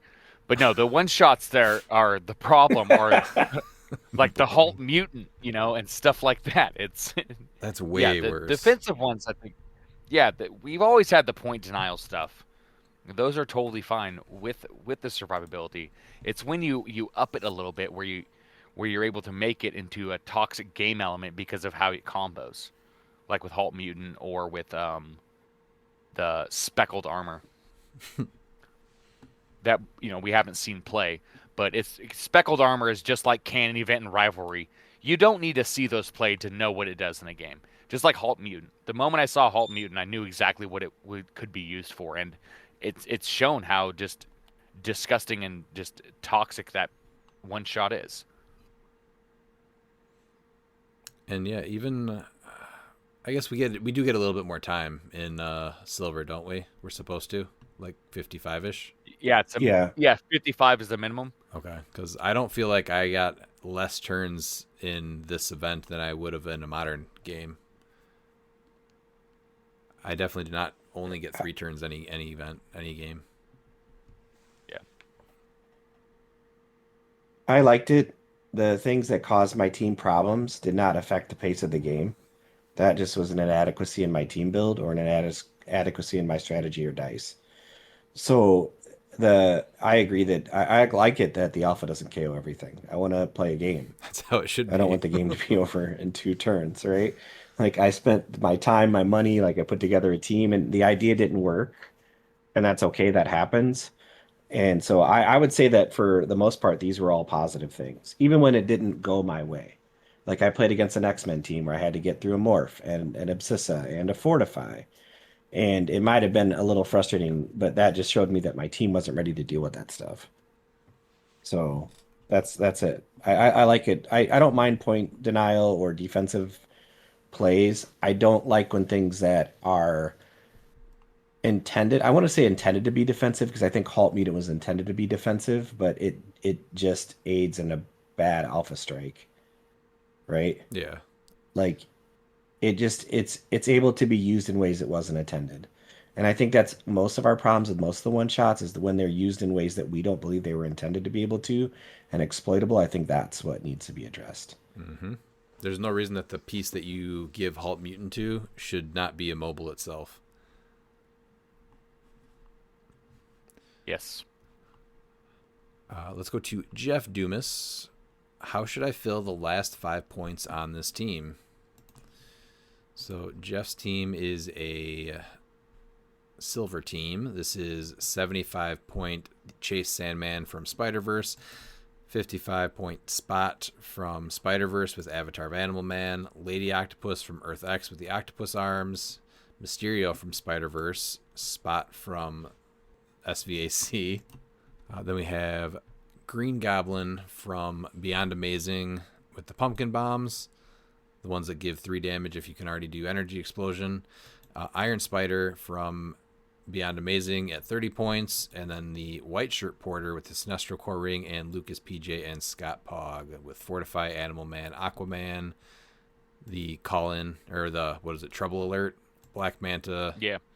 Black Vulcan, Mimic, and Rhino. What is Rhino doing on the sideline? Is there a swap thing that I'm missing? Is it Green Yes, Goblin? the 40-point Green Goblin. Green Goblin, okay. So then... Yeah, so there's 2 options for them. You do you remove Mimic so you have a modern sideline slot open, and you put web swinging, so if Spot chooses leap climb, or you give the SVAC Spot Bucky's arm to give him close combat expert. I think are going to be your best options. I like your first fill in one. 5 points. You'd have to get rid of some modern points in order to do that to you. Oh, He's at 200 modern points. well, okay, then you just give Spot the Bucky's arm because that is silver points.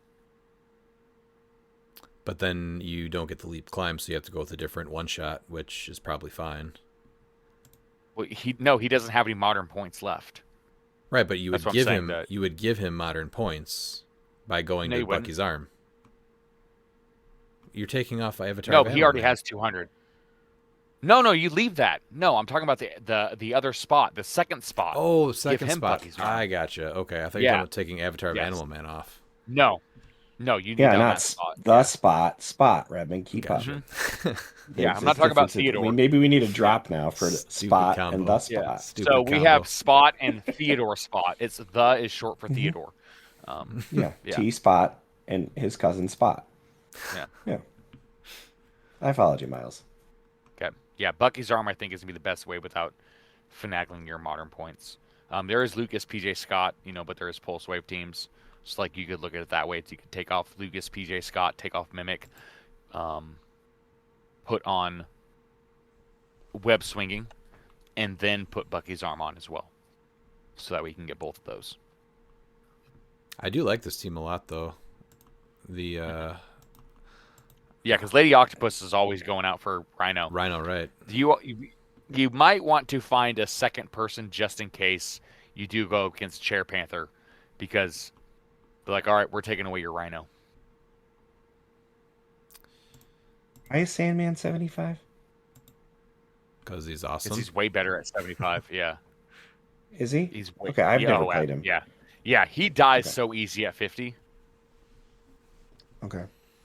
Yeah. Yeah, I think I agree with Bucky's arm on non-Theodore spot, but his cousin spot. The only other thought I had initially was the Liar Ring, but I don't know. I feel like I'm shoehorning that in on Mysterio. So Yeah. I think Bucky's arm on an attacker's way better. But I mean, you aren't wrong with Liar Ring, because he can just make those clones and then free places wherever the clones are within his range. So 10 range sees Yeah. through hindering. That's not a bad combo.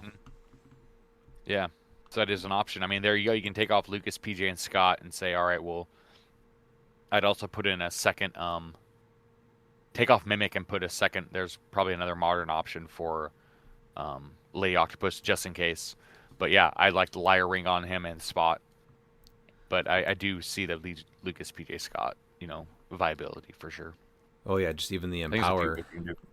on the spots. Well, he also protects with Mysterio. The trick with Mysterio is that you can use they can use powers Through the pulse so wave. they can't use improved targeting. Yeah, so they can't use improved targeting. So if there's This Jason feels to like a someone, night.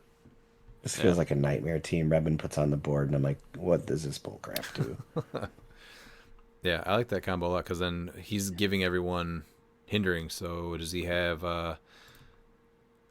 yeah, they all have stealth, which is great. So I think Sailor's Dream would be an amazing map to add to your maps instead of maybe Hedge Maze. Yeah, because Hedge Maze is just blocking. And there's I not think, enough or hindering. if you want a big map for that, you can go the cemetery. The grave. Yeah. No. Now we're talking. Yeah. So he's right. Miles is right. as Terrible usual. map. Terrible map. Yep. All right, let's go to Michael Donicht. Thoughts on the recently announced pulp for the next regionals?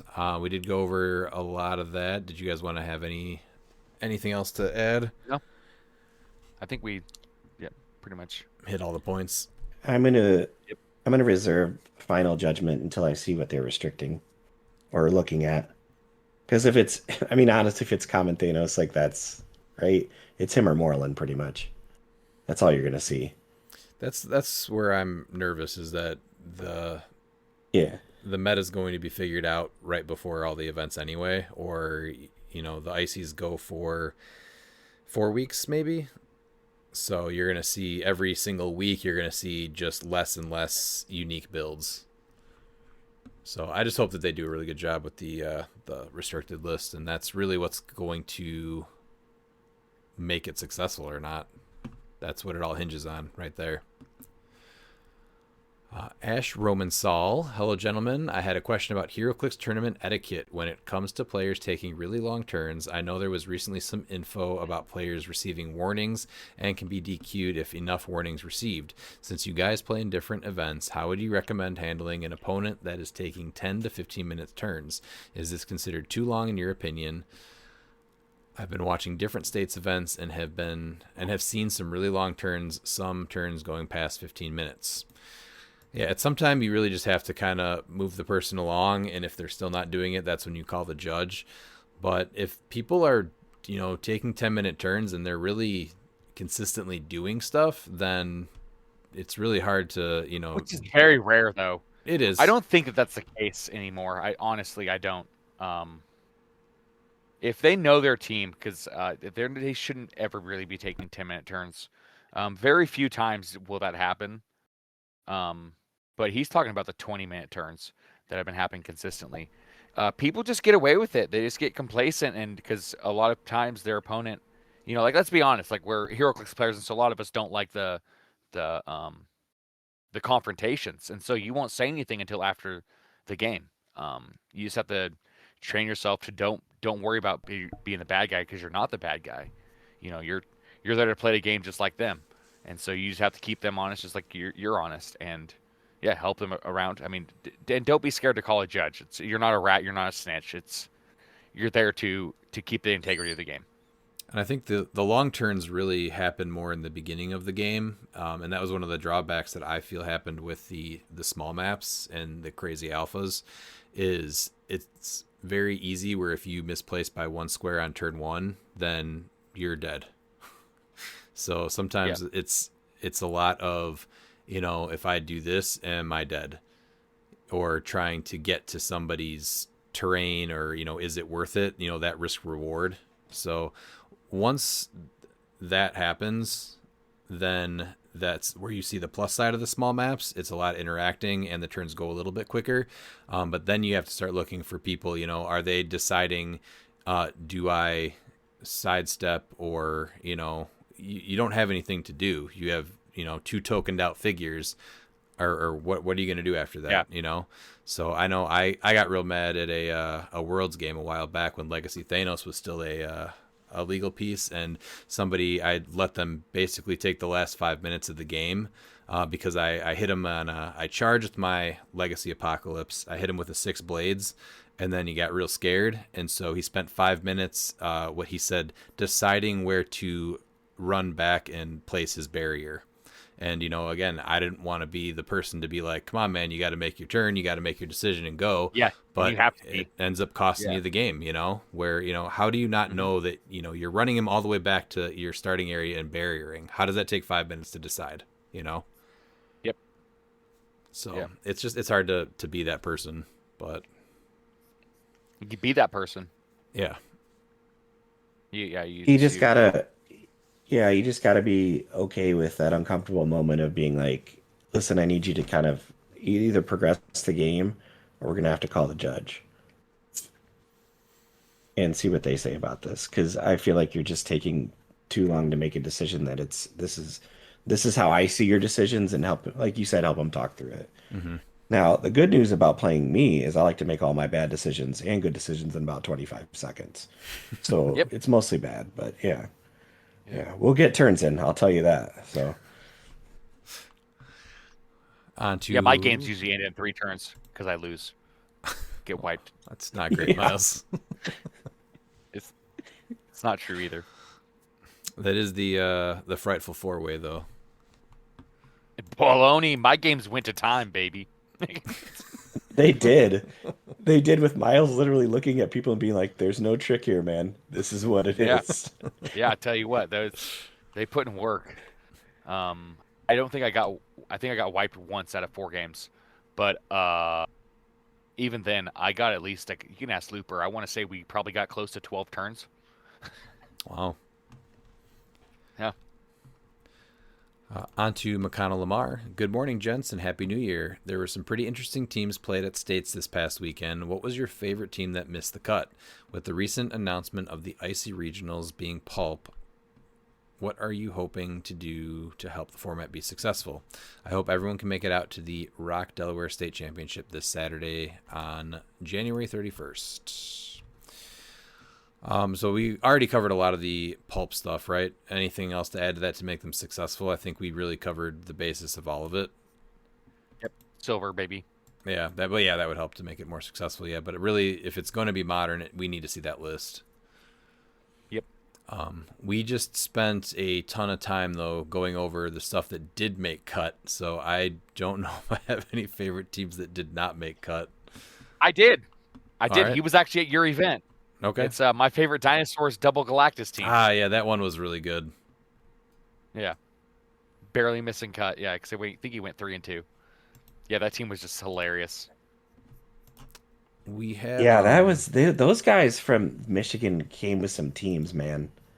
Mystery Inc. There was some things they were doing. Oh, that one was really cool too. Yeah. Yeah. I have to tell you, and I played against it, and I was surprised at what it did and how good it turned out being. But let me find it here. Tom Hubert's Mystery Ink Mob. Dude, some of the values he was getting with the case cards was just wild. I was like, that's unbelievable.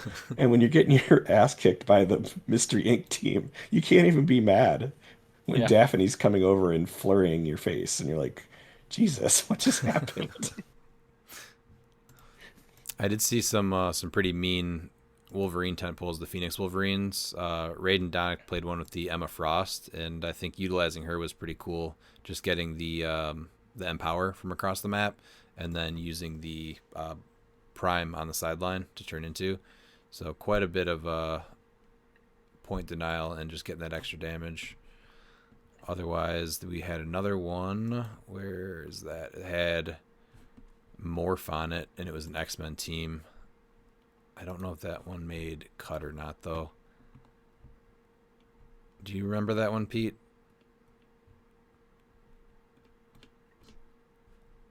That Morph and who? It had Morph and here it is. No, it's not. Oh yeah, so yeah, Phoenix Force Source. It was Steve Laplace? LaFair. Oh, so he barely made. Okay, so he did make. He cut. did make cut, yeah, but it was Morph, Kevin, and Wolverine, and Phoenix. So Morph with Wolverine, that's a mean combo too. But yeah, he did make cut. So Well, yeah, because it makes him immune. yeah, exactly. So that's a crazy combo right there. Yeah. Another person that didn't make cut was Ryan Bookwood, and I was a huge fan of smashing that team, but that's probably not what you were asking. Well, he didn't clarify to be fair. He didn't. Said what your favorite? Yeah, you can have different Yeah, versions of he favorite. just said favorite. Yeah. Yeah. Oh no, Austin went 2 and 3. But yeah, it was a Herald team. Still super cool though, both Legacy Galactus Yeah. and Galactus, and he had the different heads on each one too, which was awesome. Yeah, that's yeah. So good. We got Roger Cedarholm. All right, before I post my new whack at a team, I want to die on a hill of Spider-Man 31A and Craven 31B, setting the precedent for hella grave markers being able to interact with other character grave effects. Swamp Thing is particular in the wording for his can't reduce damage effect, meaning Hella Graves could not use the effect, but she should still be able to raise Draugrs from his graves, in my opinion. Now that I'm done being wrong, here's my team. Yeah, the main thing is that Hella is just, There's not grave markers. There's grave markers and there's grave Terrain. terrain markers, and so Hella is referring to grave markers and everybody else is referring to grave hindering terrain markers. So Hella's marker is not terrain, and so that's why they don't Yes, work. you can't destroy it. Right, that's true. You cannot destroy it. I recently got some free figures, and while workshopping ideas, I thought I'd make a double date team just because. The team notes on HC units detail my intended interactions. I'd rather you not read the sideline aloud, as I still need to make some acquisitions and don't want to spark interest. But the theme of it is obnoxious and evident enough to settle for you guys telling me if I need to tone it back. I don't have any cool Animal Mans, Avatar Gods, or much other than one-shots. Thank you for your time and the entertainment to help keep the work hours passing. All right, so this is Prime Swamp Thing at 75 points. Wasp from CAAV. Catwoman and Old LE. What is she doing? Oh yeah, this Wasp is good. The Wasp is opposing characters within 5 squares can't use improved targeting abilities. I think we found a new barrel for 40 points, baby. No, I've tried her. For just the targeting? Well, no, it's improved. Yeah, it's just improved targeting. Yeah, improved movement. But yeah, that's still huge. For 40 points. 75. It's crazy. He's playing her at 75 instead of 40. That extra 35 points. Well, he was asking about toning it back too. So I think sometimes when you're playing them at the higher point values, that helps to tone it back a little bit, and it's a little bit more fun that you can play these pieces at a deeper dial. What about this Catwoman though from 2019?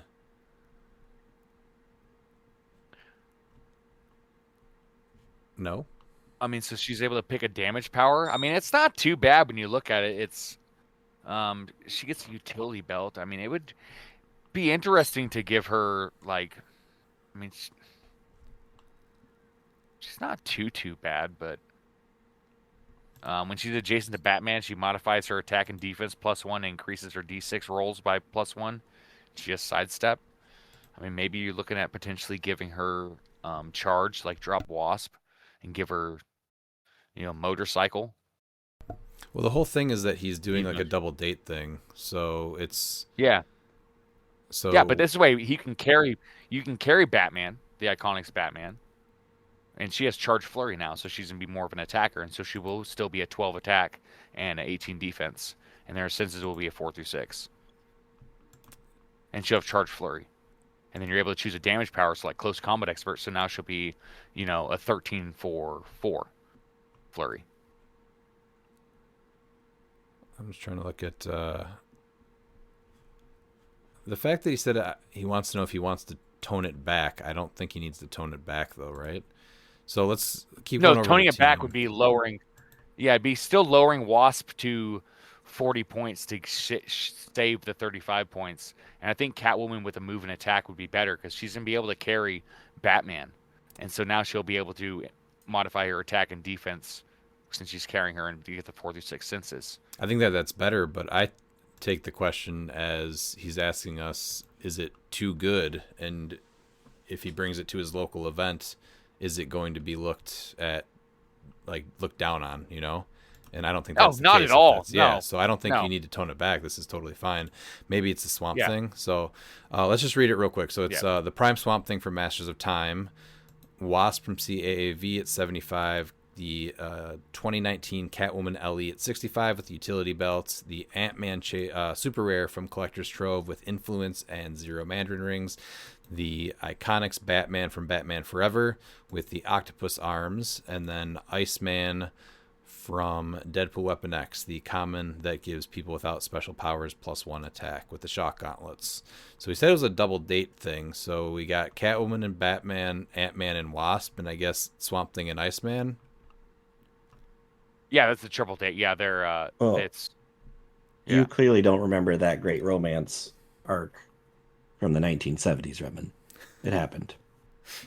Of Bobby Drake and real name Dark Avatar. No, so Swamp Thing, the Dark Avatar, is actually the reason why it says Dark Avatar is it's actually Alan Moore's Swamp Thing that only thought they were Alec Holland. That's who Swamp Thing is. And so Iceman, he got this crazy in the 70s, got into vegan, and went to the Parliament of Trees, and they got down. All right. I knew Miles would get us there. Yeah. And that's the triple date. Yep. Yeah, I don't think there's anything wrong with the team though, so I don't think you need to dial it back at all. Oh, No, I never mind. think It's, you need to tone it up. Yeah, it's actually this is for a Utah ROC States Silver Age, so it is not for a fun event. Yep, listen to Miles on those changes then. Yes. Unthemed. What's the restricted piece? Oh, Ares on the sideline. Oops, sorry, I wasn't supposed to mention the sidelines. I honestly really need to know how this team does because I love the fact that not only is he building a team, he's building his own theme of double date. Triple date. This is amazing. This is the best thing I've seen in a minute. So could Iceman also be where they went to their double date? They went to the ice cream shop. There could be a whole story behind this, which is cool. Yeah. I got it. Okay. I got it. I got how it all fits together. Okay. So clearly the Wasp and Ant-Man are on a date. Batman and Catwoman are on a date. Bruce is like, listen here, Scott Lang. It's that Scott Lang Ant-Man. I got this. I know you're not making a bunch of money. You just got out of prison. I'll get the Uber. And Swamp Thing pulls up driving the Uber and they go to the ice cream shop and meet Iceman. Oh, Iceman and Robin is the third. And then you have Swamp Thing as the bad guy. The triple date with Swamp Thing. He's the Uber driver. He got to make some money for the Parliament of Trees. I like trees that. ain't paying him anything. Yeah. No. You know. But what do they think? Is money made out of trees? Get out of here. No, it's made in ride shares. Yes. Maybe they all just went to the lake and they're sitting on a bench and Swamp Thing is just kind of being a creeper peeking out of the water. I could see that. Yeah, I mean, have you watched the '90s show? That's what he does. He's He just a creeper. stares. Exactly. So I Yeah. feel like that fits too. So yeah, tell us more about this team, Roger. It's- Roger, if there's a backstory for this team, That's what we we need would to love know. to know what it is. Exactly. yeah. Yes. Yes. But I think you go with Miles' suggestions of things this is not like you if anything, going to a ROC States like optimize this as much as possible. Yeah. It's definitely fun. That Catwoman's interesting with Batman, though. And don't be afraid to reach out to your community and see if people have stuff that they can loan you. A lot of people will. Like even a Herald on Swamp Thing, because he's going to get it for free. And like those aren't things that people are going to get upset about. Yeah, little things like Like that. they want go to a they long want to ways. see, yeah, yeah. And that Wasp, I would absolutely drop it in points and add the bike to Catwoman. But it does help to go through a lot of the events, see what's winning, and then you have an answer for those teams. Like, what are you going to do in those cases? I think that's also really important. All right, I need the backstory for this. I need more listener builds like this. Yes, I agree. I love stories. Rob Peterson, what are your thoughts on Icy Regional Pulp tournaments? What are your favorite pieces for the format? Are you happy that it's going to be a more supported format, apparently? And finally, what changes, if any, would you make to the format? So, we talked about our thoughts on the Icy Regional. And we talked about if I guess we're all happy that it's going to be more supported as long as there is follow through with that, right? And then it gets a proper bench and restricted and ban list and all that, right? Yeah. And then I think we already talked about the changes that we'd like to see for the most part. Just really the list. And without that list, it's hard to have a list of changes. Besides the fact that silver pulp is probably more entertaining. What would you say if we're just talking modern pulp, though? What are your favorite pieces for the format? Miles, what do you got? Oh, it's got to be the rare Wolverine. I think rare Wolverine is really good. Right up, yeah. I'm gonna go with Morph. That rare Wolverine though, and the rare Wolverine and rare Nightcrawler are up there too. That's why I think one of the better sets that you can get is probably X-Men 97, and then you get that Phoenix. Phoenix at 60 points is not bad either in pulp. I'm not a big fan of her in competitive, but yeah. Do you get one shots in pulp? No. No non-character game elements. Nope. I guess it's out, boys. It's out. Leech is super big, being able to take away the mystics that we talked about. I do like this X-Men set for pulp, so plenty of good pieces. Pete, can you play the Chase Common Wolverine in pulp? I don't think so. I don't think so either. But I'm going to be honest with you. I'm not super confident in my answer. But no, I'm going to say categorically no. Okay. No. Because it has a chase color, correct? You can't do it. Yeah, it does. So Chase Tab probably would eliminate it from the running. And I also think I vaguely remember the fact that you can't play that Absorbing Man in it either. So yeah. Did you say you tried to frittata me so hard there? Like you tried to frittata me, unanswered frittata attempt. Don't think we're not watching you, Mister. What's your? You can play multiples in pulp. Is that right? So they made the same rule They're where it's Highlander, but who knows? Maybe we do see the same type of silver thing where you can play various, which I would love because one of the most fun things about the pulp stuff is the troop builder things like the Dino Men or Goons. If you were able to play multiples of a lot of those Goons, man, pulp instantly becomes way more fun. Yeah. Having I'd be gooning all day in pulp. Having any piece though that has like mastermind with something like inner demons, who spawns them? It's Midnight guy, right? Not Midnight, Mr. Negative. Mr. Negative. Yeah. You never remember that guy's name. I don't know why. Martin Lee. Yeah, but like He's in the having new Spider-Man movie. or Kingpin with a bunch of lower point goons. I think that would be the change that I would want to see. Actually, right there is opening up the various thing. Here's a problem with me because I'm gonna pick a support piece. Nope, just kidding. Arkillo. That's my answer. Oh, that's a I good one. finally found one. I love him too. I should have Yeah. picked him. How did I not? Yeah. Yeah, he's Because you great. have rose-tinted glasses for X-Men. Yeah. X-Men this, X-Men that. Me. Maybe. No, I was gonna try to frittata me. I can't believe it. So pissed at you. I was gonna say the question, but then I was like, "There's got to be something else in this set I'm missing." I was like, "Oh yeah, Arkillo." Yep, that's my answer. A great option. Man, so with how killer Arkillo was in Worlds, do you think that he deserves to be on a bench list with Thanos? I don't. He is mean. It's so 300 point If they're modern doing their pulp. homework, Yeah. yes. 300 point This modern app- Yeah, pulp. if they're doing their homework. Yeah. Absolutely, because Yeah, I think that in modern pulp, like he's what's gonna be because Thanos obviously just needs to be gone, and not just at high points, just at himself. Yeah, it's that thing is just nasty. Arkillo, like what else are you playing in pulp that's gonna be higher points than him? Dormammu. Potentially. Dormammu was Nothing not that bad, he's not actually. gonna. Nothing that he's not gonna kill anyway. Yeah, So because he's just yeah. I'm looking he's at nasty. I'm trying to think. Do you think that it would be easier just to ban pieces outright, or do you think looking at different point values is worth making it slightly confusing but having more pieces playable? Like Arkillo at 145 is just amazing in pulp. No, and that's where I was looking at it when I was trying to also like try and fix modern pulp.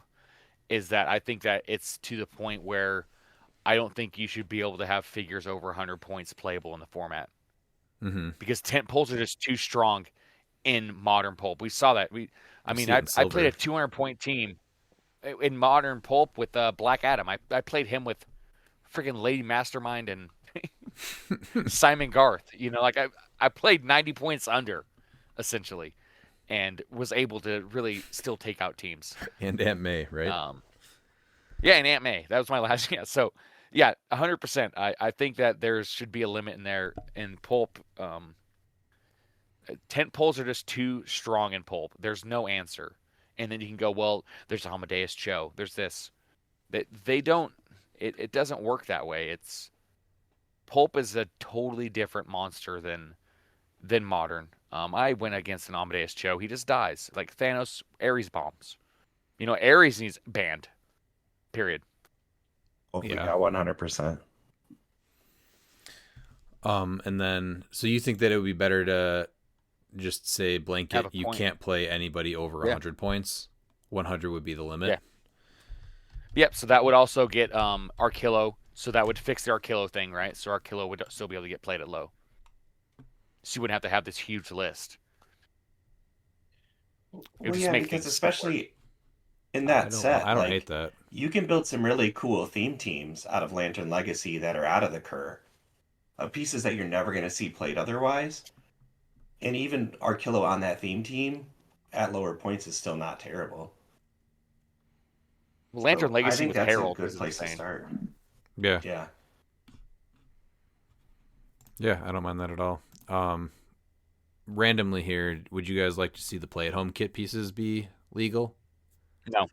Okay, well, fuck you, Miles.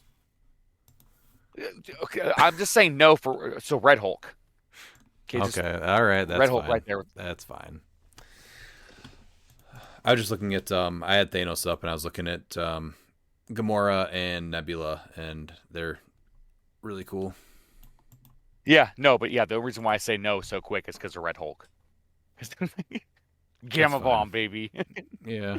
Yeah. All right. Last we have J.M. DeJulio. I would like to formally apologize to the royal knower of great maps, Matt Peterson, for missing the vote for Monster Island. I am ashamed that I missed an opportunity to defend her honor. Yeah, that's not a real title, JM, the royal knower of great maps. And if it was, I can but- tell you who would not have it. And that's Matt. What, Miles? But he's defending her. He's defending her honor. So the Royal Great Maps, Matt Peterson, he's defending her honor. Okay. So yes, he is a Royal No of Great Maps. He's talking about Monster Island as a her. Oh, I thought he was talking about the Royal Knower of Great Maps.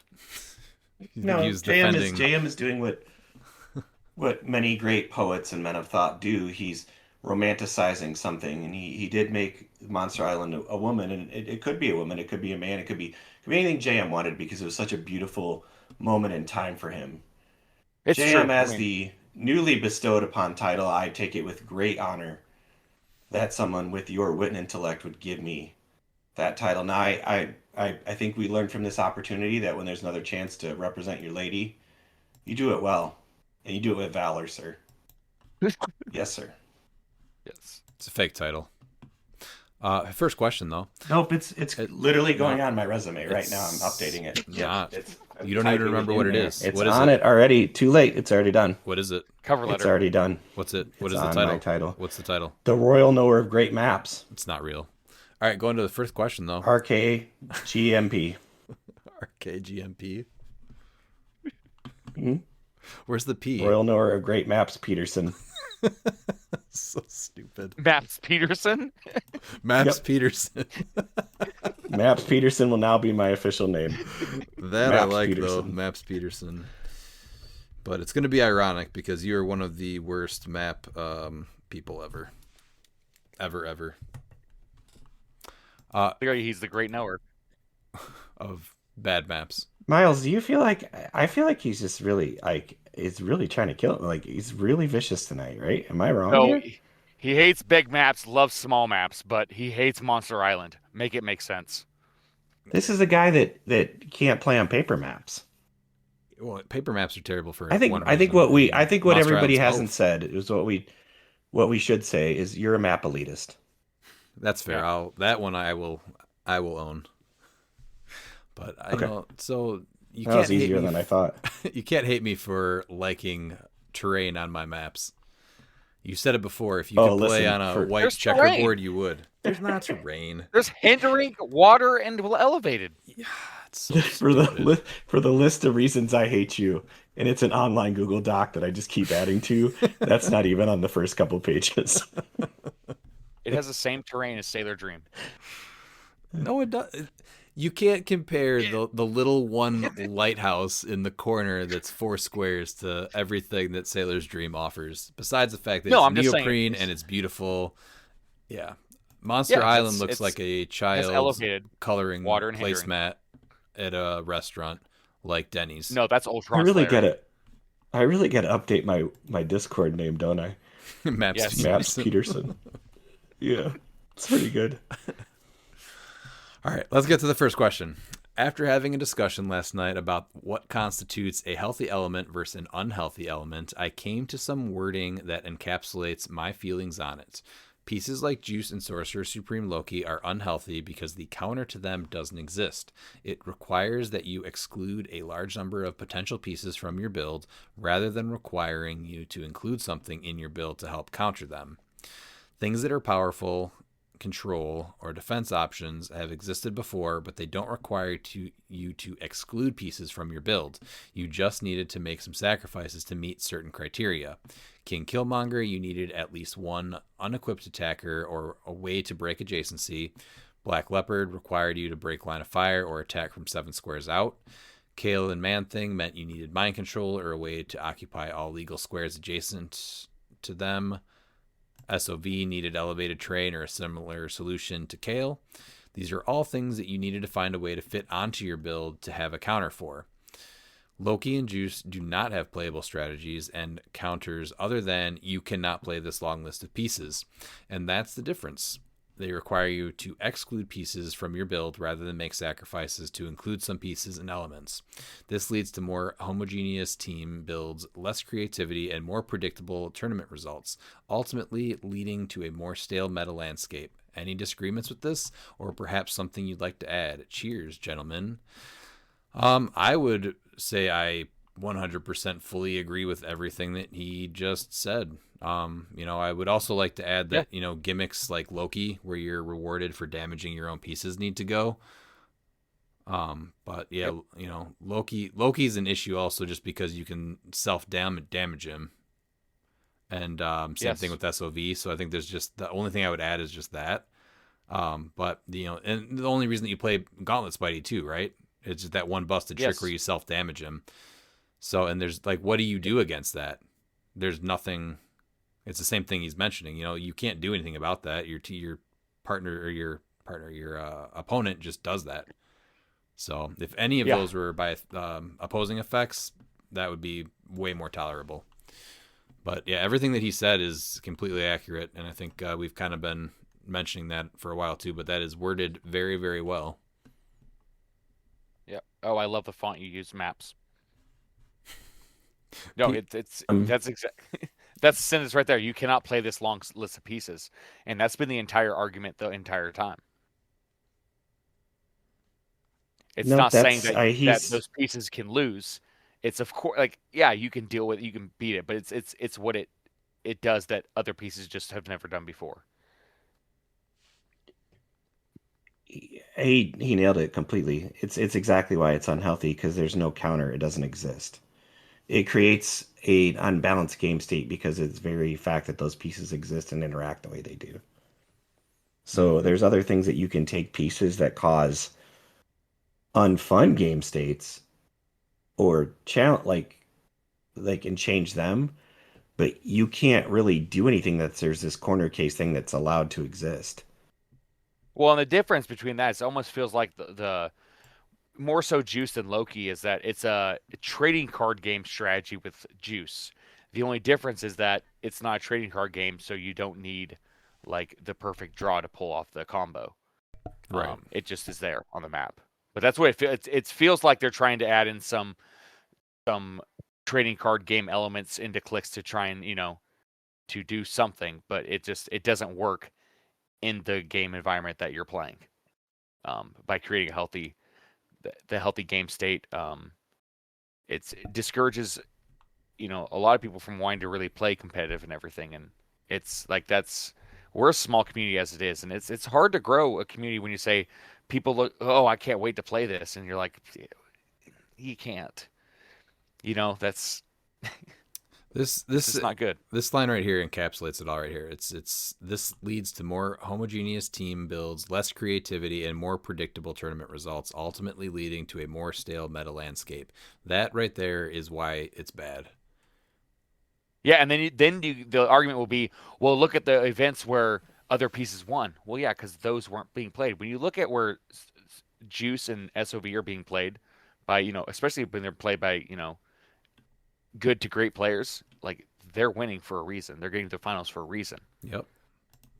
Because they're able to be, played competently and to the worst that they're able to do. Look at the they events. Can be played wrong and not good. Look at the events that's not how that we went over today, right? You see the events that, where you had main force Beetlejuice. Then you see the events that were silver and the builds that were, very much different from one another. And then also that one from New Mexico. And I think there was another one too, where, they probably knew locally they don't have to worry about Juice at all. So their builds were way more interesting and way different. Except for obviously the Order 66, which proves this point once again, where the self-damaging and the Juice combination won the event. Right. And Maggie is a great player, but it also put those tools in his hands, and Order 66 it is. Yep. You think he had one long lightsaber like Darth Maul that came out of both ends, or did he have two, one in each hand? I think he just has one because he enjoys the slaughter. No, it's just one at a time. Just 6 arms. Yeah, he's got 6 arms that kills all the Jedis, not just the younglings, but the Jedi Order itself. Here, Edmund. Just a robot that knows how to use lightsabers. That's what Maggie is. Yeah, Maddie Grievous. That's his new name. Maddie Cheese Grievous. I'll have you guys know that since I updated my official LinkedIn resume as the Royal Knower of Great Maps, I've had 6 job offers. As Not what? surprised. And 1 for hot local singles. So we'll see That's- what's going on here. Whew. These placemat They're about to learn makers stuff. for Denny's. My wife's so pissed tomorrow when I inform her of my new title. Royal Knower of Great Maps. Well, good morning, Mrs. Maps Peterson. No, that's a great, well thought out question, JM. Thank you so much. And we fully agree and support what you are saying. All right. Any final thoughts, Miles? No, I don't know if I don't think I can follow JM with that. All right, Pete. Well, I mean, as the newly appointed Royal Knower of Great Maps, God I damn just it. want to say to all of my constituents that I will hold this title with esteem, and I will make you all proud. Probably not. No, I'm But already I'll try. disappointed. Already disappointed on my end, so that's great. Whatever, Dora. We are about 2 weeks away from the King of New Orleans event. Both Ollie and I are going to head down there. We'll be down there Friday to Monday morning, and then we'll get to play together in the 2v2 event. Still got to figure out a new silver team for both of us, but I'm excited to be down there and especially get to play with him in the 2v2 event. And remember...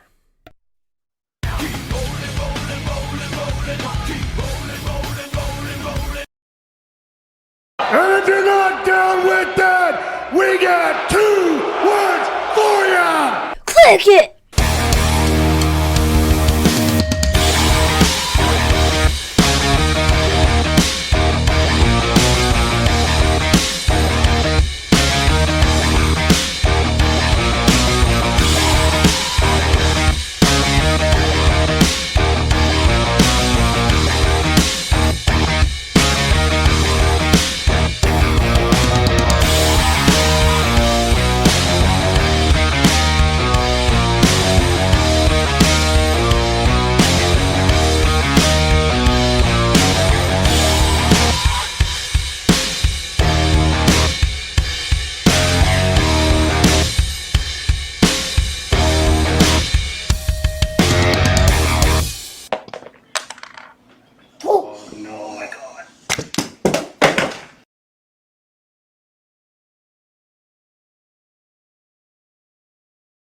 Baloo the bear. I don't care about no prickly pear. Coos playing juice feels like doing duck, duck, goose. It feels like cliX is being booked by Vince Russo. Crappy storylines. Even worse,